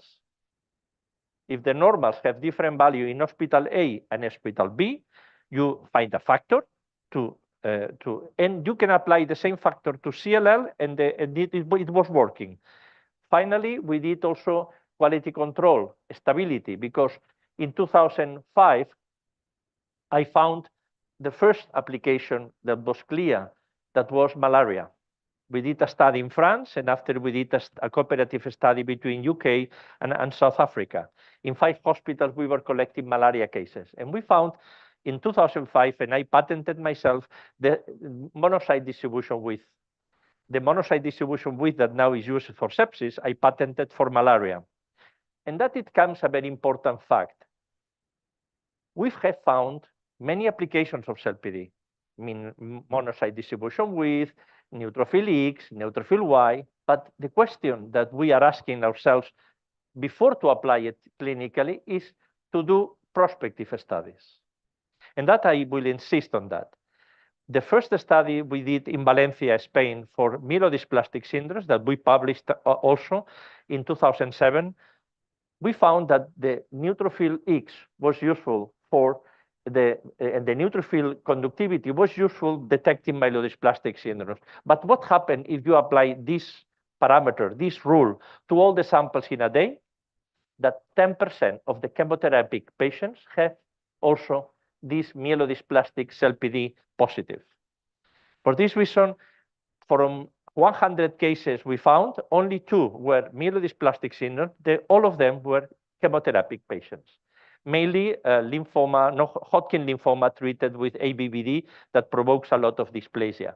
But this was useful because we found the patients have neutrophil degranulation, but they were not myelodysplastic syndromes.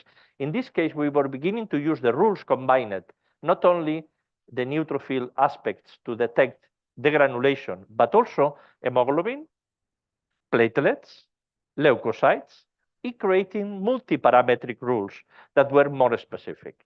This is the reason if we use MDW, that now is used for sepsis, but is very useful for malaria, and is very useful for dengue. If we apply it prospectively, also is positive in megaloblastic anemia. For this reason, if we use it, yes, we need to know the false positive, and we need to combine them with different other parameters to be more specific. I will try to show you this with facts. We are going to talk about the sepsis diagnosis as fast as possible, other infection diagnosis with cell-PD, blood neoplastic diseases, mainly myelodysplastic syndromes, anemia diagnosis, case studies, and conclusion.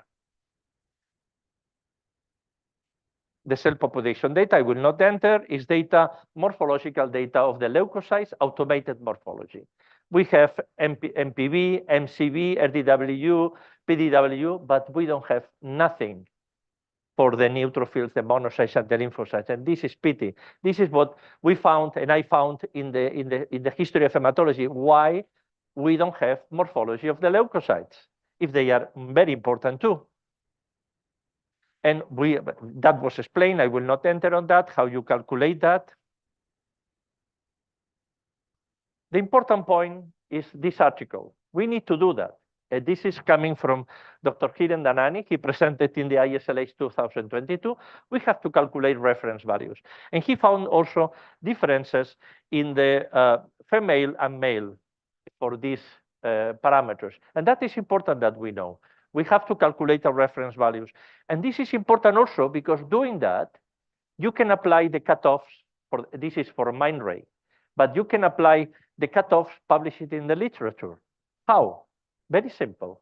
If Dr. I don't know, from Italy, Dr. Landucci present an article on sepsis saying that the normals have this value for neutrophil fluorescence, and the cutoff for sepsis is minus 200. My reference value for neutrophil Y is neutrophil Y, normal, median is 400A, my cutoff will be X.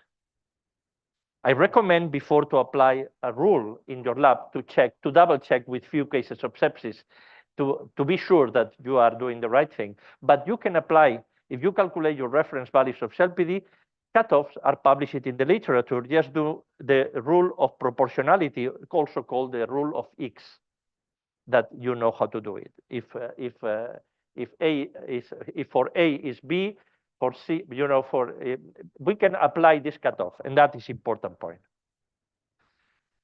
From the position of the cells are very important because also we will calculate the different abnormal populations, like the high fluorescent cells, like the macrogrands, etc., etc. Sepsis. Here we see how the monocyte change in sepsis. Vacuolization, activation, it's important. Monocytes are very important. And this is one of the first articles was done about sepsis from China, in that we can see that the neutrophil Y was very different in controls from sepsis. But you can see bacterial infections were different from control, but not significantly different. But what's really different was sepsis, that have the neutrophil fluorescence much more different. Neutrophil X was also different, 333 and 383. Monocytes also. And CRP, we will see after, is also different, but we will see the cutoffs and the ROC curves for each parameter. Here, you can see that the best parameter was neutrophil Y. All of them were good. But neutrophil Y has the ROC curve of 0.877. Look CRP, 0.79. Procalcitonin, similar in other studies. Why we are not using these parameters? Why we are not applying that if we have an instrument that gives these parameters for free? And that is the question, okay? To apply this cutoff in my lab, I need to calculate my reference values, and the same I do for the SAM coagulation test. I have to calculate every 2 weeks or every week, double check that the reference values are very simple. It's very simple. Export the database of your instrument Mindray to an Excel file, eliminate the flagging, and calculate the numerical normals that have normal hemoglobin, normal RDW, normal eosinophils, normal myelocytes, normal platelets, normal MPV, and you can use these parameters for internal use. because you can create double checking, or you can check the blood smear to confirm if there are metamyelocytes, myelocytes, to see any parameter. For the reason, we cannot ignore this parameter that is far away from all the others. Neutrophil fluorescence has demonstrated the best performance. The second, monocyte X, monocyte complexity, because in these back walls, these changes in the morphology of the monocytes, but monocytes have another power. And that also comes for NDW. Both monocytes add value, clinical value to sepsis, because they are predictors. IPF has demonstrated, and monocyte X has been demonstrated predictors. That represents that before the cytokine storm, the same happened for dengue, the same happened for COVID. Before it comes, the cytokine storm, the blood pressure goes down, it becomes first the monocyte. For the reason is not only, maybe the ROC curve is not so good. It's good because it's 0.79, better than or equal than CRP. But the monocytes are predictors of severe sepsis or dramatic sepsis when the blood pressure goes down, when you have the cytokine storm. For this, pay attention. We don't have to see only ROC curves. We have to see. And here is somebody from Mindray, but I pray Mindray, all the companies, we need a screen in the instruments in that we can see the same patient for 3 or 4 parameters for sepsis or for dengue, all the evolution day by day, to see not only the cutoff, the evolution every day. Because what you will see in COVID, and you will see, is that it's very important, more than one single parameter, to see what's happening in the time with these parameters. Here, another study showing the same. In this case, it's a different study with different population, in that neutrophil Y was showing also very good performance, but in this study, monocytes, distribution width of the scatter, of the site scatter was the best. In this case was 0.848. Procalcitonin, 0.829. You know, depending the study, one is better than other, but monocytes or neutrophils are always there. Monocyte X or neutrophil Y is always there. But look, procalcitonin, you have to spend a lot of money, and you have a parameter that have better ROC curve than procalcitonin for sepsis. We have to use it. No way. Another study from Italy, in that they did a multivariate model combining all these parameters. They combine in a logistic regression hemoglobin, RDW, monocyte absolute number, neutrophil X, zeta, all together, and the ROC curve had a ROC curve of 0.92. You see, for sepsis, that is what we are working, because also using only monocytes, you have malaria also positive, dengue positive. You cannot, or B12 deficiency. We have to use multivariate analysis, 2 or 3 parameters. And that is what we are doing. And Mindray is choosing this option, to use a multiparametric solution to flag sepsis. There are people more ambitious, and they are using artificial intelligence to do that. And they found that the multiple layer perceptron is the best method, combining parameters, to combining the same parameters, neutrophil Y, neutrophil Z, monocyte Y, monocyte Z. They are using complex artificial intelligence to get the same.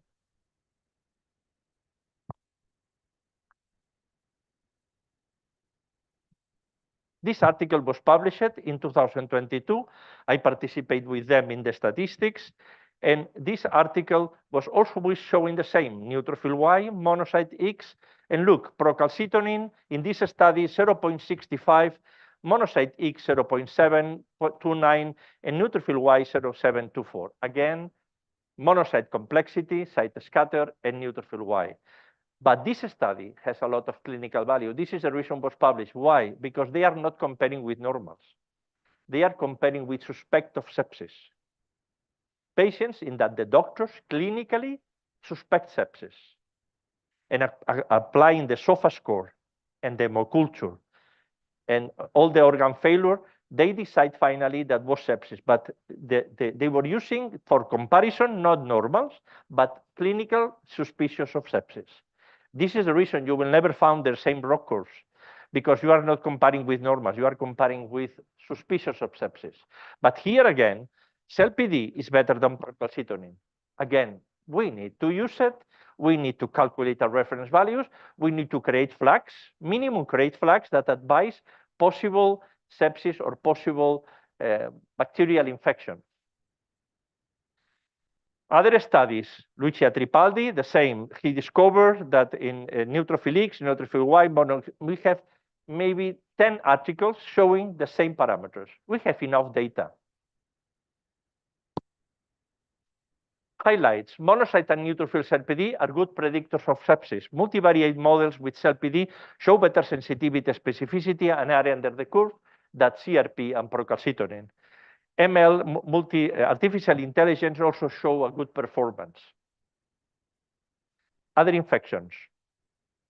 This is a study that we were doing in pneumonia. In pneumonia, also, we were using the combination of leukocytes and monocyte distribution of the site scatter. But you see, monocyte distribution of the scatter is not only good for sepsis, it's good for pneumonia.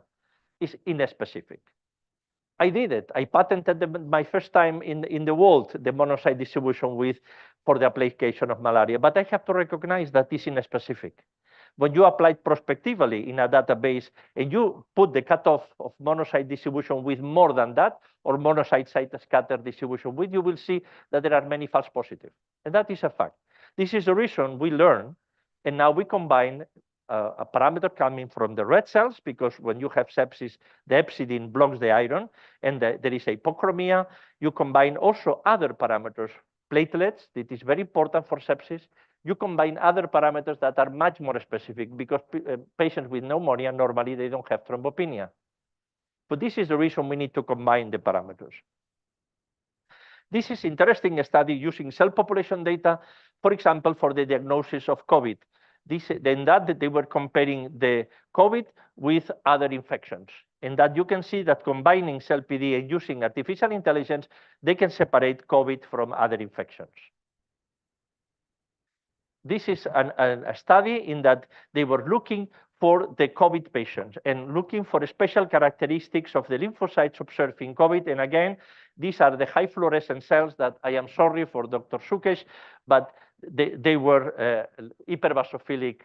And you know, he was showing a graph from another instrument. I can talk about our instrument. And in our instrument, if there is no leukemia, no thrombopenia, anemia, and leukocytosis, you can find that 89% of the cases are high fluorescent cells. And I am sorry, Dr. Sukesh.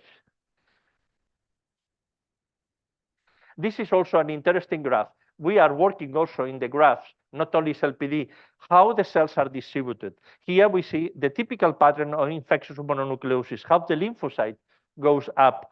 But also, we have to check this area. In mononucleosis, there are apoptotic lymphocytes, and they are here in this area of debris. We need to pay attention because this is typical for Epstein-Barr infection. And I recommend everybody this graph. If you find something like that in your lab, please do a poster and put the typical graph of mononucleosis, the typical graph of a high-risk cell leukemia in the place that the people is validating, because that will help them to detect that. When they see a typical example of Candida albicans, sepsis for Candida albicans, you see a special, in the debris, a special plot. This helps to increase the detection of diseases. And you see the population here in the cube. Sorry. Because it's moving. You see the cube?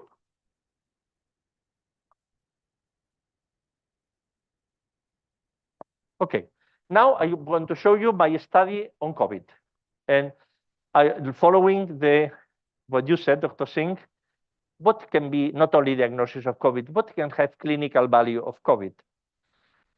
I got the data in an Excel file from many patients of COVID, and I will look in what I can add that will change the procedure of the clinicians with these patients, not only to diagnose severe COVID, to diagnose mild COVID, to diagnose moderate COVID. You will see what is the approach I was proposing. What I did is to classify the samples in 3 groups: group 1, group 2, and group 3. You know, mild COVID, moderate COVID, and severe COVID. And first, I was looking for the differences between the different values, cell population data, you know, and different parameters to differentiate both groups.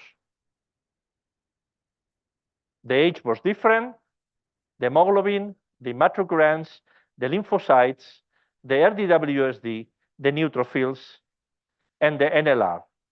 And the platelets were different. You see the platelets that in severe COVID were also lower, but not in the moderate.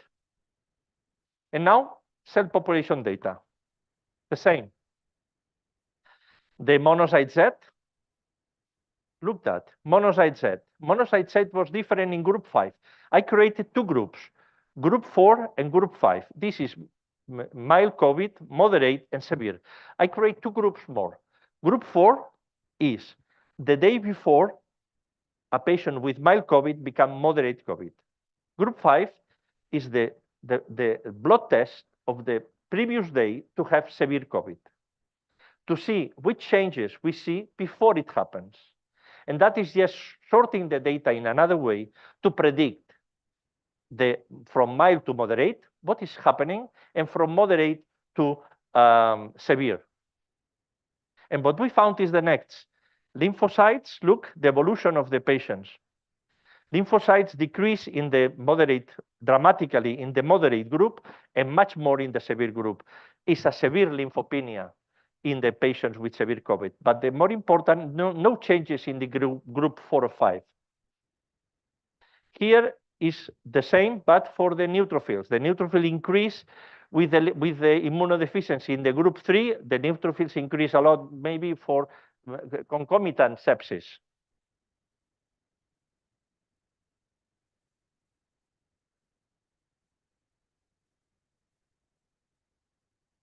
Not moving. These are the changes we can see in the moderate severe cases in COVID.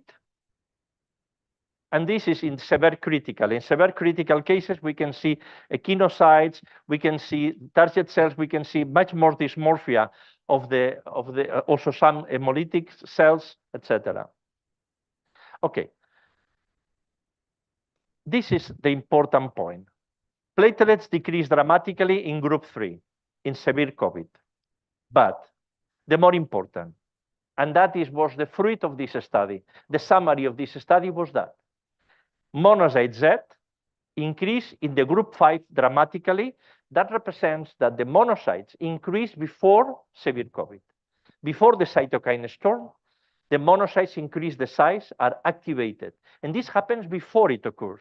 That represents if you have to do something, do it before, not when it's too late.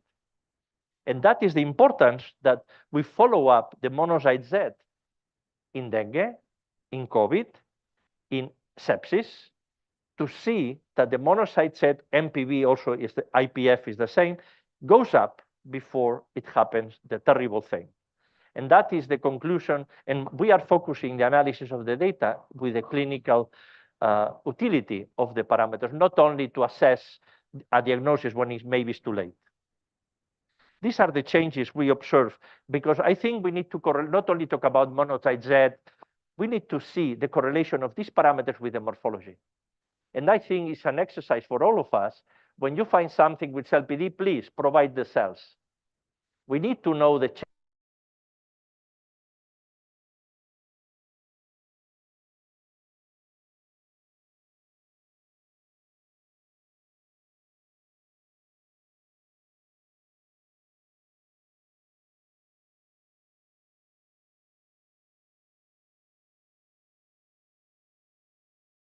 in the same group.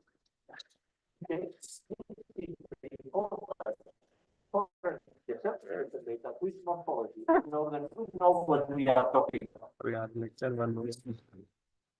And here you see the monocyte type, how it changed the group of severe COVID and previous to severe COVID. It increased before very significantly. And here you can see case by case. This is one case in that we can see day by day what's happening. And look, here is the day 5, or in the second day, here we don't have values. Here was before severe COVID. Here was a severe COVID, and this patient died after. And you can see that before the happened severe COVID, the monocyte cell was higher than after. Again, another case. Here was in a group 1, here was in a group 4, that is before, this was a mild COVID. Before the moderate severe COVID, it increased the monocyte, and after it decreased. That represents not only the change from moderate to severe, also from mild to moderate. It's before a change in the monocyte. And that is the evolution of all the patients. This is another study in that we see the use of the infected neutrophils. And we found that it was better for Plasmodium vivax for one simple reason. In China, where we are developing the algorithm for the infected red cells, was made with vivax.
It goes up before the cytokine storm. And the ROC curve shows very good sensitivity and specificity. Okay, conclusion.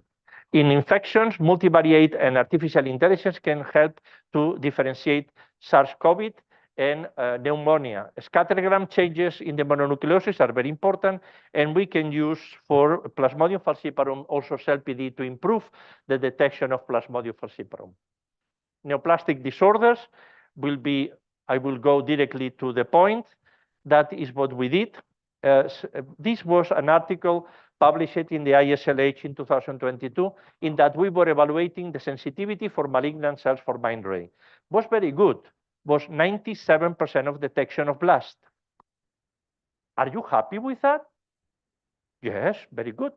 Beckman Coulter, in the time I was working there, I was having 87% of detection. Sysmex don't have 97%, I tell you, but I am not happy with 3%. Why? Because you have maybe 300 samples per day. 3% are 9 patients. Look the photos of these people. Are you would like to lose these patients? No, I don't want. But we need to is to work and to do statistics with all the differences in these false negatives from all the others, and we create this rule that include leukocytes, neutrophils, immatricurans, and neutrophil fluorescence to get these two cases that were these 3.3% of the cases also positive. And the results is we were having, we were increasing only 2% of false positive, and we were detecting 100% sensitivity. But the lesson is for you, if you have false negatives, don't waste it, keep it, and keep the cell-PD. We are working with you to create rules based in these false negatives to have, if it's possible, 6 sigma, 0 defects, 100% detection of blast. I love the mistakes, not because I love the mistakes, but I love because we can learn from the mistakes. If you don't keep the mistakes, we cannot improve, okay? And that is the lesson. Please give us your false negatives. We will work like we did here to have 0% of false negative, only adding 2 more cases of false positive. The position is very important. One doctor in Cinzia Tabano explored that the majority of the malignancies are out of the levels of the normal cells. Perfect. Here also the development of neural networks for review-based plots for the blast. Okay, this study, they were using the cell population data for the recovery of promyelocytic leukemia. That is important also. The response to the treatment, Dr. Singh, this is what we look also. Is this patient responding to the ATRA and arsenic trioxide therapy? We can see that they found a correlation of the neutrophil X with the improvement of the promyelocytic leukemia, maturating the abnormal promyelocyte to normal cells. And you can see the evolution. And here, again, how the cells become a little higher. For the reason you see a decrease, and after a normalization of the neutrophil X. And that is also important, how we can follow up the promyelocytic leukemia with cell population data to see if the treatment is effective or not.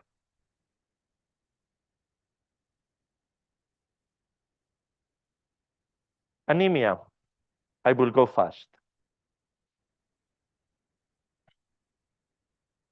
Here, the importance of anemia will be also in myelodysplastic syndromes, because cell population data is useful for anemia too. B12 deficiency, as here Dr. Danani present, in detection of myelodysplastic syndromes.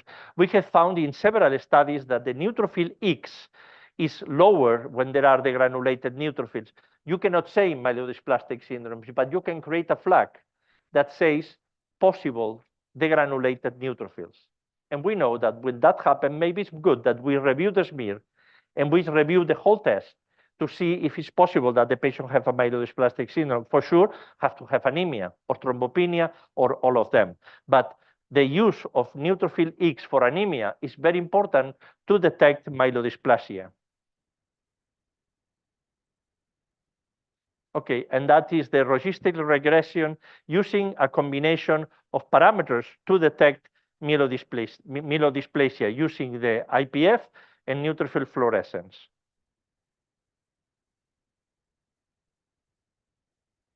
The megaloblastic anemia, you know the studies of Dr. Danani, but also Dr. Urechaga has published the same.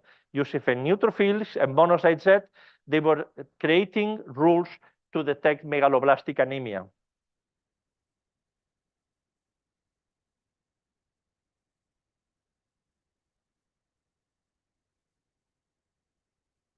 Okay, conclusion. We need to incorporate the different rules we found in the studies in the clinical practice. You can make a photo of that, or Shama will share with you, and our specialists will be happy to implement these rules in your instruments, because we need to be practical. Okay? We need to be practical, and we need to propose you something, and that is probably the more valuable of my conference, how we can apply CLPD to the real practice. Coming from the studies from Dr. Danani, if microcyte percentage is more than 14.6, and neutrophil X more than 387, and neutrophil Z more than 1,832, and hemoglobin lower than 12, then suspect megaloblastic anemia or megaloblastic cells.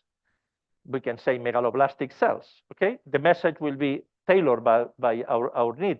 But this is coming your research to the reality in that everybody can apply your research, and hopefully your rules will be famous everywhere. And I hope that all of you do the same. And you propose rule, we make consensus groups to consensus the rules, to adjust the cutoffs, to have to know everybody how to calibrate your instruments, calculating the reference values and changing the cutoff. That needs training. I recommend to do a cooperative study again, share your email and telephone with Shama, and we can do meetings to share experiences, to comment about this rule, to adjust the cutoffs to make possible to use. Another, malaria factor. For the actual, till the 6,800 don't implement the new algorithm detecting falciparum, you can apply this rule to improve the detection of malaria. And this comes also from Dr. Danani, from his study in 2024 in the ISLH. Okay, the malaria factor, the discriminant function for sepsis. This is the discriminant function for sepsis. We recommend to improve the detection that includes the hematogranulocyte count, the neutrophil fluorescence, the monocyte X, the MCHC, and the NLR. This rule is very good for sepsis, and everybody can apply it. Neutrophil X and hemoglobin for the suspicion of degranulated neutrophils. We propose 5 rules, okay, together with the rules for blast, to improve the detection of blast and to detection of the diseases. I would love that for the next year, some of you present the results of new rules and how these have improved your detection of megaloblastic anemia, your detection of malaria, your detection of any disease. That will be we will be very happy in Mindray with that. I will show you a few cases.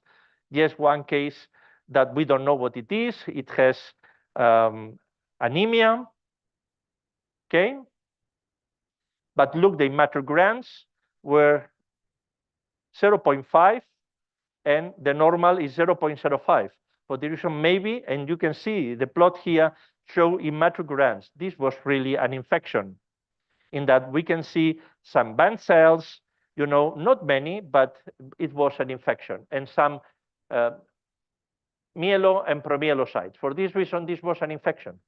And the hematograms, even 0.5, we need to pay attention and to order a blood smear. And you can see the quality of the MC80. This is made with MC80. You guess why this quality? You think it's because by chance? This is better than CellaVision. You know why? Because Mindray use immersion oil. It's the only company with the higher throughput that use immersion oil. That is the gold standard for microscopy. If not, the image is diffuse. And this is the reason you can have better quality. Another case, in this case, you have neutrophilia, monocytosis, and high leukocytes. What's that? Sorry, too far away. Look, cell population data. Neutrophil X, this patient have 263, only with a monocytosis, a neutrophilia, and practically nothing else, okay? Let me go back to see the hemoglobin. Yeah, anemia. Anemia, leukocytosis, monocytosis, and neutrophilia. But look, using cell population data, neutrophil X very low, neutrophil X normal 412. This is a myelodysplastic syndrome. Look at the degranulation of the cells. Look better, the quality of the images. Also, you can see clamping chromatin, another feature of myelodysplasia. This is a way we can detect myelodysplasia using neutrophil X. This is the reason I want to show you real cases. Applying the rule we have created, this case will be positive. Will appear a message that says suspect degranulated neutrophils, not myelodysplastic syndrome, but degranulated neutrophils. If the clinical evolution of the patient is suspecting, we are not going to talk about diseases. We are going to talk about cell features in megaloblastic changes, but not megaloblastic anemia. Okay? And this is the rest of the cells. You see the quality of the cells? Do you like it? Look, the monocytes in this case. Also some abnormal, eh? Look the promyelocytes, how beautiful they are.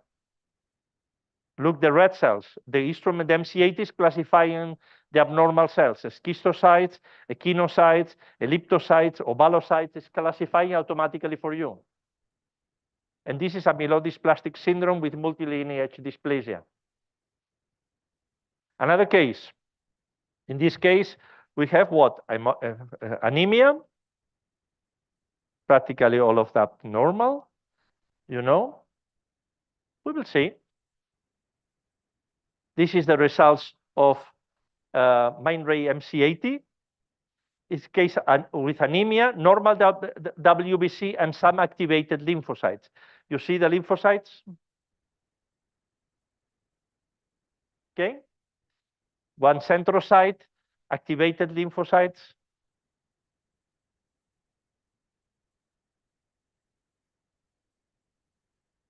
Come on. This is MCI, Mindray continuous improvement. You know, we think that we cannot sleep. We have to continuous improve. Mindray is the first company with a digital imaging immersion oil high throughput. It's the first company disaggregating the platelet clamps. Some people say, oh, but they are maybe copying. No. Mindray is developing every day. Our target is 0 defects, 6 sigma, 0% of false negative for blast. We know that nobody's perfect, but we want to be as much perfect as possible every month, every week, every year. Thank you. This is a real lymphocyte from a 17-year-old lady with an infectious mononucleosis, both like that, no Photoshop. Thank you so much. Thank you so much, Dr. Raman. It was very inspirational, especially the pictures towards the end. A histopathologist like me, I really reveled on that. What you have taken us through is how it is inspiring and motivating. Even a person who is 62 years old, that is me, I am inspired to do a few studies. Primarily because you have exposed how cell population data, artificial intelligence, and a little bit of synthesis, what I would say, could do wonders. What I mean synthesis is higher forms of learning are 3, I understand. One is analysis, above that is synthesis, and then comes your judgment, your critical values. So now we are through the analysis. We need a synthesis of people to validate this data to identify how the disease progresses. As we all know, a disease starts, it progresses, it may become critical, or it may resolve. We have to identify where we are in the disease state. And that is where such beautiful data which is exposed. We are having so much of data, but we are not using it. I think he has exposed us to a really wonderful area where we can do a lot of studies. As a histopathologist, I feel we thrive on artifacts. 99% of the findings are artifacts. Here also it is the same. We thrive on artifacts. If there are no artifacts, I think we won't be here. To conclude my observations, I would say, in this area of minimalism, in Mahatma Gandhi's museum in Delhi, you find he has only 9 possessions, but he has done so much for this country. Absolutely. But we have so much of data, and we are not doing anything for that. And I'm very much inspired. I have to say, we are doing things, but maybe we can do better.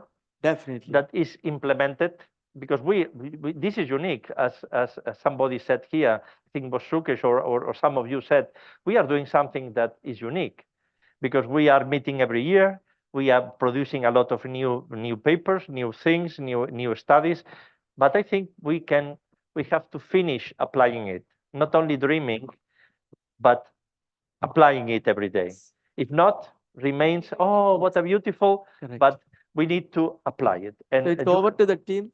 And last observation from me is dynamism.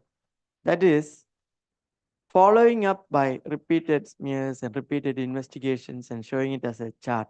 How that data can help us. I think that's something which I have learned new rather than from your older presentations. And I'm a dermatopathologist, so I do dynamic skin biopsies. I know how the disease, because it's easy to take that biopsy, you know. So I understand that principle.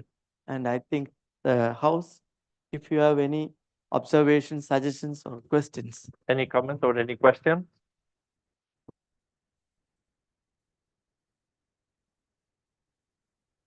Okay. Our goal as a company is that at the end of the next year, when we have the next CUBE meeting, many of you have rules, including this cell population data, these new parameters, because we have seen in mature granulocyte count is very important for sepsis too, NLR.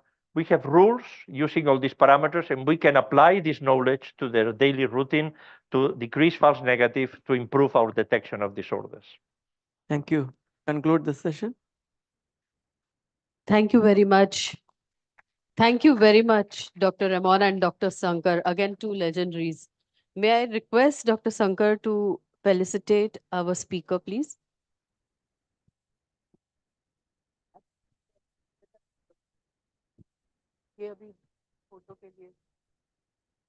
Actually, Dr. Ramon, we have given, just have a photo. For the photo, we have this.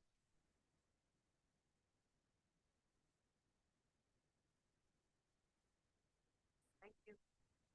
And may I call Dr. Deepak Sadhwani to felicitate our chairperson, please?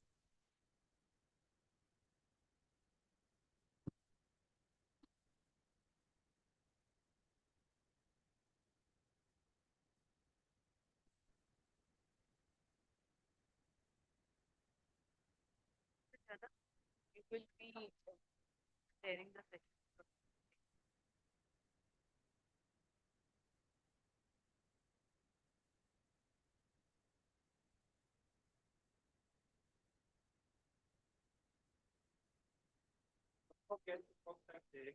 AMA or the group of specialists, because we will help you to define, to put in rules, all this knowledge or part of this knowledge we have developed.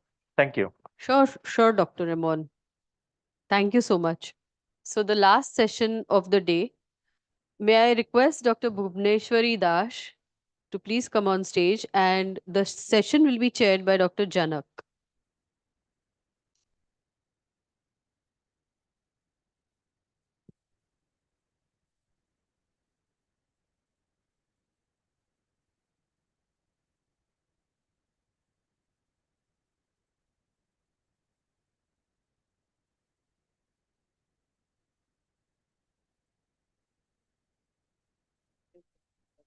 And she's student of Dr. Sankar.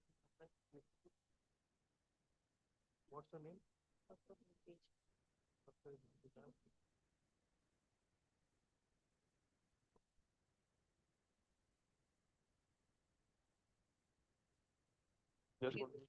a student of Dr. Sankar. Student of?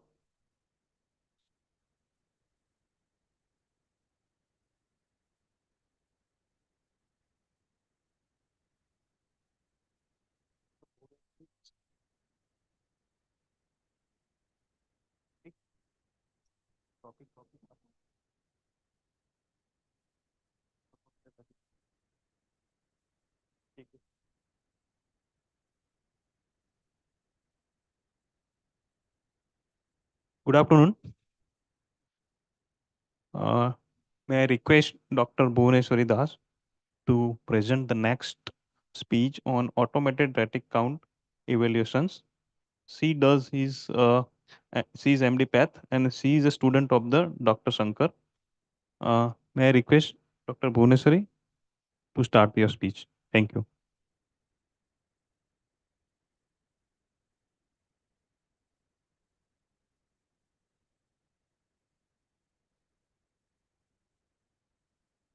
Check mic.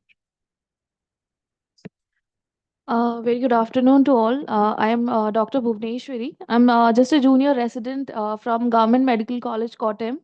It's in Kerala, and I'm a student of Dr. Shankar S. Um, I would like to say that everybody pays attention to the things in the space. Yeah, thank you.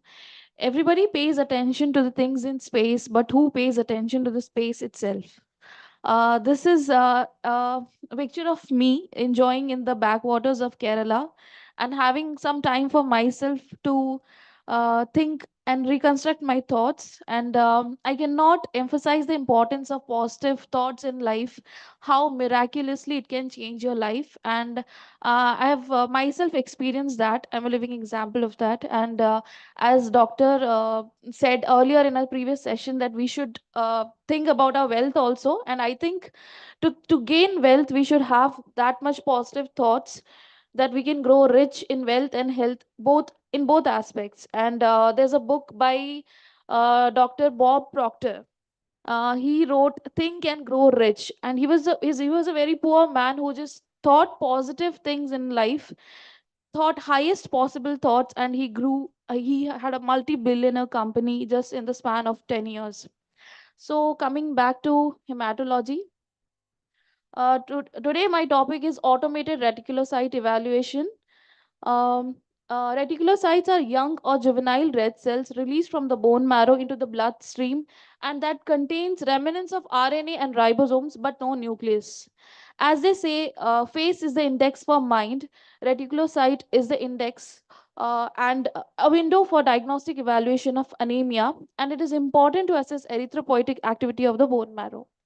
There are many clinical implications of doing reticulocyte count, and one is anemia as a baseline study in the anemia and differentiation of anemia into hypo and hyperproliferative to assess response to specific therapy in iron deficiency and megaloblastic anemia, to assess response to erythropoietin therapy in anemia of chronic renal failure, to follow the course of bone marrow transplantation for engraftment, to assess recovery from myelosuppressive therapy, and categorization of aplastic anemia into severe and non-severe.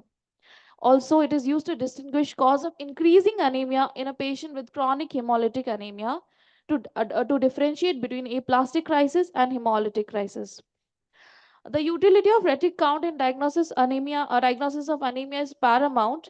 If the absolute reticulocyte count is less than 75,000 per cubic mm, then we should think of hyperproliferative anemia. In that, iron deficiency anemia, anemia of chronic disease and inflammation like SLE, RA, anemia of chronic kidney disease, congenital dyserythropoietic anemia, chemotherapy, antiviral drugs, and alcohol, other reasons. Then abnormal maturation of red blood cells can be a cause, which include megaloblastic anemia, sideroblastic anemia, and myelodysplasias. If the absolute retic count is more than 1 lakh per cubic mm, we should be happy that we are getting appropriate response from therapy of nutritional anemias, and there is appropriate response to blood loss. But it is worrisome if there is excessive peripheral destruction of red blood cells, as in hereditary spherocytosis, immune hemolytic anemia, G6PD deficiencies, mechanical hemolysis, and certain hemoglobinopathies. Halemeyer and Wastheser gave 5 stages of maturation of reticulocyte. Stage 0 is late or orthochromatic normoblast. It is nucleated RBCs, and it is pertinent to note that it should not be counted in the reticulocyte evaluation. Then stage 1 is dense cohesive reticulum, which is constituting 0.1% of all reticulocyte count. Stage 2 is extensive network of loose reticulum. This is 0.7 of total reticulocyte count. Stage 3 is small reticulum along with scattered granules. It constitutes 32% of normal reticulocyte count. Then stage 4, it contains scattered granules, and it contains it contributes maximum 61% of normal retic count. The time required for maturation of reticulocyte is 4 to 4.5 days, where they spend 3 to 3.5 days in the bone marrow and 1 day in circulation before maturing into red cell.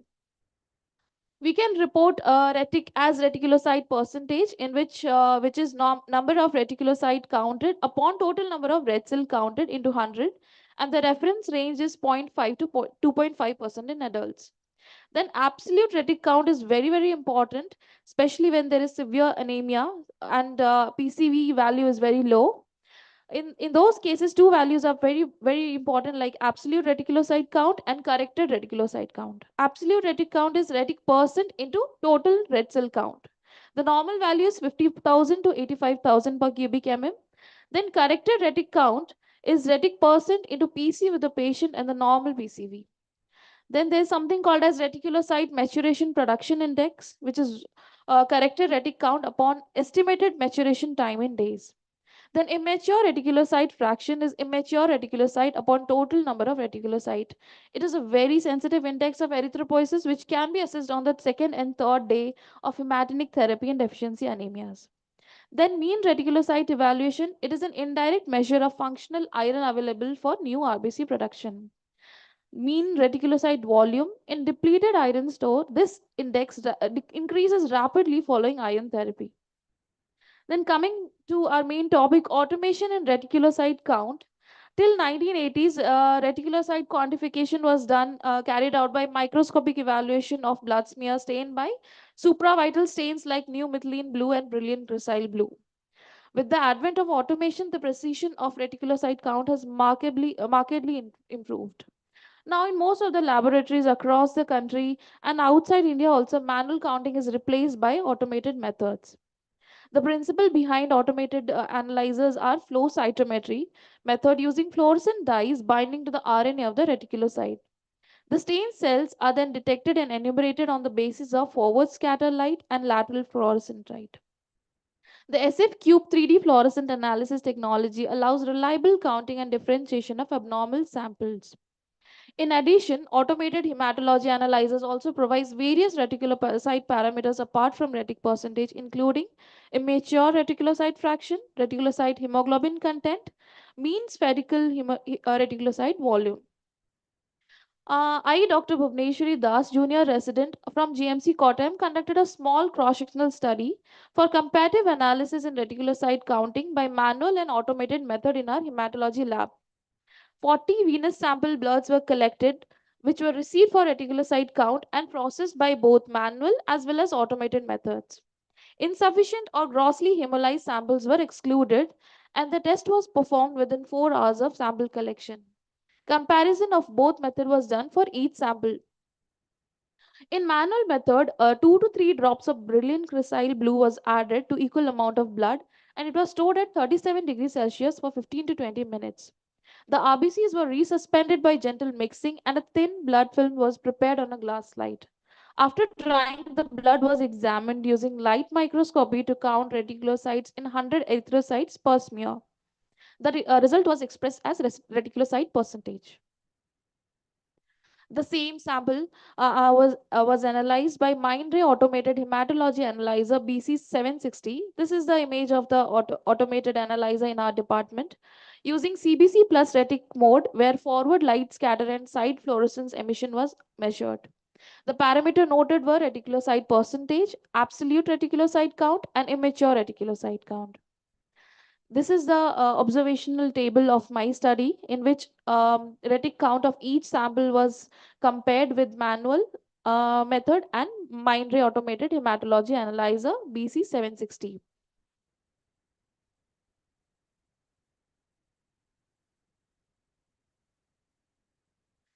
And from the observation of my study, I concluded that there is significant difference in the value of manual retic count and automated retic count. The deviation is significant and varied from 26% to 40.9%. And the p-value of deviation between manual retic count and automated retic count is significant. Conclusion, I would like to conclude that reticulocyte enumeration is an important indicator of bone marrow erythropoiesis, which is required by clinicians in a number of clinical situations. Because of its diagnostic and therapeutic implication, it is usually the most commonly requested test in the evaluation of anemia. Automated retic count substantially differs from manual method because automated methods are counting higher number of cells with precise measurement through specific staining and flow cytometry. So it is way ahead superior than the manual methods. Even though automated retic count is done worldwide, Still in India, there are many tertiary care centers where manual methods are being used.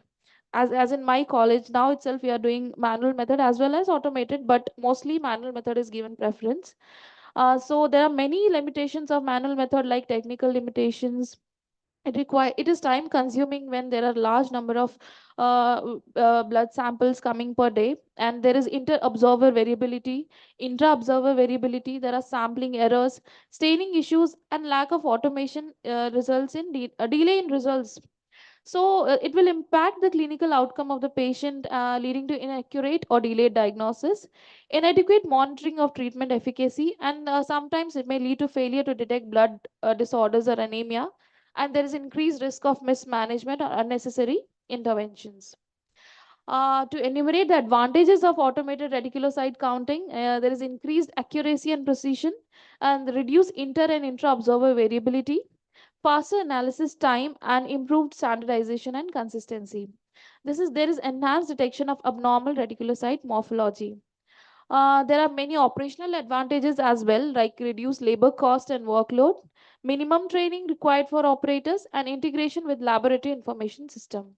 Report monitoring and quality control capabilities are higher with this, and lower maintenance and repair cost. So I would like to finally conclude that Mindray Automated Hematology Analyzer BC760 is found to be reliable, dependable, and excellent instrument than traditional manual methods, minimizing the statistical bias inherent to the low number of cells observable by microscopic methods. It will help anemic patients in terms of better treatment, follow-up, and diagnosis in all stages of and types of anemia. Thank you so much.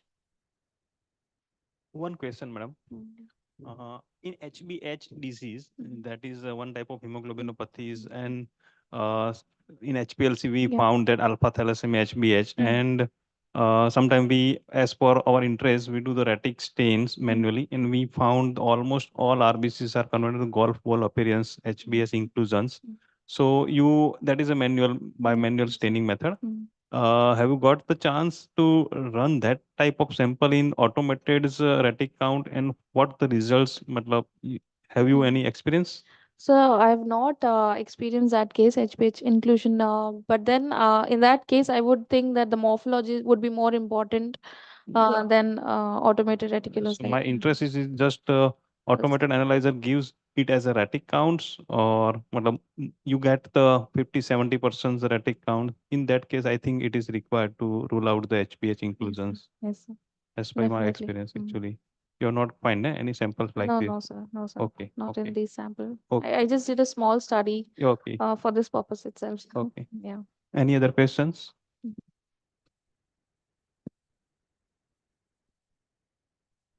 I think HBH is a part of hemoglobin, excess beta chain. So I don't think that it will interfere in the automated retic count. That's good. If no interference, then it will be good. In fact, falciparum malaria is getting counted in automated reticulocyte. Yeah, that we have to And, develop. In that case, manual retics count is good for confirmation, I think. Yes. So manual is counting less number of RBCs as compared to the No, its automated. quantity is not the accuracy is more in the instrument, but in like this HBH and malaria, as sir talks, it is important to verify with the manual method. Yes, sir. HBH is not interfering in automated HBH retic count. Yeah, but falciparum malaria is getting falsely counted. I don't know. I just asking the madam if you that No, I've found not is come across okay. Personally such Okay, case. that's good. If no interference, that is good. Okay. Any other questions? Yeah, my question is methodologically, you have seen you have shown the comparison of the methods using or the student test or the MAD-WINNE, whatever test you use, and they were significantly different, the manual versus the automatic. Yes, But we found that in all the evaluations we did when we compare the manual method with an instrument method, because you measure different things. The important for me is the correlation coefficient and the linear regression Yes, to see if we can calibrate somehow or to find the equivalence to for the clinical use. Have you checked also the correlation checked and the regression? Yeah. So the regression coefficient, actually there is a linear correlation between manual and automated method, that I would definitely agree. But then for samples which had high retic count, manual also had high, but the difference was bit significant. For an example, if a patient had 6.3 retic count by the automated analyzer, by manual it was 5.2 or 4.5, like that. So I think the difference is significant. So that's why. But then when it is increasing in automated retic count, it is also increasing by manual. That there is a linear correlation between the two. That I would definitely agree. Because, madam, in your study, almost all retic counts is near to normal. So yeah, or Yeah. it's a borderline. Yeah, borderline. No any high retic counts. Our main purpose is to machines and automated high in roll of in when there is a high reticulocyte side count around 20-30% actually. That data is not here actually. So, so in this, most of the manual method retic count was approximately normal or low, less than normal. But then there were some samples, like the first sample one, in which by Mindray it is 5.2%, and by manual it is 4.2%.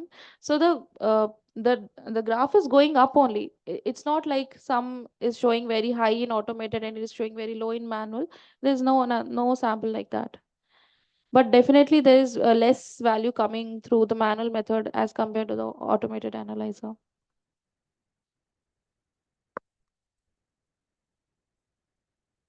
Any other questions? Nothing. Okay, Thank you. so thank you, Dr. Bhuvneshwari. Although it was a last lecture, but still it was very Yeah, this interesting. is my first exposure to this. So I was very premature in this. So I'm really sorry for being not so well prepared about No, this. it's Yeah. informative. Okay, thank you, Dr. Janak also. And also like Dr. Hiren Dhanani and Dr. Ramon who have suggested some things. So may I request Dr. Janak to hand over the memento to Dr. Bhuvneshwari?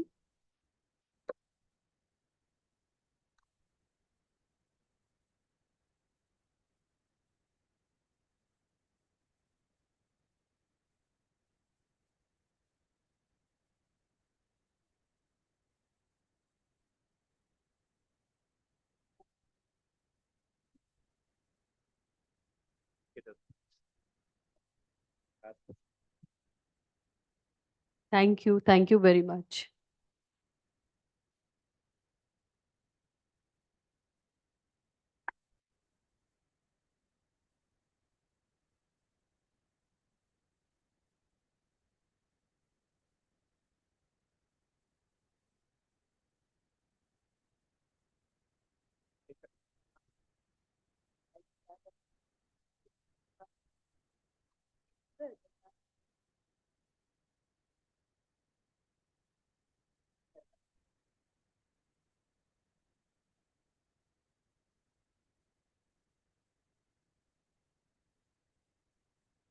Okay, so we meet at 3 p.m. We'll start SFCC, the first lecture at 3 p.m.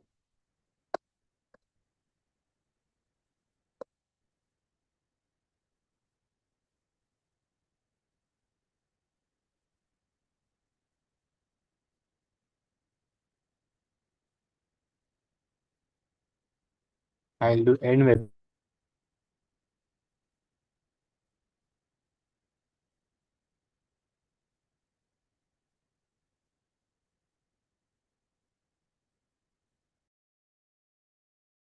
Thank you very much for joining CUBE program. Now we are closing the CUBE program and our scientific forum for CLIA and chemistry starts in next 10 minutes. I have sent the link in the chat box. Please do open the link and you can come to our next program on scientific forum on CLIA and chemistry. Thank you very much for joining CUBE. Thank you.